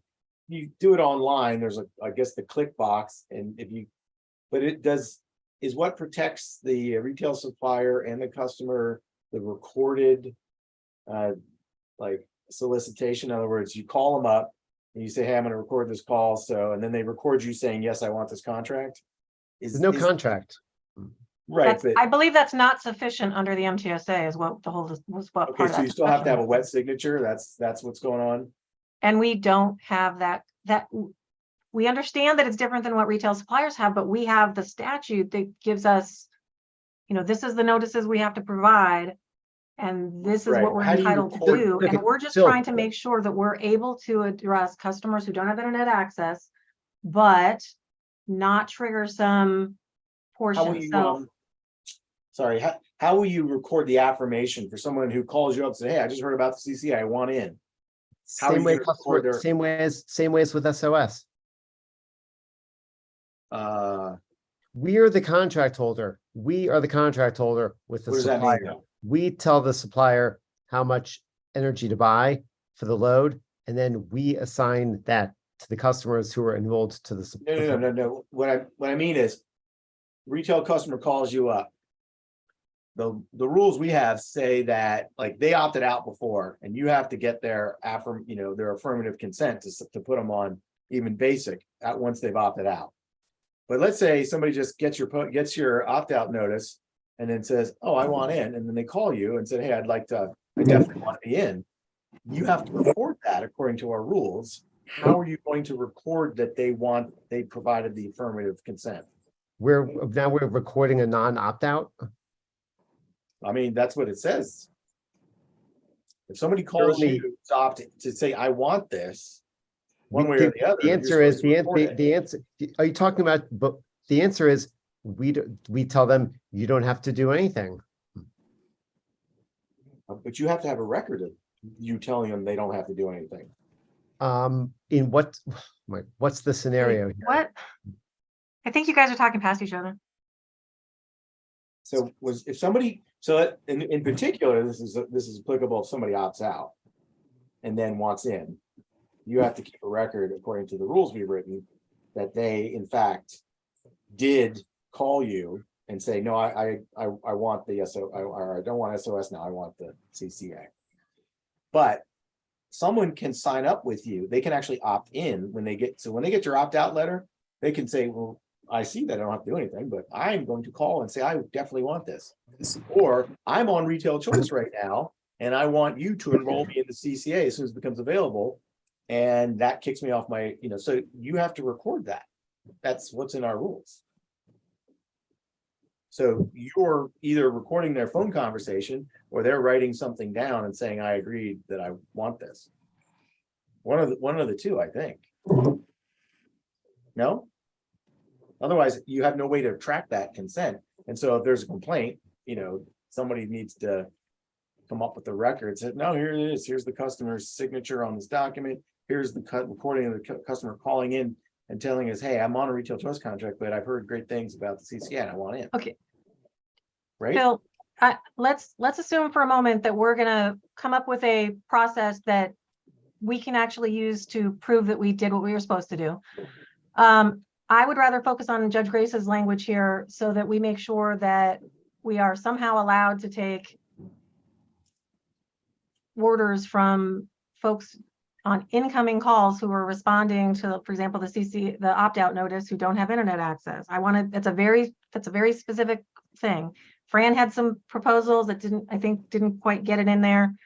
Right, but what I was trying to get at is if we're taking out that you're complying with, I think the NTSA requires you to,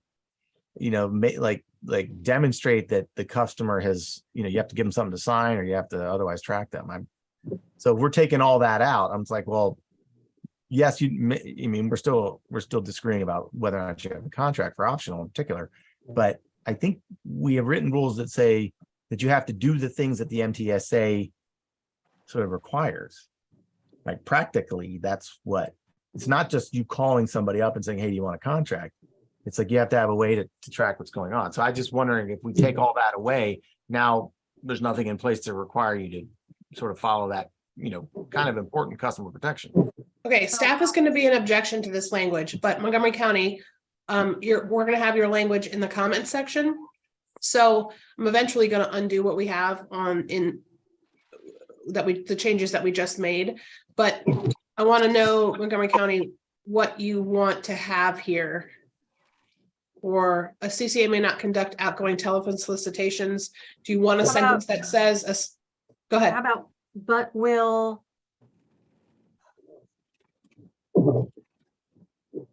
provide a means, I'm going back to like the language that we had suggested for optional service, will provide a means for customers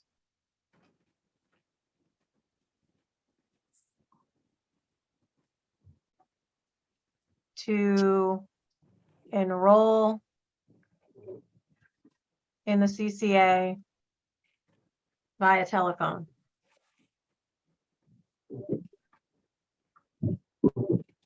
That may be the best that I can do on the fly. Lisa, how about we'll initiate service with the CCA by telephone? So it's clear that the customer is initiating it. That's great. Thank you, Fran. Then this language is fine with us.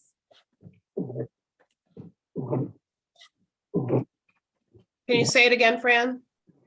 I'm driving, so it's a little hard. We'll initiate service with the CCA. The customer will initiate service with the CCA.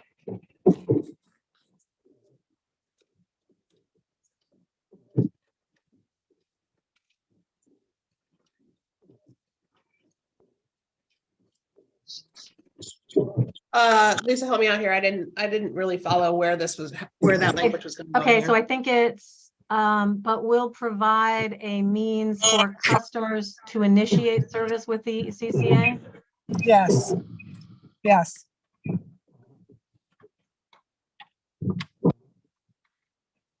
Is it via telephone or no?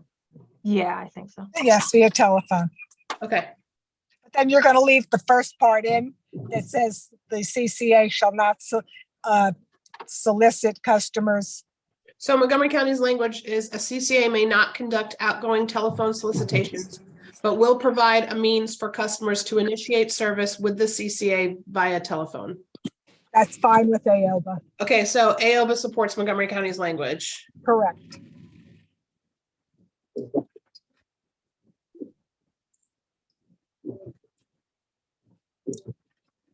If other people have thoughts about whether this still raises MTSA problems, I'd appreciate it.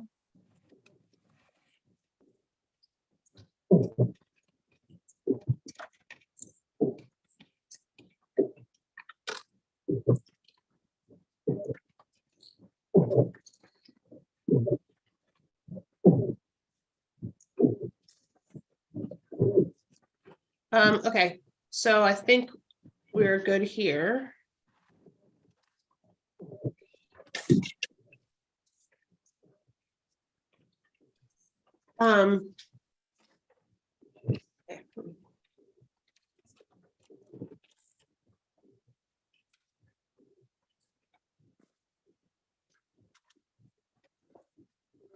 We addressed that this morning, costs recovered through rates.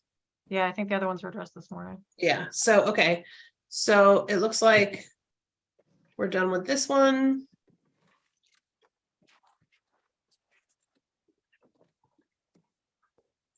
Hello, Ms. Rogers. Hi, Susan. Okay, what was that, 5? So no, or 7, so no.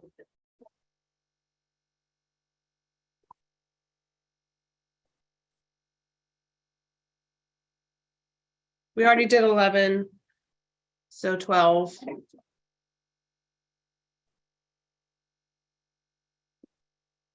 So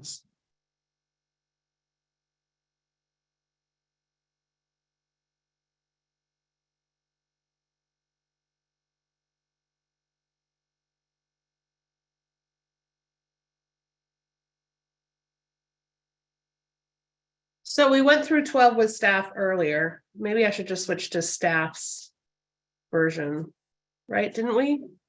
Oh, no, we didn't. Okay. I don't recall that. Maybe I missed Okay. it. Okay, do we still have title problems with this one? And then we had Montgomery County's language. So this was one of the things I think we talked about in our meeting with staff. We've had more than one meeting with staff since we last met. Please know that we all made an attempt. I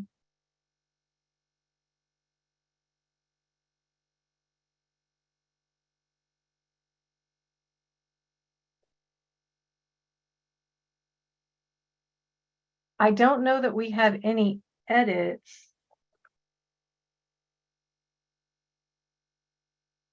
since our last comments.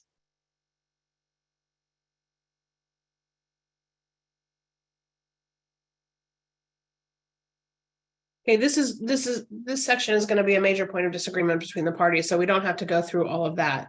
As to the title, can we all just agree to CCA pilot program termination and major changes? I think that was our suggestion, so we support that. I think it was Potomac Edison actually, but Oh, sorry. Okay. Staff? I don't want to take credit. Not due. Yeah, I think the title, other than it's helpful for people to find things, because they can be indexed against the title, but that's fine. I think the issue with this one isn't so much what's in here now, but the definitions of partial termination and termination sort of change the effect of these regulations dramatically. So what each party considers to be a partial termination in particular is what sort of impacts what this language says. So okay, so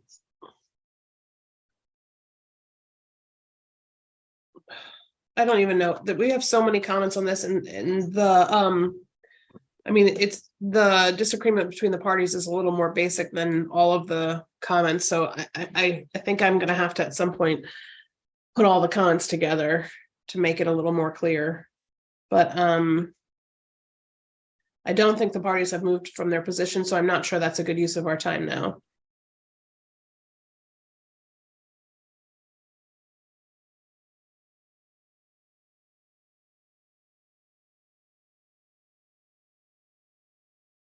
So I'll work on this section.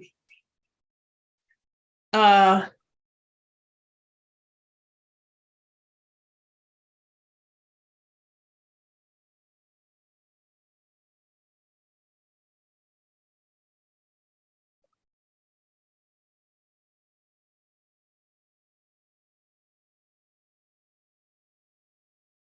I think this one is just gonna go ugly to the commission.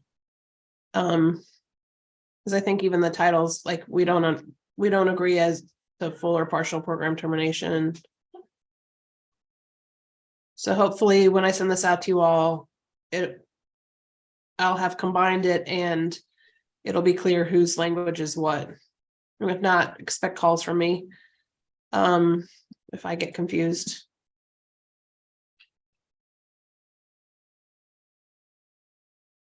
Now, that being said, staff in Montgomery County, you guys met on this. Did you make any headway on any of these items at all? it's a fundamental disagreement about what gets reported to the commission. No, I understand that, but So there's a million changes to this. Go ahead. So I kind of think the disagreement is, lies within the definitions of, in particular, what a partial termination is.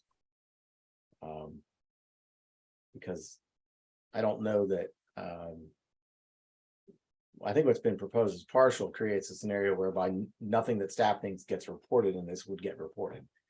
And without that definition, sort of putting it in that spot, I think the county finds themselves having to report on things that they don't think are appropriate to report on. So it's really just sort of like a policy call maybe that the commission can make.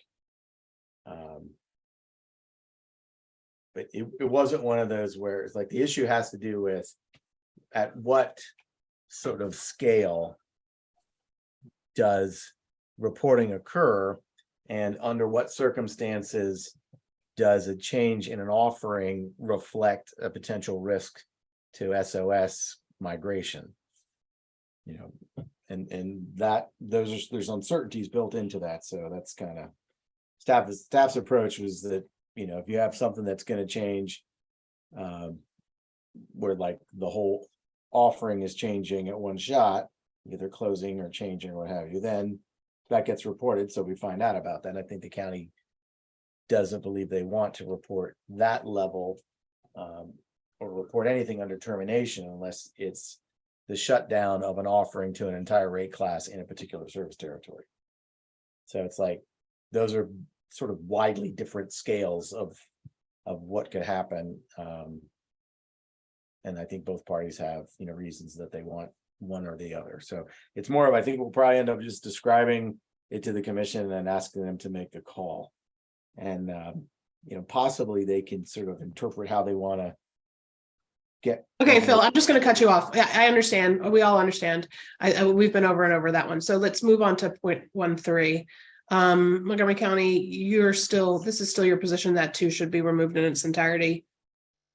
Hang on, sorry,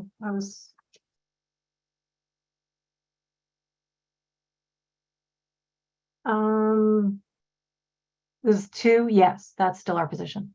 Okay. So that's finalized. Point 1.4,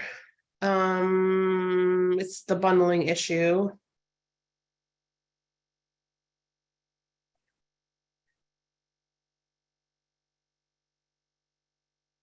Okay. I have comments in here. They don't seem. You'll have to let me know if you think that they look final or not. I mean, I think it gives an idea to the commission of what they need to decide on, and you all can submit comments and fill this out if you want to. So this was a final consensus, 0.15, as of the last, as of the last hearing. And let me know if there's anything different.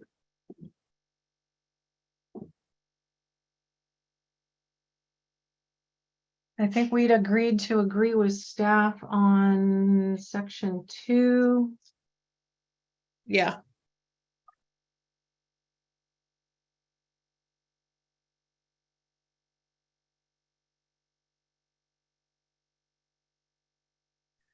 Okay. Sorry if you heard the children, sorry about that. 0.16. So 15 has no. There's nothing in 15. It's Okay, so complete. 15 is a consensus. Yeah.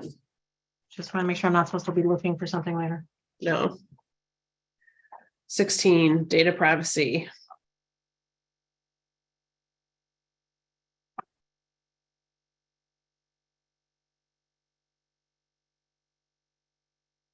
Staff was going to double check on the language proposed by Montgomery County. Judge Grace, Michael Krauthammer here. May I speak about the last provision on that page there? Yeah. We have spoken with suppliers and have learned that there are laws requiring them to retain data for, we believe, 3 years after they're, at least 3 years after they're finished serving the customer. Keeping in mind that every time they re-engage with a customer, that 3-year clock starts over again. We've expressed, so that's a legal requirement. That's at least one legal requirement that we've been made aware of. It's certainly possible there are others. There may also be, various, compliance reasons why suppliers need to retain data. There's also just the customer service reason that the suppliers need to retain data for customer protection, which we've discussed at length. So we see like a plethora of problems with this idea that the data can't be retained. Okay. Where is that requirement? It's the last sentence on the page. No, I realized that what's the requirement that the suppliers told you about? That What's they the have to site for retain that? the data. I thought they said it in one of the calls. Is One of it the in work Com- meetings. is it in Comar? No, it's not. It's not. I've not been able to obtain a specific citation. It's Okay, that's it's speaking with suppliers and learning about the requirements that they're aware of because of their work is hard enough. To then ask them to go do homework and find the legal citation for something is a little bit more difficult. Okay. It also may some of these many suppliers of course operate in multiple states, And so they may be subject to requirements, in the state where they're based, even though it may be different than the state in which they're operating. Okay, So our proposal here is that, that they retain data for, at least for a period that is, required by law or regulation. well, I think Montgomery County's position was that this last one should be deleted in its entirety, right? That is, yes. So we have that down, but staff, you were supposed to be looking at the language in B. Yeah, I think we just have an edit that I think should be agreeable. Just to sort of form it. We would like it to say a CCA shall provide to the customer upon request. And then, upon request. And then leave via the website or by mail, take out the second upon request. And then we're good. Friendly amendment, Montgomery County? Sure.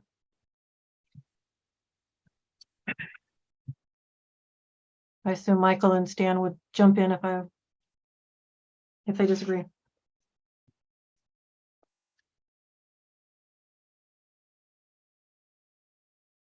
And then probably.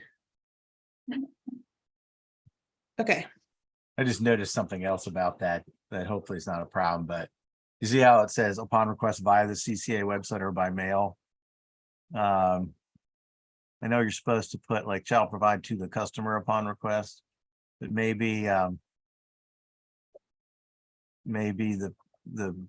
right, well, I guess leave it, but that's not implying that the customer has to request it by mail or by the CCA website, but that the CCA is going to provide it by the website or by mail.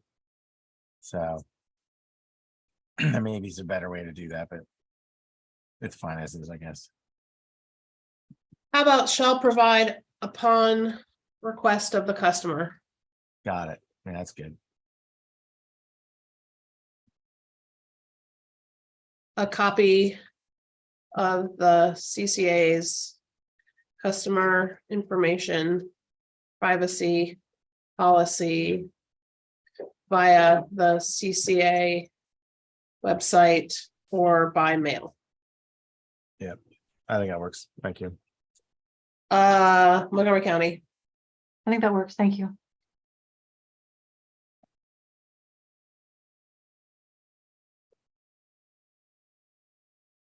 And then wait, the CCAs should be apostrophe, just a minor typo. There you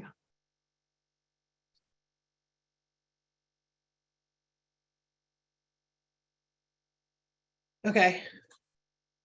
And then we have the comments, the 3 comments in the last section, which I'll put together into one comment. So 16 is done. 17.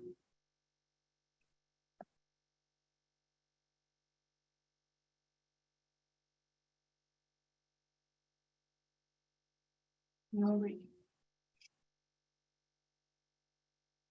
17, I had final consensus as of the last meeting. I'll make it bigger.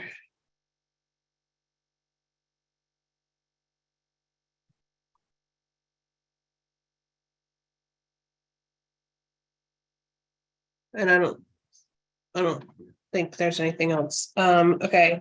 And then There was I think there was a version of 17 we sent around last night with one change the county I think was agreeable to, and we were attempting to address the concern that Lori raised. hang on, let me see. Staff 17, here you go. Yeah. So the transition report, the yellow stuff's what we're changing. The idea here is there's a report really, it's a separate report for each company. It's really just focusing on like what happened. Presumably they don't have to come at the same time. They should come as soon as possible after the transition's complete. And then sort of just breaking it apart. Each utility is supposed to help with it to the extent that CCA requests, help getting the data put together. I think before it looked like maybe we were asking for something that was just a version of the monthly enrollment data. But this is really trying to capture for each utility if there were any issues that were notable and needed to be addressed as a result of the transition itself. So I don't think we changed what goes in it, but we try to make it a little more clear that each there's a report for each utility. And specifically a report on the SOS to CCA transition. I think we were fine with it the other way, but we were trying to make this eliminate the concern about a redundant report or confusion about it. Montgomery County. I'm going to step away for one moment. We're fine with these changes if Lori and the utilities are. I'm going to step away for 1 minute. Yeah, sure. Lori? Well, I guess since you've made that change, I'm a little unclear why you're retaining one for the transition report as articulated and not conforming it to the similar data request in the monitoring reporting. But you must have your reasons that you want a tabulation versus, I don't have the language in front of me. I believe it's in 19. If there's some important reason that these two things are different, I hope it's clear to everyone. I'm not going to fall on my sword on it, but it's still a mystery to me.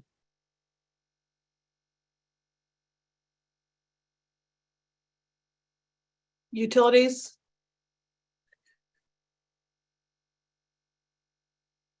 This is Valerie. I think we're okay with it. Or Potomac Edison is. Any other utilities?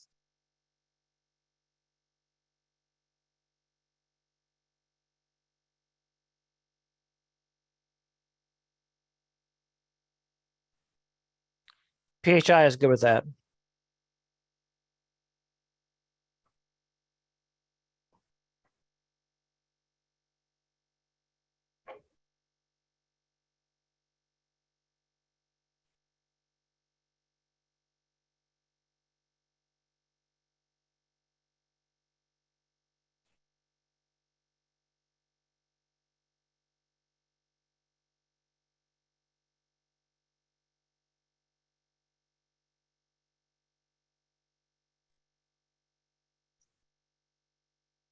Judge Grace, BG is okay with that as well. Sorry, I was Thank just reading through it.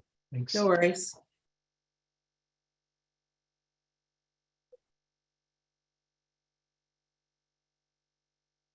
Okay. Okay, 17 is done.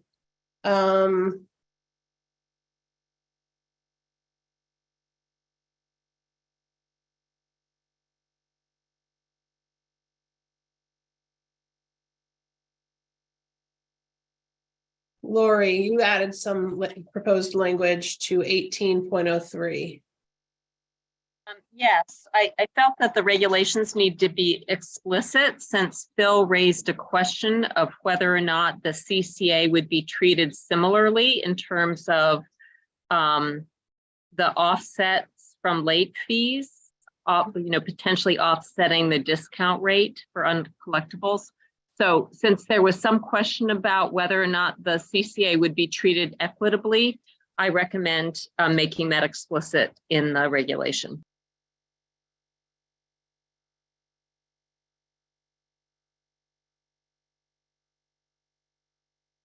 Lori sent this around on Friday, I think. Does it has Montgomery County or staff have a reaction? Subject to the utilities being able to apportion late fees, I think this would be consistent with the approach used for POR discount rates. I think maybe I think the way so generally, if there are late fees that are offsetting the SOS uncollectible expense, and the commission determines per the law that they want to apportion that to Montgomery County to be removed from the SOS uncollectible expense and placed with, you know, whatever the probably a POR discount rate, then it would be important to be able to do the same thing with the late fees.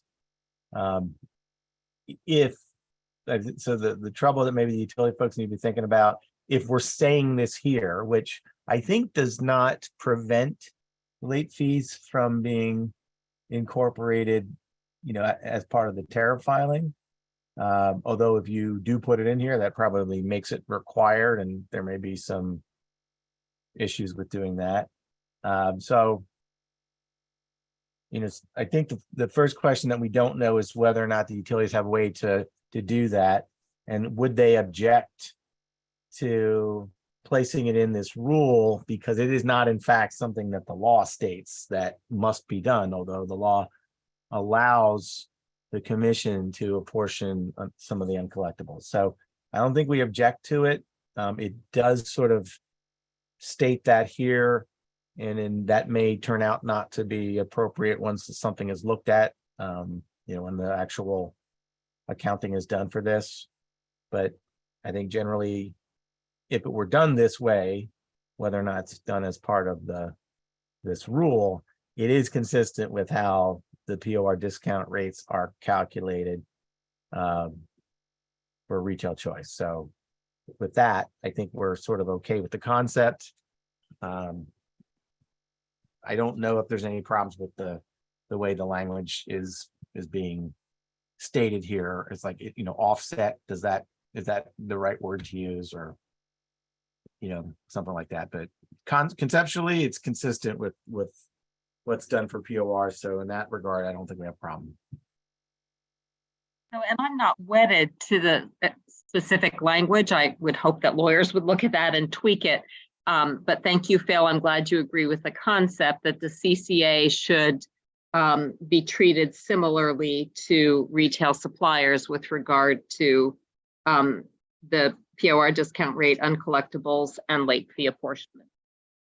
Yeah, I mean, it would probably be hard to argue that if there are late fees that can be attributed to Montgomery County customers for SOS, that they wouldn't benefit from that, and that, because otherwise Prince George's County would perhaps, like, if you're just looking at Pepco, would benefit from it.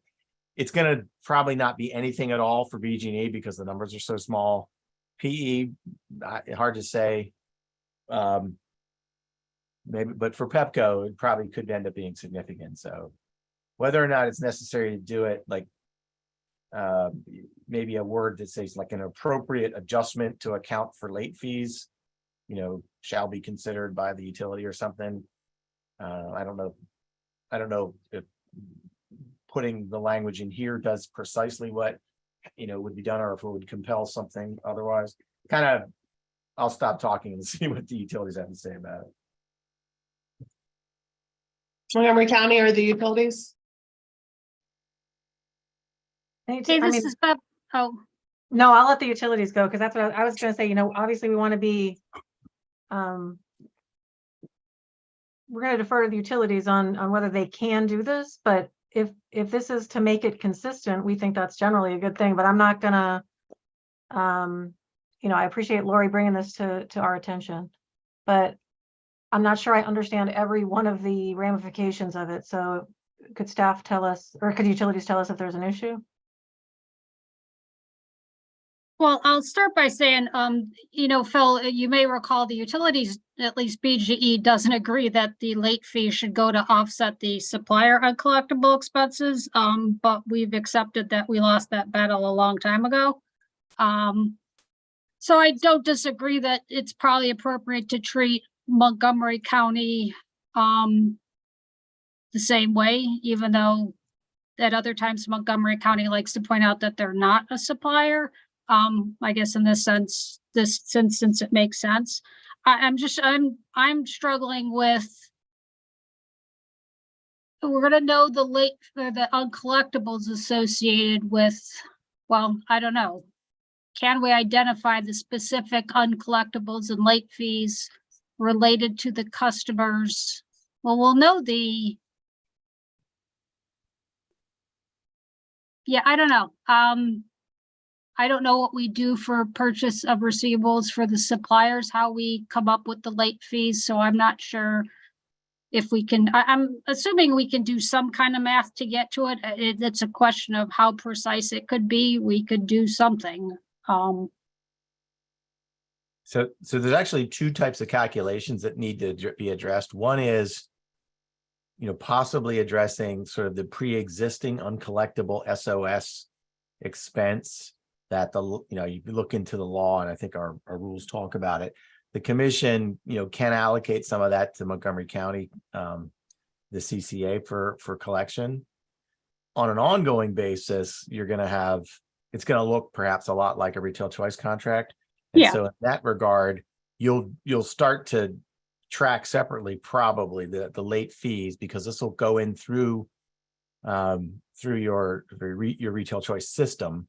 So whatever you're doing with retail choice now, it would probably be consistent to follow that.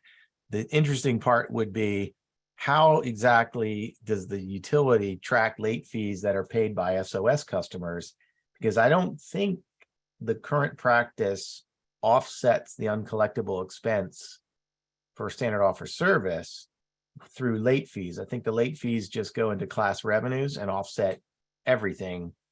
Right. So to do Well, that startup allocation with late fees, you'd be taking something away from revenue that's supposed to be part of the class revenues. So that might be a little tricky. Going forward, it should be sort of consistent with retail choice.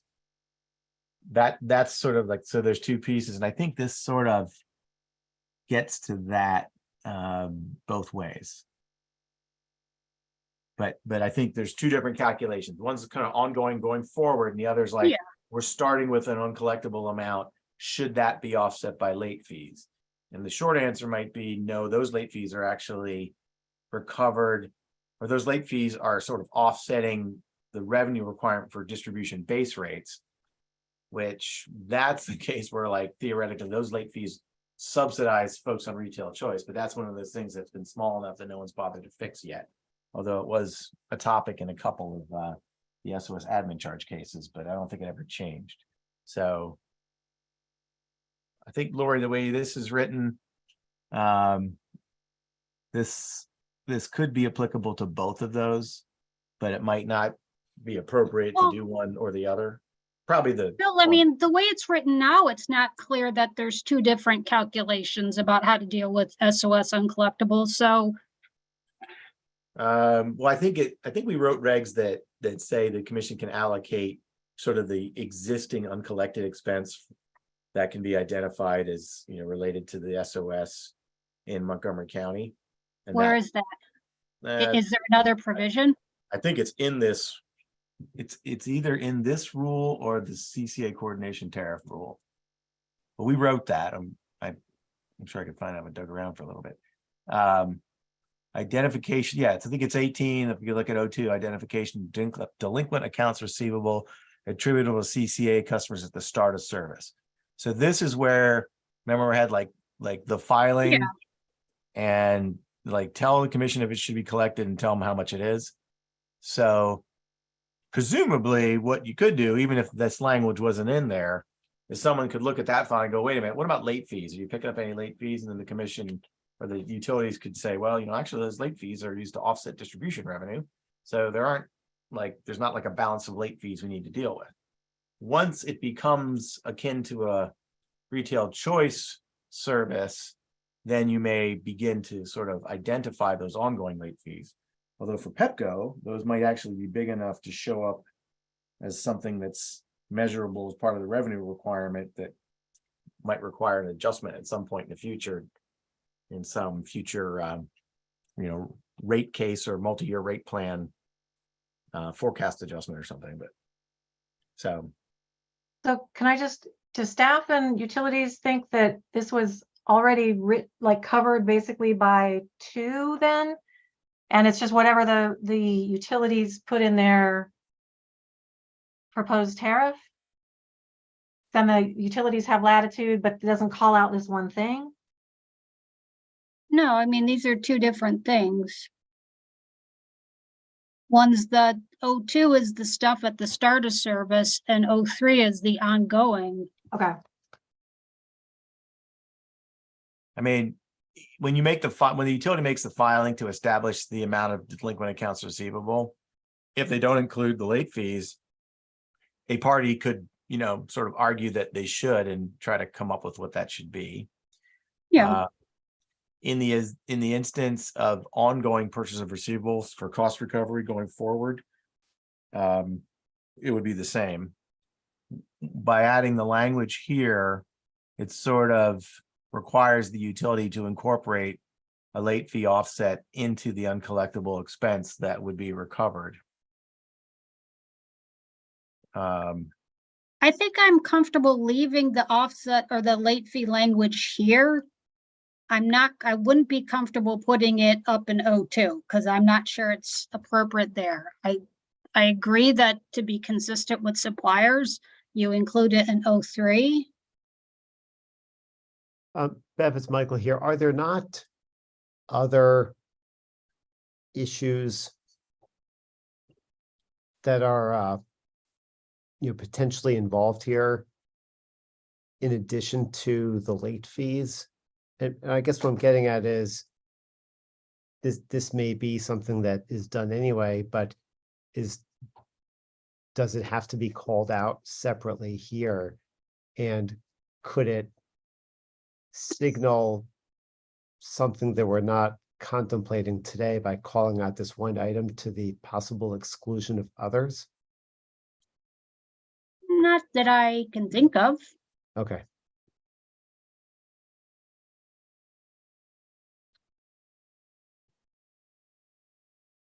But would you include that aspect when you make the filing, even if this phrase were not included? Just because that's how it works.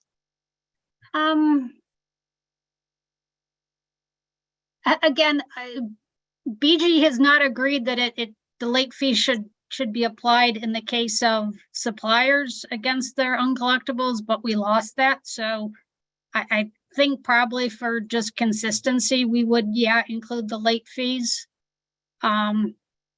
Knowing that the commission would probably say, treat them consistently. And just to be clear, I'm not taking a position one way or another. I'm just asking, trying to get comfortable with this provision.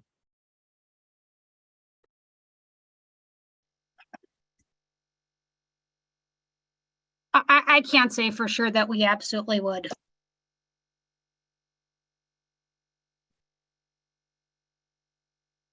I don't know, and I can't speak for Pepco or PE.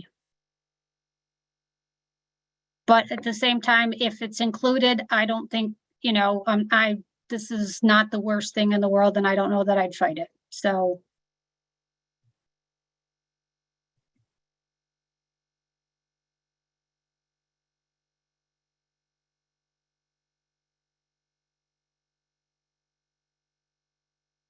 Okay, so final positions on this before we move on. If we do include the language, I would probably say net of the related late fees.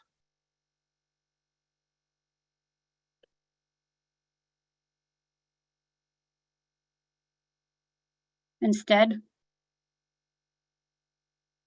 Lori, friendly amendment? Yes, absolutely, from an expert. Thank you, Bev. No problem. Staff, you're still good, Montgomery County? I'll be honest, I'm concerned, given there's like sort of not consensus on this, on how it generally works. I appreciate wanting it to be consistent with what is current practice, but I'm concerned about highlighting one thing here, possibly to the exclusion of other things, if we don't understand the ramifications of it. Would it be better if you made it permissive but not a requirement? I mean, generally, it should be helpful to reduce the uncollected expense on an ongoing basis. If it was somehow left out, then I'm not sure what happens to any late fee revenue that is collected by the utility for customers in the CCA, because I guess they would probably account for it as class revenue. And it would go to offset distribution rates for everybody in the class. So the way you've got it here, this is the shall, because we were basically making it a requirement for the utility to propose the tariff that does that develops the collection for the uncollectible expense. Because it's a shall, this sort of requires the utility to propose a tariff. And I looking at how this is what's modifying, propose a tariff provision that establishes means to recover the uncollectible expense offset by the apportioned late fees. Now, I don't think we might need to say a couple of things more, but it's conceptual. Well, I really just at this proposed point. change to that language, so. Okay, I so think that- uncollectible expense net of related late fees. Yeah, I mean, that gives you some more flexibility. I think that is more flexible than the stuff that Lori proposed there. So probably does the same thing. Without fully, oh, go ahead.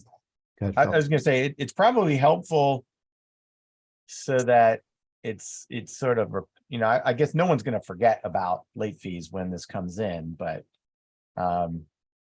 this requires the utility to make that to incorporate related late fees. So the trick is going to be whether or not there are late fees. Maybe the late fees are not something that is easily attributable to Montgomery County customers, but without this, it could still happen, but it's not a requirement. This makes it a requirement. But again, it's just a proposal, and at that point, any party, including the utility, could say, well, we're proposing this, but we actually don't recommend the commission do it. I mean, that puts the commission or the utility in a little bit of an awkward situation if they don't want to do it, because this would require them to make the proposal. Yeah, Phil, I would say that I mean, I'm pretty inclined. I'm pretty much in the same boat as you on this. It's not a topic that we've, as a group, spent a lot of time on. The expectation was that the utilities are going to propose their tariffs. It's a fairly broad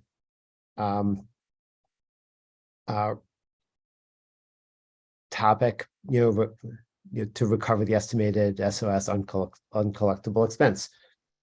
That's pretty broad. Everybody understands the concept.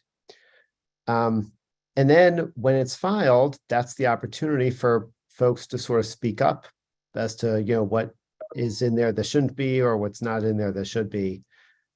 Maybe this is something that definitely should be, and we just don't know enough to say right now, and maybe we'll regret not having it in later. But given it's 4:30 on the last day, we're just a little hesitant to start being prescriptive. Yeah, even though it may be to our benefit. I believe it is. And the reason I added it was because in our last discussion, I raised it as a way for the CCA to be treated equitably with regard to the calculation of purchase of receivable discount rate, that they be treated equitably to retail suppliers. And because Phil said it wasn't clear, because the statute only addresses the SOS uncollectible expenses, it wasn't clear whether or not the CCA would be treated equitably. I felt that it was worth suggesting the language be explicitly in the regulations. So, I will go on record arguing for that, because I do think that retail suppliers shouldn't have a disproportionate benefit with regard to their discount rate for PRR that the CCA does not similarly enjoy. So I'll go on record for that equitable treatment. I believe this is one way to get at it. It might not be exactly the right language, but at least it puts it in the realm of conversation. Okay, I'm just noting no position from staff in Montgomery County, and you can consider this prior to putting in your comments. Moving on to B, Montgomery County was gonna think about this 12-month period. We actually worked out some language with the utilities. I believe I submitted that, hang on the 23rd, Yeah, if you've got that. I do.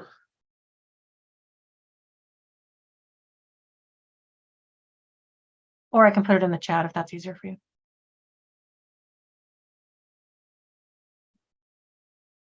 What section is this? 18? 18.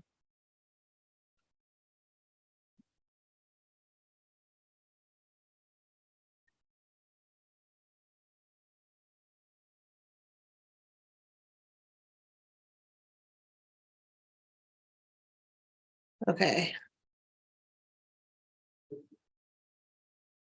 So this language is in the comment, right? And it's, is it agreement between you and the utilities? Montgomery County and the utilities? Yeah, so the county and the utilities agreed that it would be recovered over a 12-month period, but we wanted to add or as otherwise approved by the commission. So I think Okay. it's a slightly different language. I didn't. Yeah. Okay, staff? What if it's a really small amount that you don't want to go 12 months? Well, The that's why commission it's can otherwise approve. approved by the commission. Oh, it just says or longer though. It's supposed to be Or as otherwise, this is your language in the green.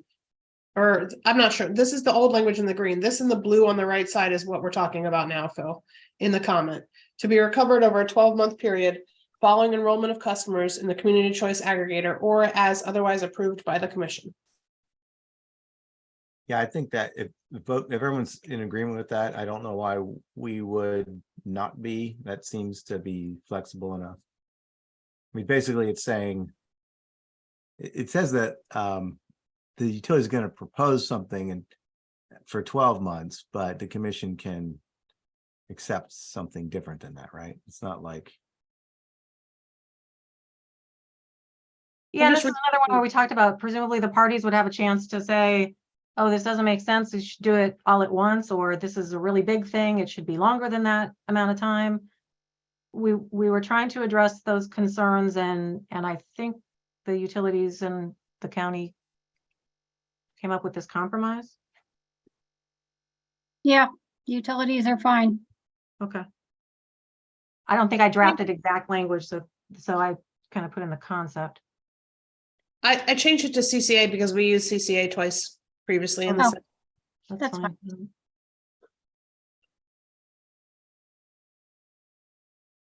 Okay, so the language that we're looking at. You would probably want it to say accepted by the commission because it's a tariff, right? Tariffs get accepted, not approved. What? When you file a tariff, they accept it for filing. They're actually not approving the tariff. Yeah, okay. I mean, there are things we approve here, but that's like different. Okay. Okay, sounds like everybody's in agreement here. Unless my lawyer wants to chime in. Peter, we're good with that, right?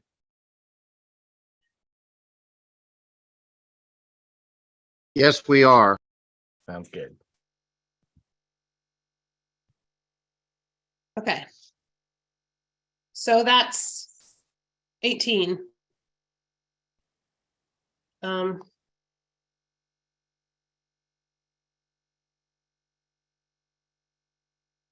Okay, 19, we've.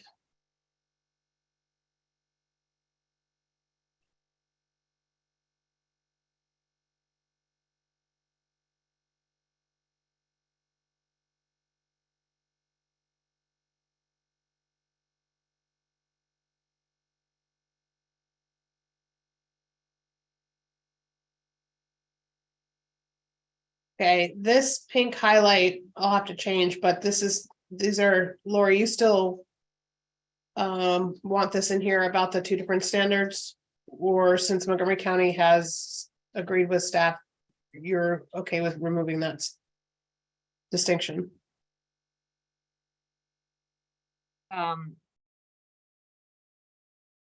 So Montgomery County, I thought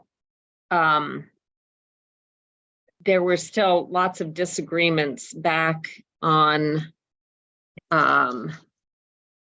whatever it was. Yeah, that you're talking about, I think, Judge Grace, you may be thinking of a different section. Am I? Okay. Okay. Yeah, no, I had, and I didn't say anything at the time. And now I'm can't remember which, it must be 17 or one of those earlier ones, 12. Anyway, one of the earlier ones that deals with planned and unplanned terminations. I had suggested changing the language to be of the standard to be consistent with 19, that it's the cause of material migration of customers. So I will continue to say, I think the standards should be the same for both of them, whether or not anyone agrees with me or not. I do think it's important for the commission to fully grasp the way that this section and the other one relate to one another, both in terms of the standard, who gets notified, and what we are doing about this when an optional service is terminated, or my comment was also modified.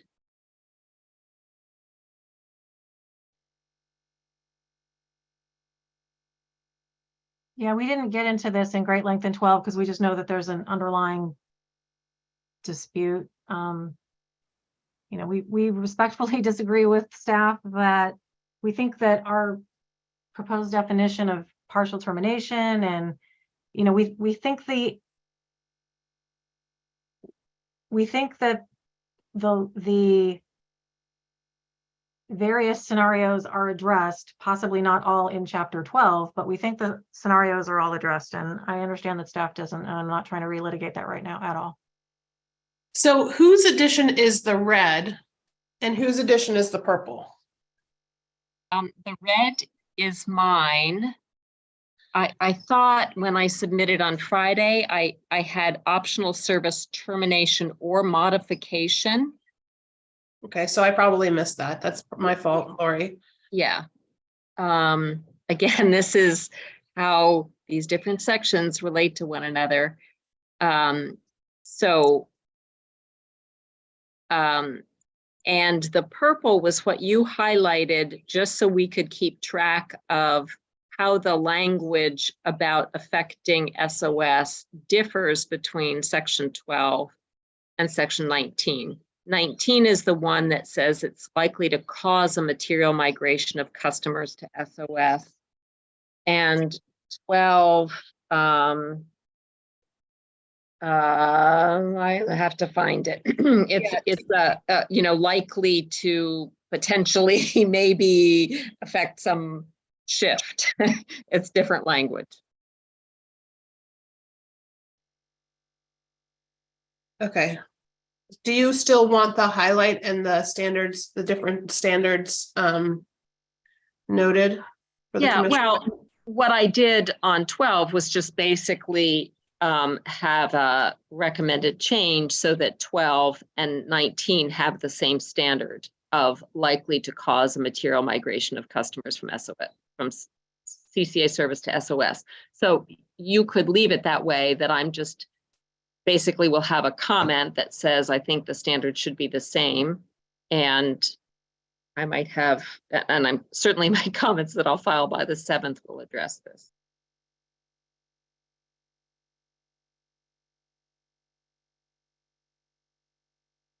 Okay, I just put in that language to clarify that it's your proposal.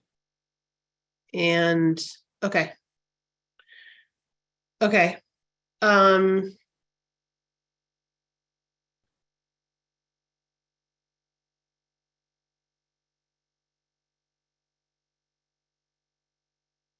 Did Montgomery County and staff talk about this?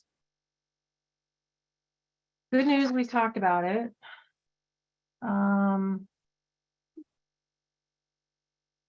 But this was one of the ones I believe that we did not Yeah, we agree were not able upon to a change. Okay. reach an agreement on this.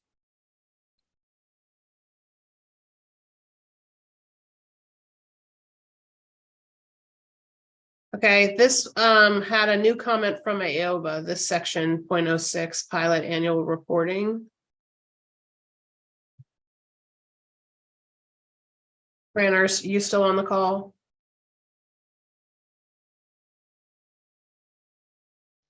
Yes, Judge Grace, I'm still on the call.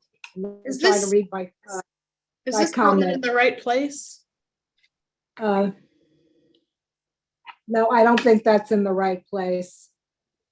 It was meant to be where, I guess at the very end, I think I typed it in the wrong place. It had to do with customers in Prince George's County not being responsible. So if I typed it in the wrong place, I'm sorry. Okay, no worries.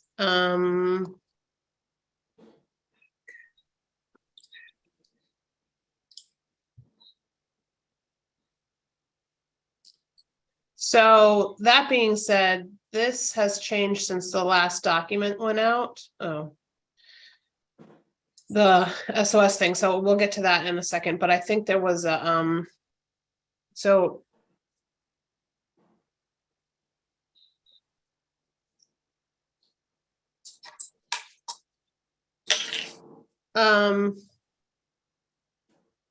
Staff, I had thought that we could remove these two comments because they were no longer useful. And you were gonna get back to me?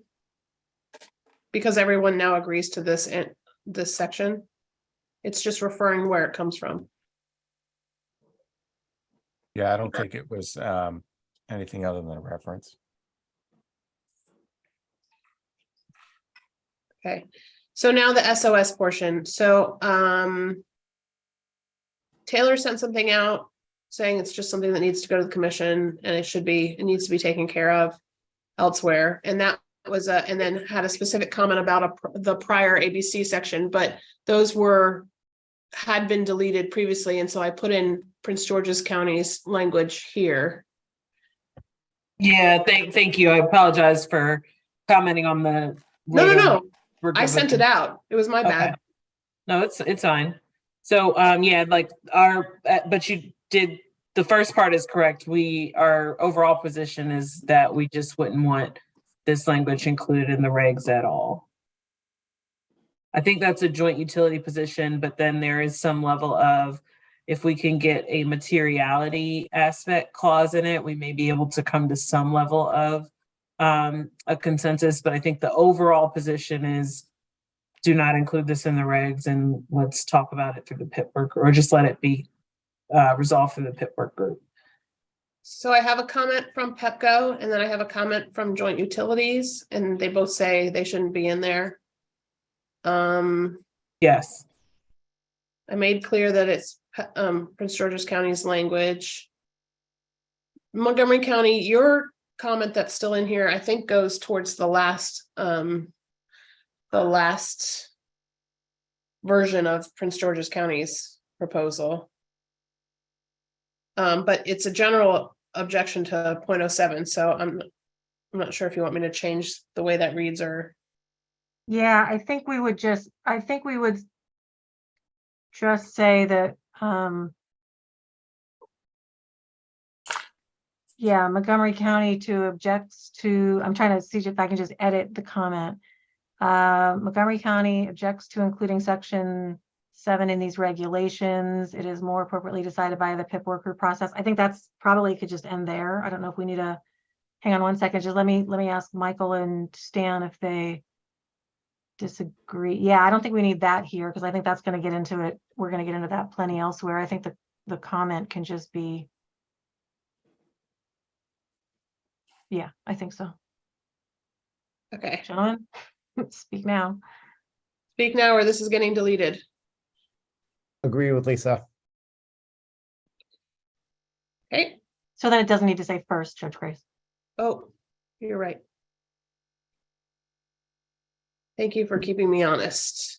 Sorry, can you tell that I once did some editing or worked in that kind of a. No. Let's see. Judge Grace, Yes, Judge Grace, this is Jim McGee representing Prince George's County. sure. I think the title needs to be changed. So before I did have reference to separate procurements, and now there's no A, B, or C. So maybe something like cost allocation of SOS procurement or something along those lines. I'm open to suggestions by others, but it's no longer about being separate. Since this is your whole section, I think we're just gonna go ahead and. Okay. Thank you. Well, maybe a space would be helpful. Okay, Aoba, you had new comments. Well, I think I'm just reading this comment because I was. So this was because your of the- old comment right here, where the cursor is. Okay. But I'm reading the new language. I guess this is Prince George's County language. Yes. Where it says electric, I'm good with that. So I now have the cursor over your latest Friday's email. That's no longer applicable, correct? I don't think that's applicable. I think this language is good. Okay, so. Okay, so this old comment works for you. Okay. Let's see, support the public. Yeah, I guess that comment is relevant, but I think the new language captures it. Okay, so just delete this comment as well, or just Aoba supports? Yeah. Yeah, well, in other words, it's the language that's written there now, what everybody has agreed to. No, it's just Prince George's County's proposal. Yeah, Okay, Fran, well- this is Jim. It's my modification after hearing what others said before. I modified it, but no one wants to join me. But if you're welcome to, that'd be great. You and the 5 commissioners can join me. Yeah, well, I would like to support what you said, so I guess you can leave it. I have half my members are in Prince George's County. The changes that were dropped in the second in B, I think staff's original position on this was that we were not able to accept language that sort of imposed conditions on the standard offer service bidding process, and that it would be important to allow the PIP process to sort of be free and flexible to make whatever changes they need. No one is saying now at this point that the remaining language imposes a restriction on the PIP process, right? Like, this is just stating that Prince George's County, well, I guess by saying any customers that don't reside in the CCA, that the CCA's expenses associated with procurement can't be allocated outside of their jurisdiction. So that is distinct from language that says that the procurement process is somehow bound by this, right? Am I correct on that? This is Bill Fields. I'm not so sure about that, Phil, because I'm not sure about the last kind of phrase there, including but not limited to any portion of the commodity price which results therein. And I think that the issue I've got with this at this point is I'm not sure if that language precludes any kind of procurement that includes both Montgomery customers outside of Montgomery County and Montgomery County opt-out customers. I mean, I think up until the word including, I don't see a big problem. I mean, if there needs to be incremental procurement for Montgomery County customers, then that cost should be assigned to Montgomery County customers. But if you are talking about a combined procurement and whether you're trying to then say that that combined procurement might be higher than it otherwise would have been, and you're somehow going to try to figure out how much that is and assign that, allocate that cost somehow. I'm not sure how that would really work, and I'm not sure it's a good road to go down. So I'm concerned about that part of it. And I kind of jumped in there because I'm just not sure that, your statement is right. Bill, can I just ask a question? Are the utilities and you suggesting that this process of whether Prince George's County and Montgomery County should be bid together or separately belongs in a different group than what we're doing now? That it's going to be decided by different people in a different structure? Is that what you're arguing? Just a question. Yeah, well, I'll just speak for myself. I think it is being discussed in the PIP group, and that's a better group to figure this out.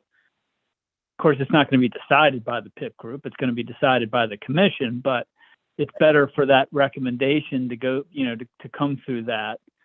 And this language might, or I think it could be read to preclude any kind of joint procurement, and it could be read to require a separate procurement, which has issues that I don't want to I don't want to preclude some kind of joint procurement at this point.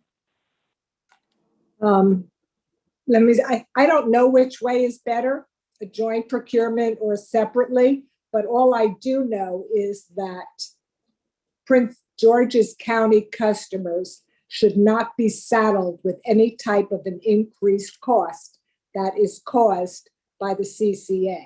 My belief is that whenever you obviously introduce some amount of uncertainty into bids, which is obviously going to happen with the CCA, costs go up. So I guess at this point, I would have to say my position is that they should be bid separately. Now, I think that position and that of Prince George's County should be communicated to the commission. And if this is the opportunity that I have to communicate it, I think I should state my position. I have maybe a suggestion. Maybe this would, and Bill, I don't know if the language after the word CCA in the second to last line was not included, so sort of taking out the intentional wording that applies, prevents the allocation of commodity price results. If that were out, is there anyone on the call that has the expectation that Prince George's County or any other county would be responsible for just the additional procurement expenses, setting aside the actual results of the procurement? Like, is anyone suggesting that any costs reflecting an incremental procurement made for the Montgomery County jurisdiction would be the responsibility of any other jurisdiction? Bill, I'm not sure I understand what you just said. I'm sorry. In other words, so Bill had pointed out that, like, if you stop at the word that are not taking service from a CCA, and then if you remove including but not limited to any portion of the commodity price with results therein. So if we took out everything after including the word including, are there folks who would object to that language?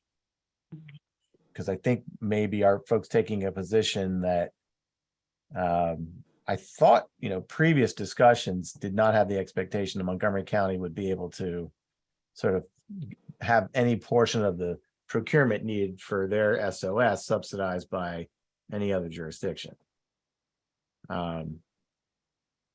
And Bill, I thought you said maybe that you were good with everything up to that word, but not after not including the word including and after that.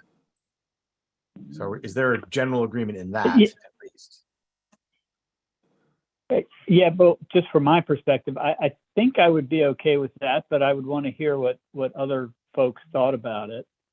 Yeah, I mean, just one other point, in the PIP group, what we're working on is whether or not we can do a procurement that includes some Montgomery County customers without imposing any additional risk on the suppliers, and therefore, probably incurring some higher costs. But, and I think as a group, we haven't determined whether that's doable yet. People are, there's proposals out there, people are thinking about it, there's going to be more questions and discussions. So it's not clear that it can be done, but I don't want to preclude that possibility at this point. I mean, it sort of puts Prince George's County in a position where they're like, perhaps with the exception of Iowa, sort of standing alone in front of the commission saying, hey, we just would like not to be affected by this, and everyone else starts standing back, which is a little bit, from staff's perspective, I think it seems practical not to bind the SOS procurement process with something, but at the same time, it's sort of difficult that one jurisdiction gets pitted against the other, even in this regard, without there being some sort of way to reach agreement on, at least a sentiment that cost causation prevails here, and that there's a responsibility for the jurisdiction that starts the CCA to sort of keep others from being harmed by it. So, there's no language that we've got that basically sort of separates, the procurement issue from the issue about sort of this larger cost causation language, but there really ought to be something in there that doesn't leave it completely untouched. Because otherwise, I think Prince George's County's got no choice other than to go in front of the commission and just flat out oppose this. That kind of puts the commission in a tight spot. Now they're picking one jurisdiction over the other. So I wonder if Bill, are there's you proposing any language? Well, I was kind of thinking that maybe at least folks could agree to that the procurement costs wouldn't be absorbed by folks that weren't participating in the CCA, and leaving aside the issue of whether or not the results of those procurements would somehow be apportioned distinctly between CCA participants or CCA eligible participants from the county running the CCA and all the other jurisdictions affected. I mean, I get that that's hard to do now, but at the very least, procurement costs are probably a tiny fraction of the actual energy costs. And I wonder if there's a way for folks to at least agree to that piece of it, and then at least there's, some recognition of this concept. I mean, So you keep saying procurement costs. What costs are you talking about? Well, I mean, I think the two costs that are enshrined in the language here is, like, if you have to run a separate procurement for SOS for Montgomery County, like BG&E won't have to. You're just gonna run your normal SOS, and Montgomery County piece is too small to do anything. So you probably, of all the utilities, are least if at all impacted. But Pepco might have to run if it ends up being a combined, or if it ends up being a separate, they might have to run a separate procurement process that handles the residual amount needed from Montgomery County. So I think that is small, relatively speaking. And the other issue, the bigger issue is, well, what if Prince George's County's SOS price has a premium built into it for uncertainty associated with load? That's a result of combining Montgomery County's SOS load with Prince George's County is SOS load. Like that, nobody can touch right now. That's like a hard thing to figure out. And even the PIP process has not shown a whole lot of like success right now in sorting that out. And they're not meeting again till Friday, so we won't know anything before this has to get filed. But and I don't know, Jim McGee, you were thinking of those two things, right? One of which is much bigger than the other. Or am I wrong about that? This is Jim. No, you're right, Phil. It's the two components that we're concerned about. And I think what you're saying makes sense if people wanted to support the first part and then oppose the second part where it says including, like you mentioned. I mean, that gives more clarity and is helpful, I think. I mean, it's sort of a nice touch at least, but it should have relatively minimal expenses associated with the total cost of what we're dealing with, but at least it gives I hate to leave one county alone against all of the working group members. And I would probably find myself advocating with our management to take a position that got a little bit more towards the middle. But I'm just wondering, can we at least agree that the procurement piece is something folks are not expecting non-participating jurisdictions to bear? It should be small. Bill, can I just say that we're saying that this is better, it's already been the subject of hours of discussion in the PIP work group. And what we're saying is that that's where this discussion needs to happen. And then, and I appreciate Bill's point that our comments should probably be edited to say that discussed via the PIP work group process and decided by the commission.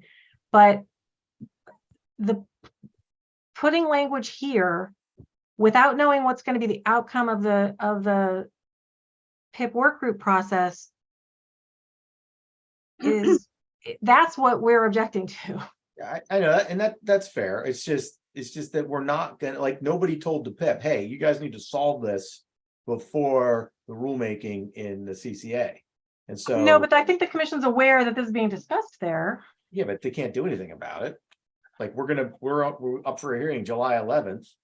And unless magic happens and a solution comes up between June 30th, the next PIP meeting, and July 11th, which thus far has not been likely, then this won't be resolved. So I was just looking for, can we at least get some, I mean, I guess what I'm looking for is there a possibility that Prince George's County can sort of have some level of agreement that, because what I think you're asking Prince George's County to do is, hey, trust us, it's all going to work out for you.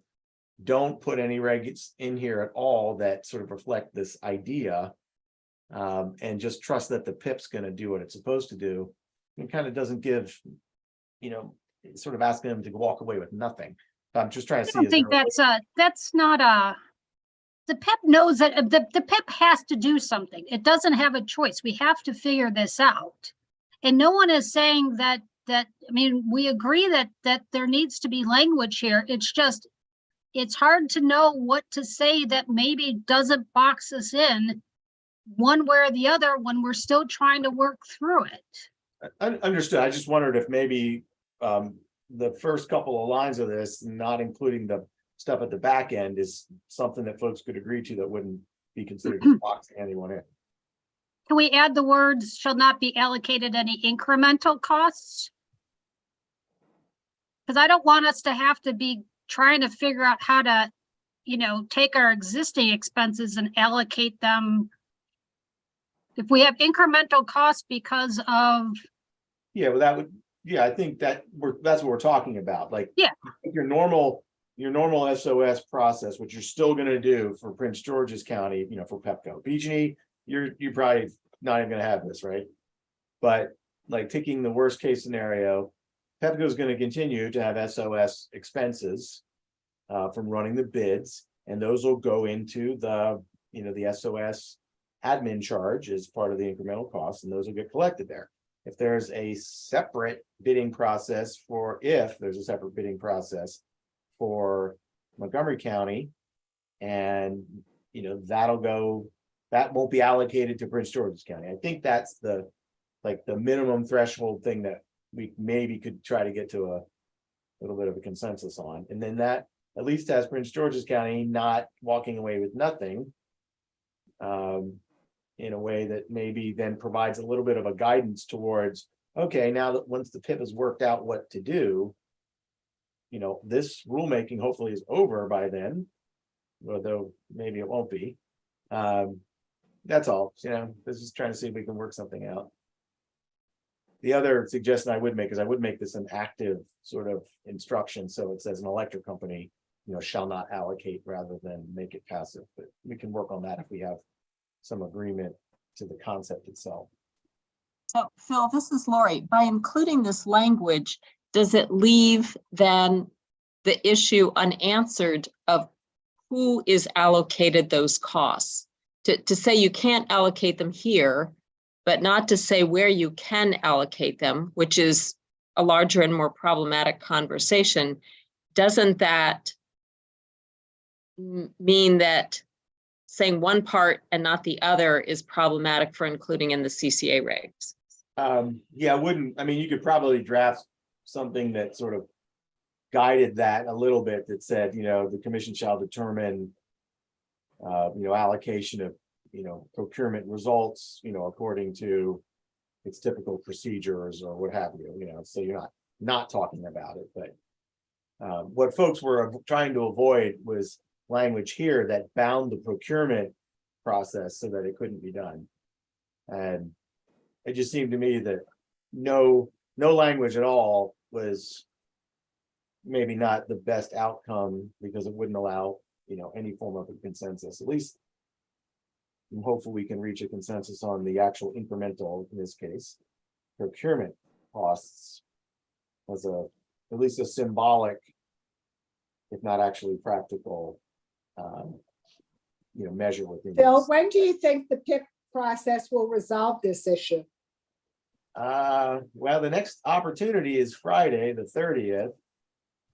And unless something brand new and interesting is happening, and I know there's, I think one of the utilities, a couple of them were reconsidering or proposing something, but I mean, it could be a couple of months. I mean, PIP usually gets done in the summer and gets approved sometime in September, and then the, you know, the first bid's in October. So we still have to stay on that schedule. Whether or not this issue is addressed, you know, for certain this time around in PIP, or if it gets, you know, kicked down the road for a later discussion, you know, I don't know, and it's hard for me to, nothing's happened.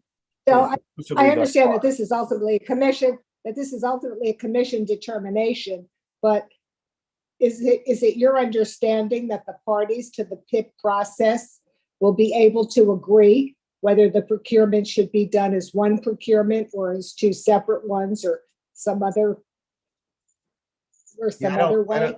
I don't know, right? I mean, there's probably going to be multiple positions ultimately. And there's a lot of people in the PIP, so hard to say. They've worked at it for a while now and nothing's come up that's perfect, so. No, it's not a perfect process. And I guess my feeling is that we should at least tee up in this area that this is a problem that has not been resolved. And if we want to, but I think the commission should be made aware of it, because it was discussed at the last rulemaking session that we had. Now, I don't know if folks I don't want the commission to think it went away. I don't want them But- to think this issue went away. would it be reasonable to sort of not address that here, but, you know, commit to, once the PIP makes its decision and gets that approved, come back with regs that sort of, so put the fight in the PIP group, let them, you know, work it out with the technical deals, and then come back and put us, you know, a regulation in here that addresses it. It requires a, you know, another rulemaking, but hopefully a small one. This is AOMA Jim. hasn't. Yeah, Okay. Prince George's County does not want to wait for that potential second rulemaking we wanted in this process. And this is AOMA. I tend to agree with that. I think the committee should be at least discussed here. And if we can't agree, we can't agree. Right. Well, I would perhaps propose that folks take a look at accepting just the, addressing incremental procurement costs, leaving out the results of the procurement for now at least. And then I think that would then, Jim, I don't know what, you may want to add additional language that sort of completes your position.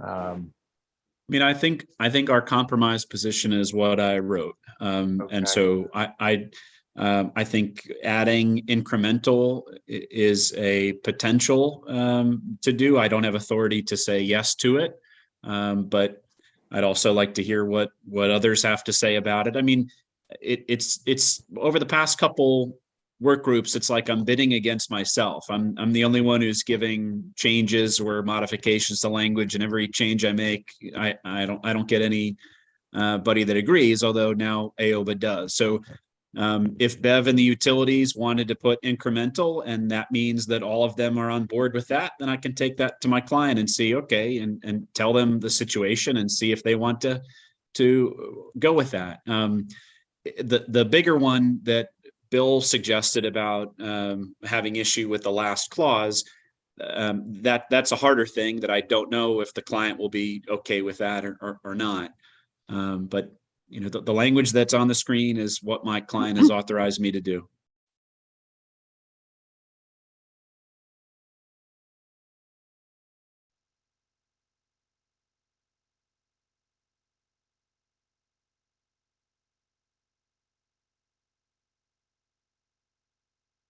I think for staff, I kind of want to take that sort of idea back and see if we are as concerned about the tail end of that document as what Bill was saying, or if our folks who are also engaged in the other part of this can look at that and find that it's reasonable or not. So I apologize, we did not do that yet, but I'd like to check with our folks to see if any portion of this is something we can get behind. OPC, is this very old comment still current for you? Yeah. Okay. Judge Grace, could you leave my comment in too, please? Yeah, your comment is here. Okay. And I would say, PE folks, please pull me off of the stage if you need me to. But I think that on the utility side, we'd be good with the language that would include the incremental costs in that part, and then striking the including but not limited to portion. But yes, we would like to not have this language in the regulations, but if to get to consensus, we were able to get to the language on the screen with the modifications mentioned, I think we could take that.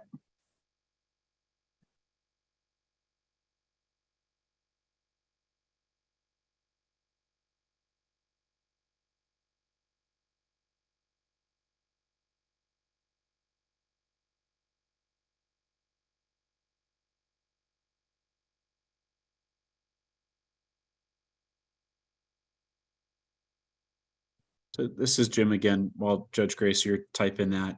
Yeah. So I think there's some constructive feedback from the parties, and there's some word changes or what have you. I think Montgomery County is a key party here, and it would be helpful, Lisa, if you can get back to us, whether that's now or in a day or so, to see, is there literally any language that Montgomery County would agree to in the regulation? Because we don't have a consensus without you guys.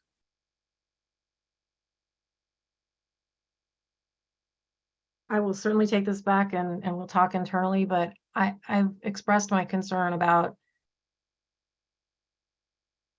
putting something in the regs. And I know that's just kind of where we differ, Jim. I get what you're trying to do for your client, and just understand but my concern is putting something in here and blocking potentially eliminating something that we're planning on doing in the PIP work group, I have real concerns about, because I don't know what's ultimately going to come out of the PIP work group. There's a couple of very different proposals on the table, and we're getting more information about that. And I know the timing is difficult, but so I will certainly consider the updated language and we'll talk about it. But our concern right now is less about the actual language than about its existence right now before the PIP work group is done with its discussions. And I don't know how to rectify that. I don't know how to edit language here while saying we shouldn't have language here until we're done with the PIP work group. Lori, I don't know if you can see the second sentence in your comments is about an earlier version of Prince George's County's draft. Yes, it did relate to when there was an A, B, and C. So I'd like to, I'd like to, think on the discussion here today. And, I am sympathetic to the concerns that Lisa and Bill have raised. So if people don't think it would be hard to calculate the incremental cost related to the procurement only and not the price premium, then my second sentence isn't germane any longer. Because the language we're talking about right now really only relates to the incremental cost of the procurement and not any incremental increase because of a risk premium in the rate.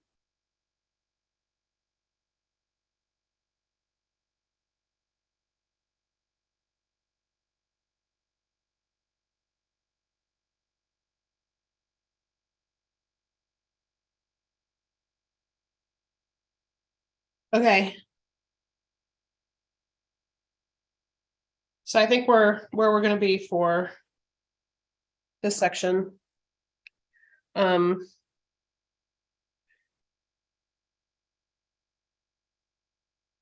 Let's see.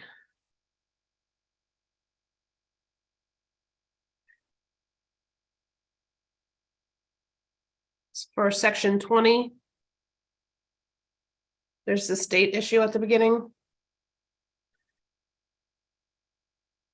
Did the Montgomery County and the utilities talk about this? Yes, I think we came up with, Lisa, I think that's what I sent over. Yeah, I'm sorry, I'm flipping back and forth between all okay. these documents. I'm trying to find what we. The language. Yeah, I think I put it in edits that I sent around on the 23rd. So hang on, I'm just grabbing that.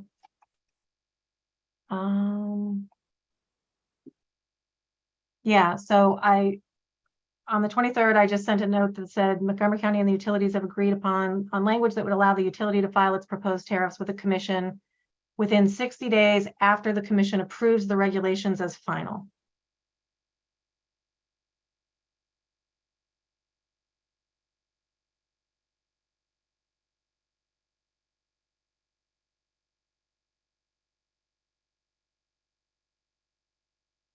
And by that, you mean like when they're published in the register? No, when the commission approves it, because I went back and looked at how long it takes sometimes for it to get published the second time in the Maryland Register after the commission holds its final rulemaking and approves them as final. And it can be months. So we're trying to,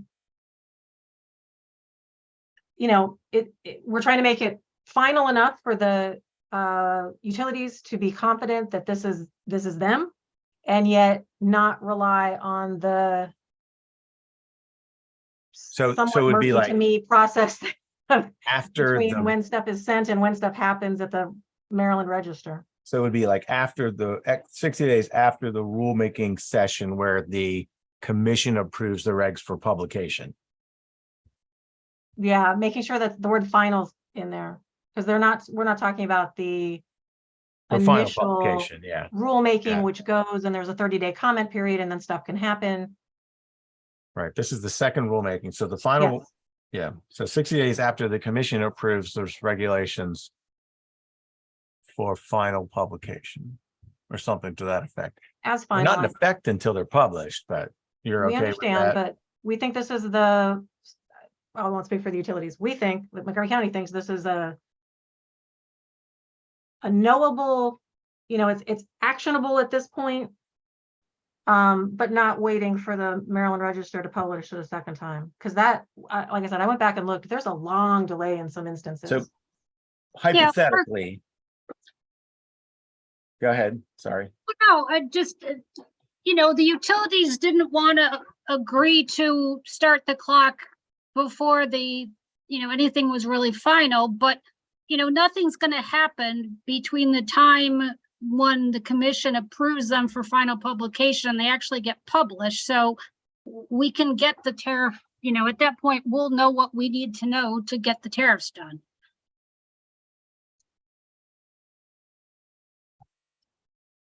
Oh, is that just filing? That's not, so when you file a tariff, normally it goes into effect 30 days later. If the regs aren't published, can the commission accept those tariffs, or they just have to wait until they're published? There's no reason why they couldn't So the accept the tariff. effective date, though, would have to be coincident with the publishing. No, I don't think so.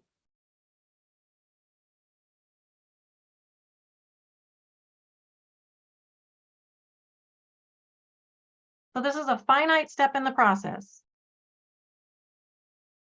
The proposed regulations are agreed upon by the commission after however many days at the hearings. Those are published in the Maryland Register for public comment. Right. Public gets 30 days. Commission schedules a final rulemaking, usually within a few weeks after that deadline, and then holds a final rulemaking and says, these are, we've approved these as final. So that's a finite step in the process, but it doesn't require a delay for this unknowable amount of time that could then be, however long before those get published in the Maryland Register and somehow made final. And I don't think, the tariff effective dates necessarily have to be after the effective date of the regulation. If the utilities are comfortable, and I think we are, then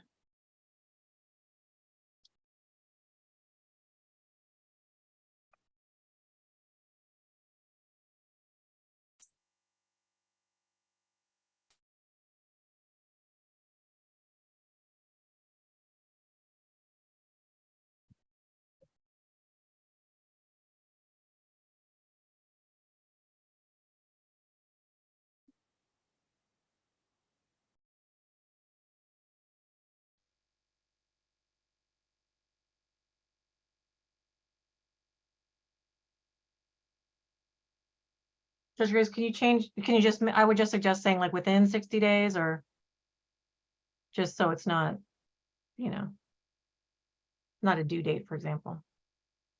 Thank you. I was assuming it was going to read, but no later than 60 days after the commission. Oh, no, that doesn't work. Okay. So staff, this is the amendment.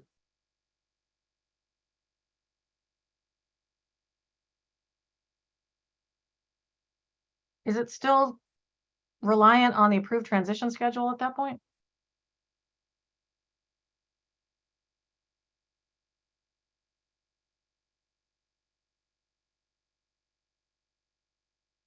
Yeah, I think that previous clause from at, yeah, Bev, check me on that, but that seems to be more, yeah.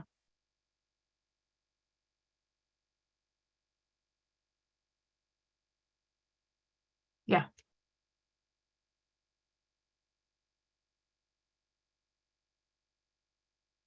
So Just to be clear, though, is the commission, and because I don't remember, is the commission will approve these regulations for final publication at a rulemaking session, right?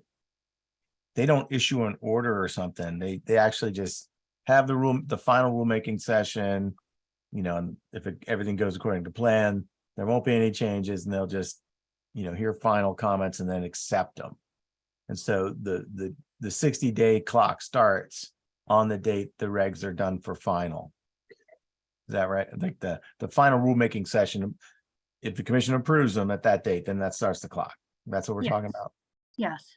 Okay. And everything I've seen says that the commission usually posts their minutes from that, both rulemakings, but that rulemaking saying, you know, a motion was made to accept these as final and it was, you know, unanimously accepted or some such. So it's even documented. So it's not amorphous at that point. Okay. And the reason you don't want to base it on the date of acceptance, which is basically like the next time the Maryland Register, you know, publishes that these got in, is because you think it could be a long time. So I went back and tried to see like how long does it take for each step of the process. And first of all, it's really hard to see once the Maryland Register takes their online version down, it's hard for those of us who don't have a subscription. But it seems like there can be a delay before they get posted finally in the final version gets posted and in the Maryland Register. That we think this addresses, like I said, a utility desire to know what its terms are, you know, what its parameters are according to the regs, and not waiting that additional step. All right. Well, how about this? I mean, I think that sounds good. Probably the folks at the commission that deal with rules will have perhaps advice on this.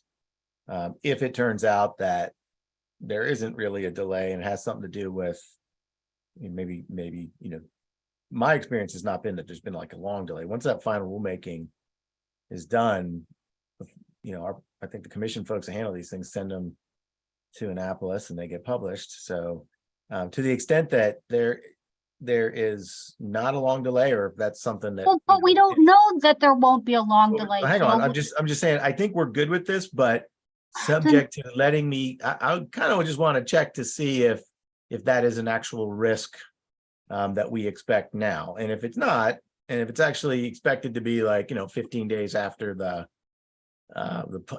commission's hearing or something, then I kind of sort of have a little bit of a preference for that being applicable once the rates are in effect, because, you know, they get an effective date based on their publishing. But if it is undetermined or really long, then I suppose we'll give this a shot. But at the same time, staff, I think it's fair just to check with our folks who handle this kind of procedure and see if this is in fact the case, because I'm a little surprised at the concept that it would be like months after the final rulemaking that they get published. I kind of thought that it's a kind of a timely process, but so I think It looked like months for the first step. I'll be very clear on that. Yeah, So, that's true. But once it comes back up for final approval, I just want to check to Well, make sure that's okay. Can we move on?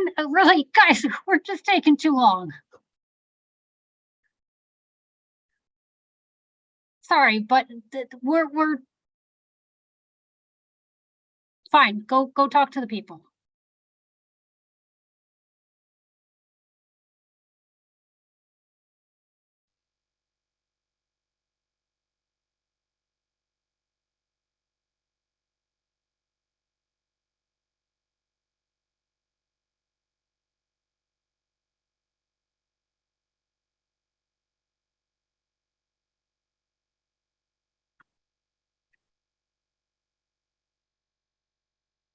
That was the only thing in this last document, and apparently I can't just accept the change because it just gets rid of everything. So I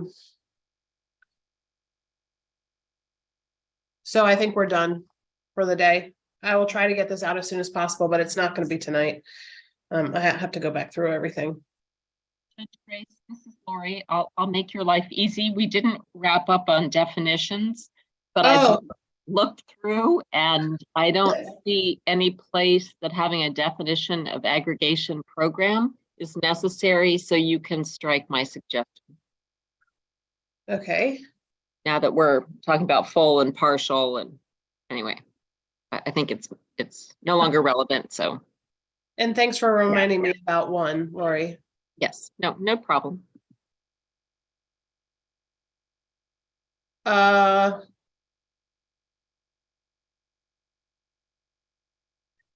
Montgomery County, this comment can go, right? Sorry, hang on. I'm opening up my edits, our edits from the that I sent on the 23rd. I'm sorry. It's just, you're moving faster than me switching documents. I would have Yeah, put it all together if Lori hadn't reminded me. probably me too. Cybersecurity, yeah, that can be deleted. We said that was resolved. Okay.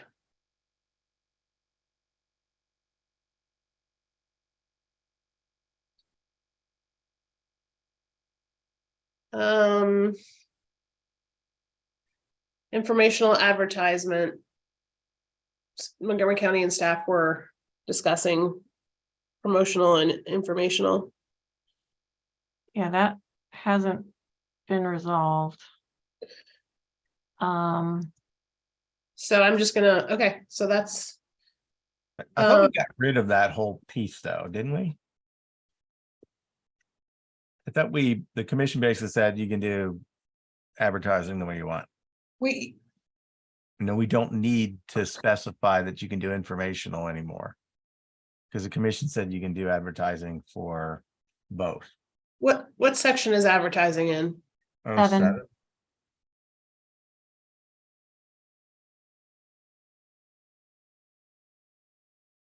Like 077, I think, is advertising. Yeah.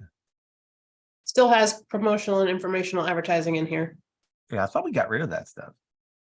I thought the commission said you can do advertising for both services. Hang on. I think I have a document that got to that. Find it.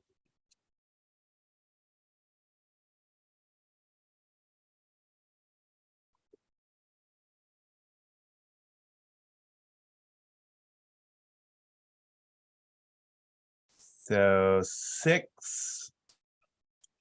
So we had 6 tasks for that first meeting. Oh, you know what? I think this is one of those where we had some ongoing discussions, but I think the commission's direction was that remove restrictions on promotional advertising for basic service. So we don't have I think we no longer have a need for a distinction between promotional and informational. If that's the case, then should A and B here be different? Should it just say a CCA is able to advertise? I mean, so if you were just changing, yeah, you probably can just, I think what the county was looking for was something that says the CCA may conduct advertising for CCA basic service. Like, period. But you can actually advertise your optionals, but that's where we were looking for that to be subject to 07. Which then got into the issues, related to responsibility for your agents and everything else. But so presumably any form of advertising is good for basic. That's the note that I have in our sort of instructions that we had for the first meeting, with the meeting of the 13th. And then for optional services, we were supposed to be, referencing the retail choice advertising rules. So I think that no longer, so we actually don't need to talk about promotional or informational. The problem being, like, how would you determine what's promotional, what's informational? So I think maybe that particular portion, those definitions, if I'm remembering that correctly, we don't need those 2 definitions anymore, because we're not using the words in chapter 7. Okay, but this is chapter 7 right up here on the screen. It had it, no language came back to us. If we put a CCA may conduct advertising for CCA basic service, it's silent on optional service. Yeah, I thought it used to say something about. Oh, there it is. So look at C. I think it's shall conduct marketing subject to the rules in COMAR 2053, 03, 07, and 10. Remember, we went over this. So marketing for basic and optional they're not restricted, but they follow the rules that retail choice follows for advertising. And I think 2053, 03 we don't need, because that refers to getting permission, which we already addressed in whatever section that was. 5307 is the advertising, and then 5310 is or not the affiliates, sorry, can't think of the term right now, the agent requirements. So I think there was disagreements about that. I don't think staff was concerned about 2053-03 anymore. Now it's been clarified that you don't require the notification for customers that default in, but we did want 07 and 10 to apply. Lisa? Yeah, so we don't think chapter the 07, there's things in there that don't apply. They're not about advertising, and there's stuff in there about contracts and other things. So we can't say yes to 7. Yeah, maybe there was a couple of things, but I think in particular was 0707, which is 07 is the general retail choice consumer protection rules. Yeah. Which you're probably already following, because I think we put most of them in this section. But 0707 just gets into like what you have to do for advertising. So yeah, we definitely wanted included a that. lot of it in what we were saying should be. Right. We tried to include what was applicable. There's disagreement about like what terms of the advertising rules should be followed. And then I think there's disagreement about the agent stuff in regulation 10.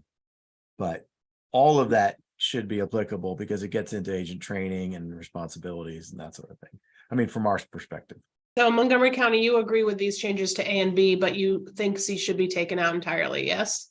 Well, Judge Grace, so A should be for CCA services, or CCA basic service and optional services.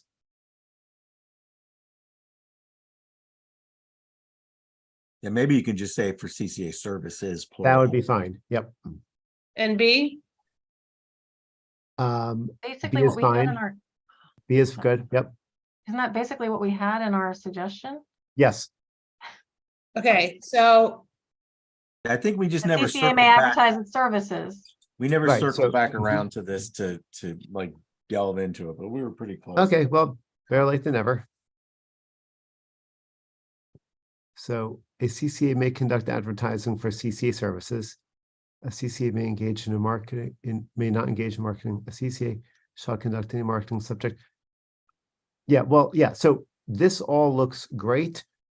We do have the concerns surrounding several subsections of 2053-07, as we've discussed earlier. But this is definitely a substantial move in the right direction. okay, so and you still object to D, so I'm just going to edit this to say D is CCA. Can you make it a little bit bigger, please? Thank you. Are you And what's talking about below, what's below D? existing Is there D anything- now? D What's might below have that? changed. You know what? D might have changed because we just deleted one, so it's probably C. It's probably just C.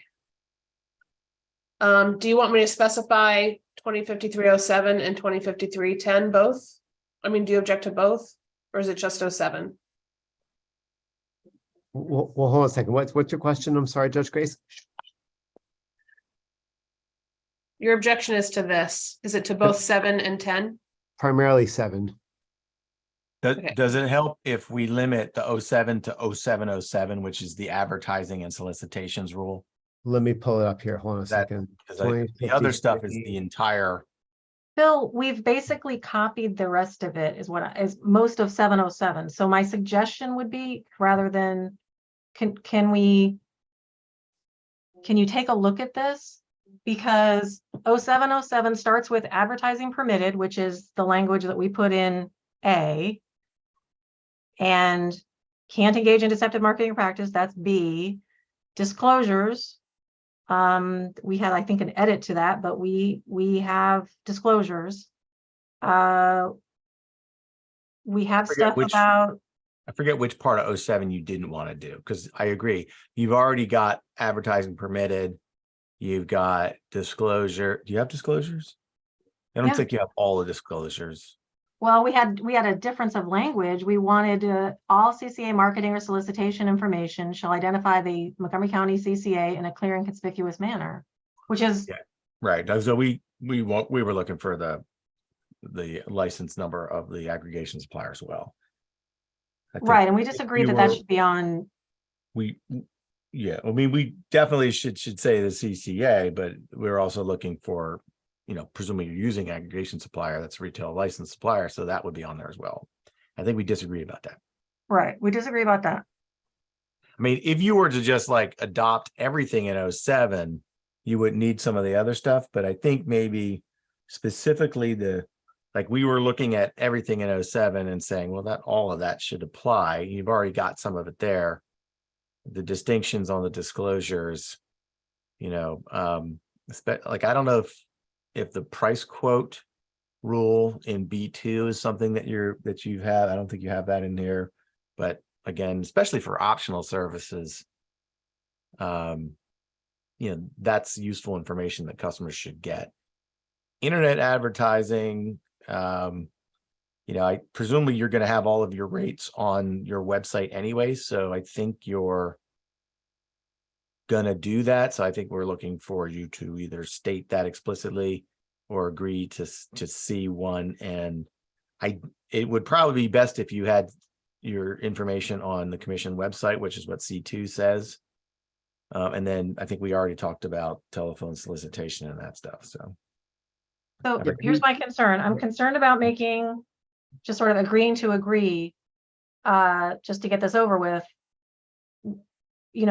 We had taken out specific portions of 0707 and tailored them for the CCA. And I really think that if staff takes a look at it and maybe we can have one more conversation about this, maybe we can reach a conclusion. But there were reasons that we made these edits before, and there may be certain things that we can agree to. But it seems like staff is closer to us than they were before. And I want to appreciate that. I do appreciate that, but I am concerned about just saying yes to everything in 707. Yeah, well, I don't know when we can meet this week, but we could certainly get more detail. I think so just as a basic concept, for customers that are on optional service, we look at that like they should have all the protections that you have when you sign up for a retail choice contract. I'm not sure that we're all in agreement about that, but that's sort of our underlying basic concept. It's like optional service, it's different price, it's competitive price. It's not the basic service that, doesn't have as much oversight. So it's customers basically should get the information with the prices. I mean, that's what all that consumer protection stuff in 2053-07 does. So we would like, you to sort of provide all of those things. But I guess I understand you wouldn't want to just say, yeah, we're good with all that, but it was simpler, I think, for us to incorporate a sort of the requirements of 0707 as one of the things you had to follow than trying to parse all that out specifically.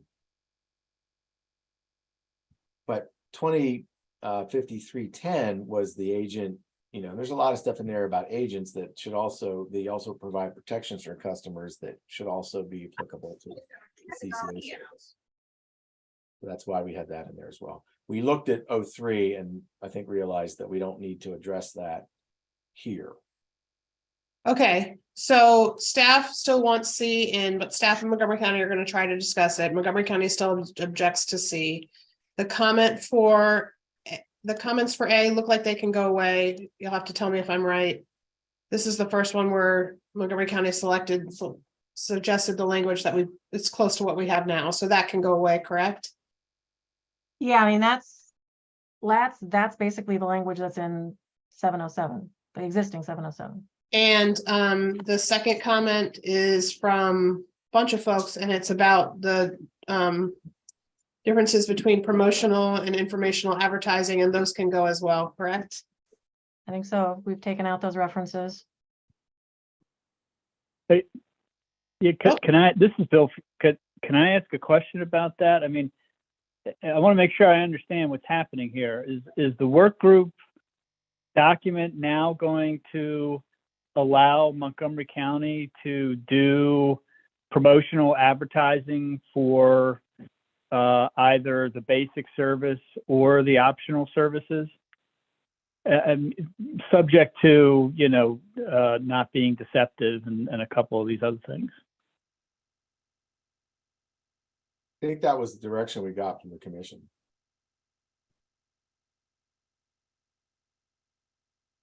Well, for both, well, let me make it even more clear. Can they do promotional and informational advertising for both basic and optional services? So I think the short answer is yes.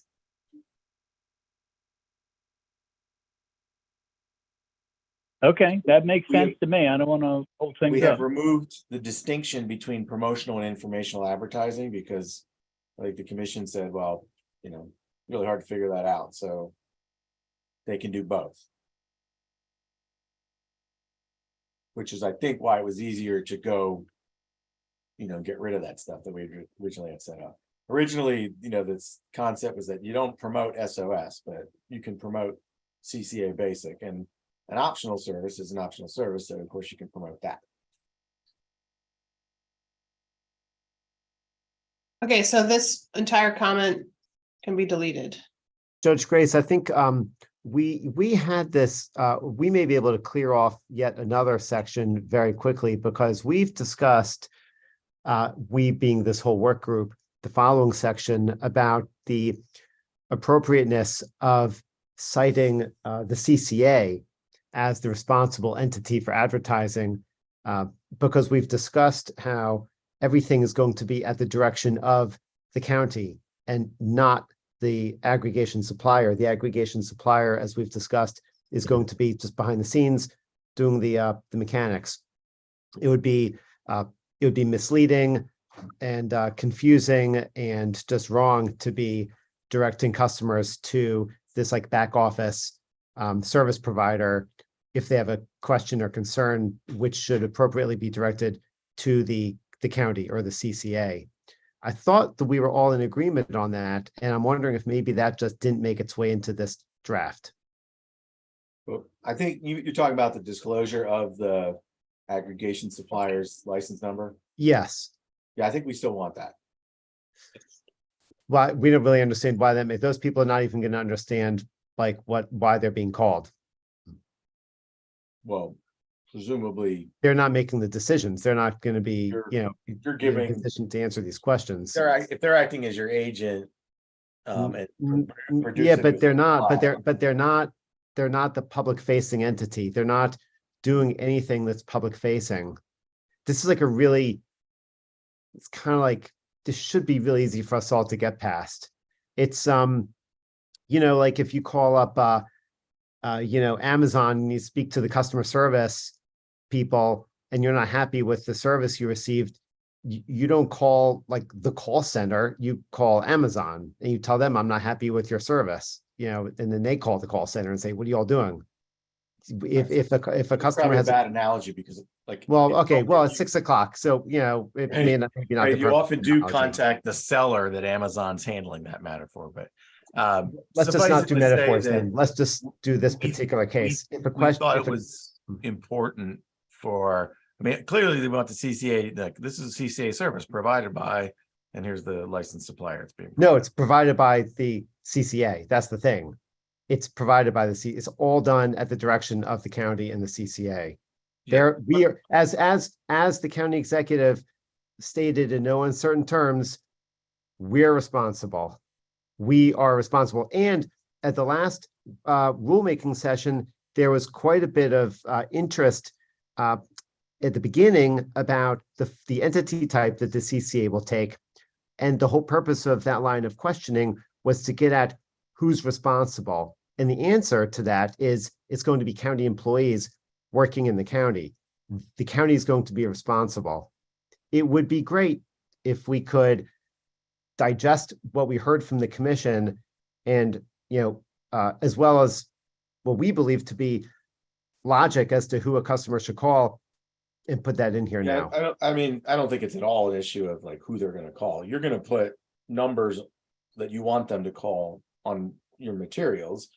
But they will still have the ability to understand that the entity behind it that's actually providing the supply is. But it would be, so fact, the you Maryland's must use- okay, you hold on a have to second. use it. It might The be- aggregation supplier's license number. So let me ask a question. Each supplier, this is different from the DUNS +4 numbers. Is that correct? Yeah, you get a supply license from the commission.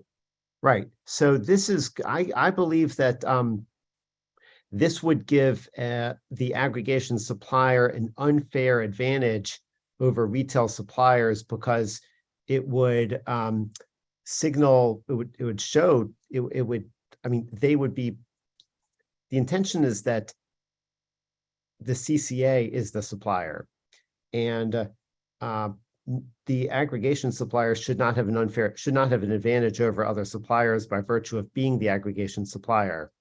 So we've got a situation where we can have a supplier in Maryland who's on the one hand acting as themselves facing the public, offering products under their own name, and they may also, using a separate DUNS +4 number, be the aggregation supplier, and there shouldn't be any crossover between the two. And having them disclosing their license number would cause improper crossover. I mean, I just assume agree to disagree on this one. Because Okay. it's a lengthy conversation, but. Okay, but I think we've made good progress on the other matters.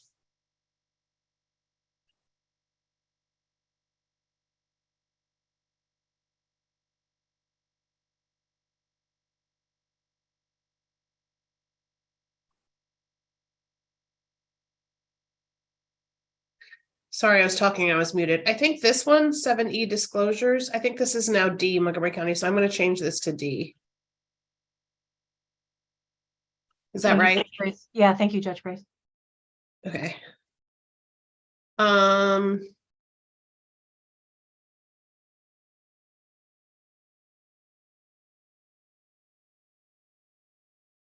Does this need to change since we're not doing telephone solicitation?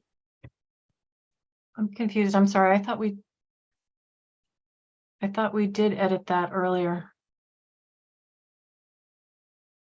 Let me see what version of this is. Yeah, you're still in the staff thing that I sent okay. around that That's probably a doesn't have the disaster. right stuff in it, so. Yeah, that stinks. Okay. Okay, so informational advertisement is coming out.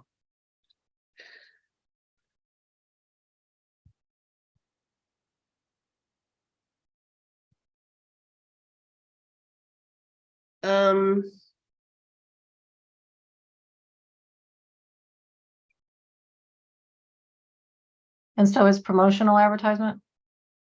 Yeah. And we don't use either of those terms anymore. Right. I was just going in order.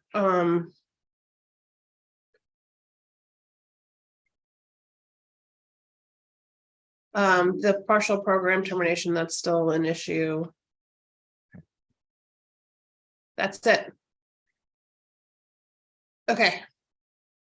So, Lori, what else do we have to do today? I know you take good notes. Judge Grace at 6:03. At least that's my view. Okay. Okay. I'm going to do my very best to get everything that we discussed into one set of documents and send them out. I'm hoping I can do that by tomorrow. You know, if folks can meet, that's great. And I guess, please call me.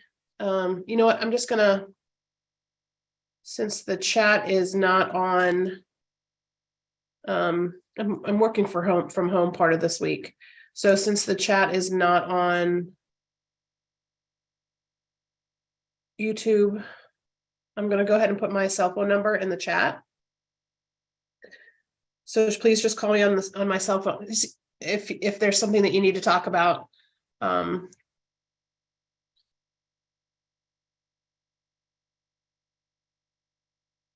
Prior to Judge Friday. Grace, should we call you if like we think we've reached resolution, or Yeah, just give sure. a heads up that that's coming? Like if there's something that's not clear, or if I've gotten something wrong, or if you've reached a resolution and you want to, you know, get on some kind of shared screen and go through it so we can make sure I get whatever's right on there, just let me know. Whatever we need to do to make these better before Friday. And if I'm sure I'll make mistakes. So, you know, please feel free to correct me. You can also email, but if it's easier to just pick up the phone and make a call than to try to type it out in an email and have it make sense, then just please give me a call. That's my cell phone.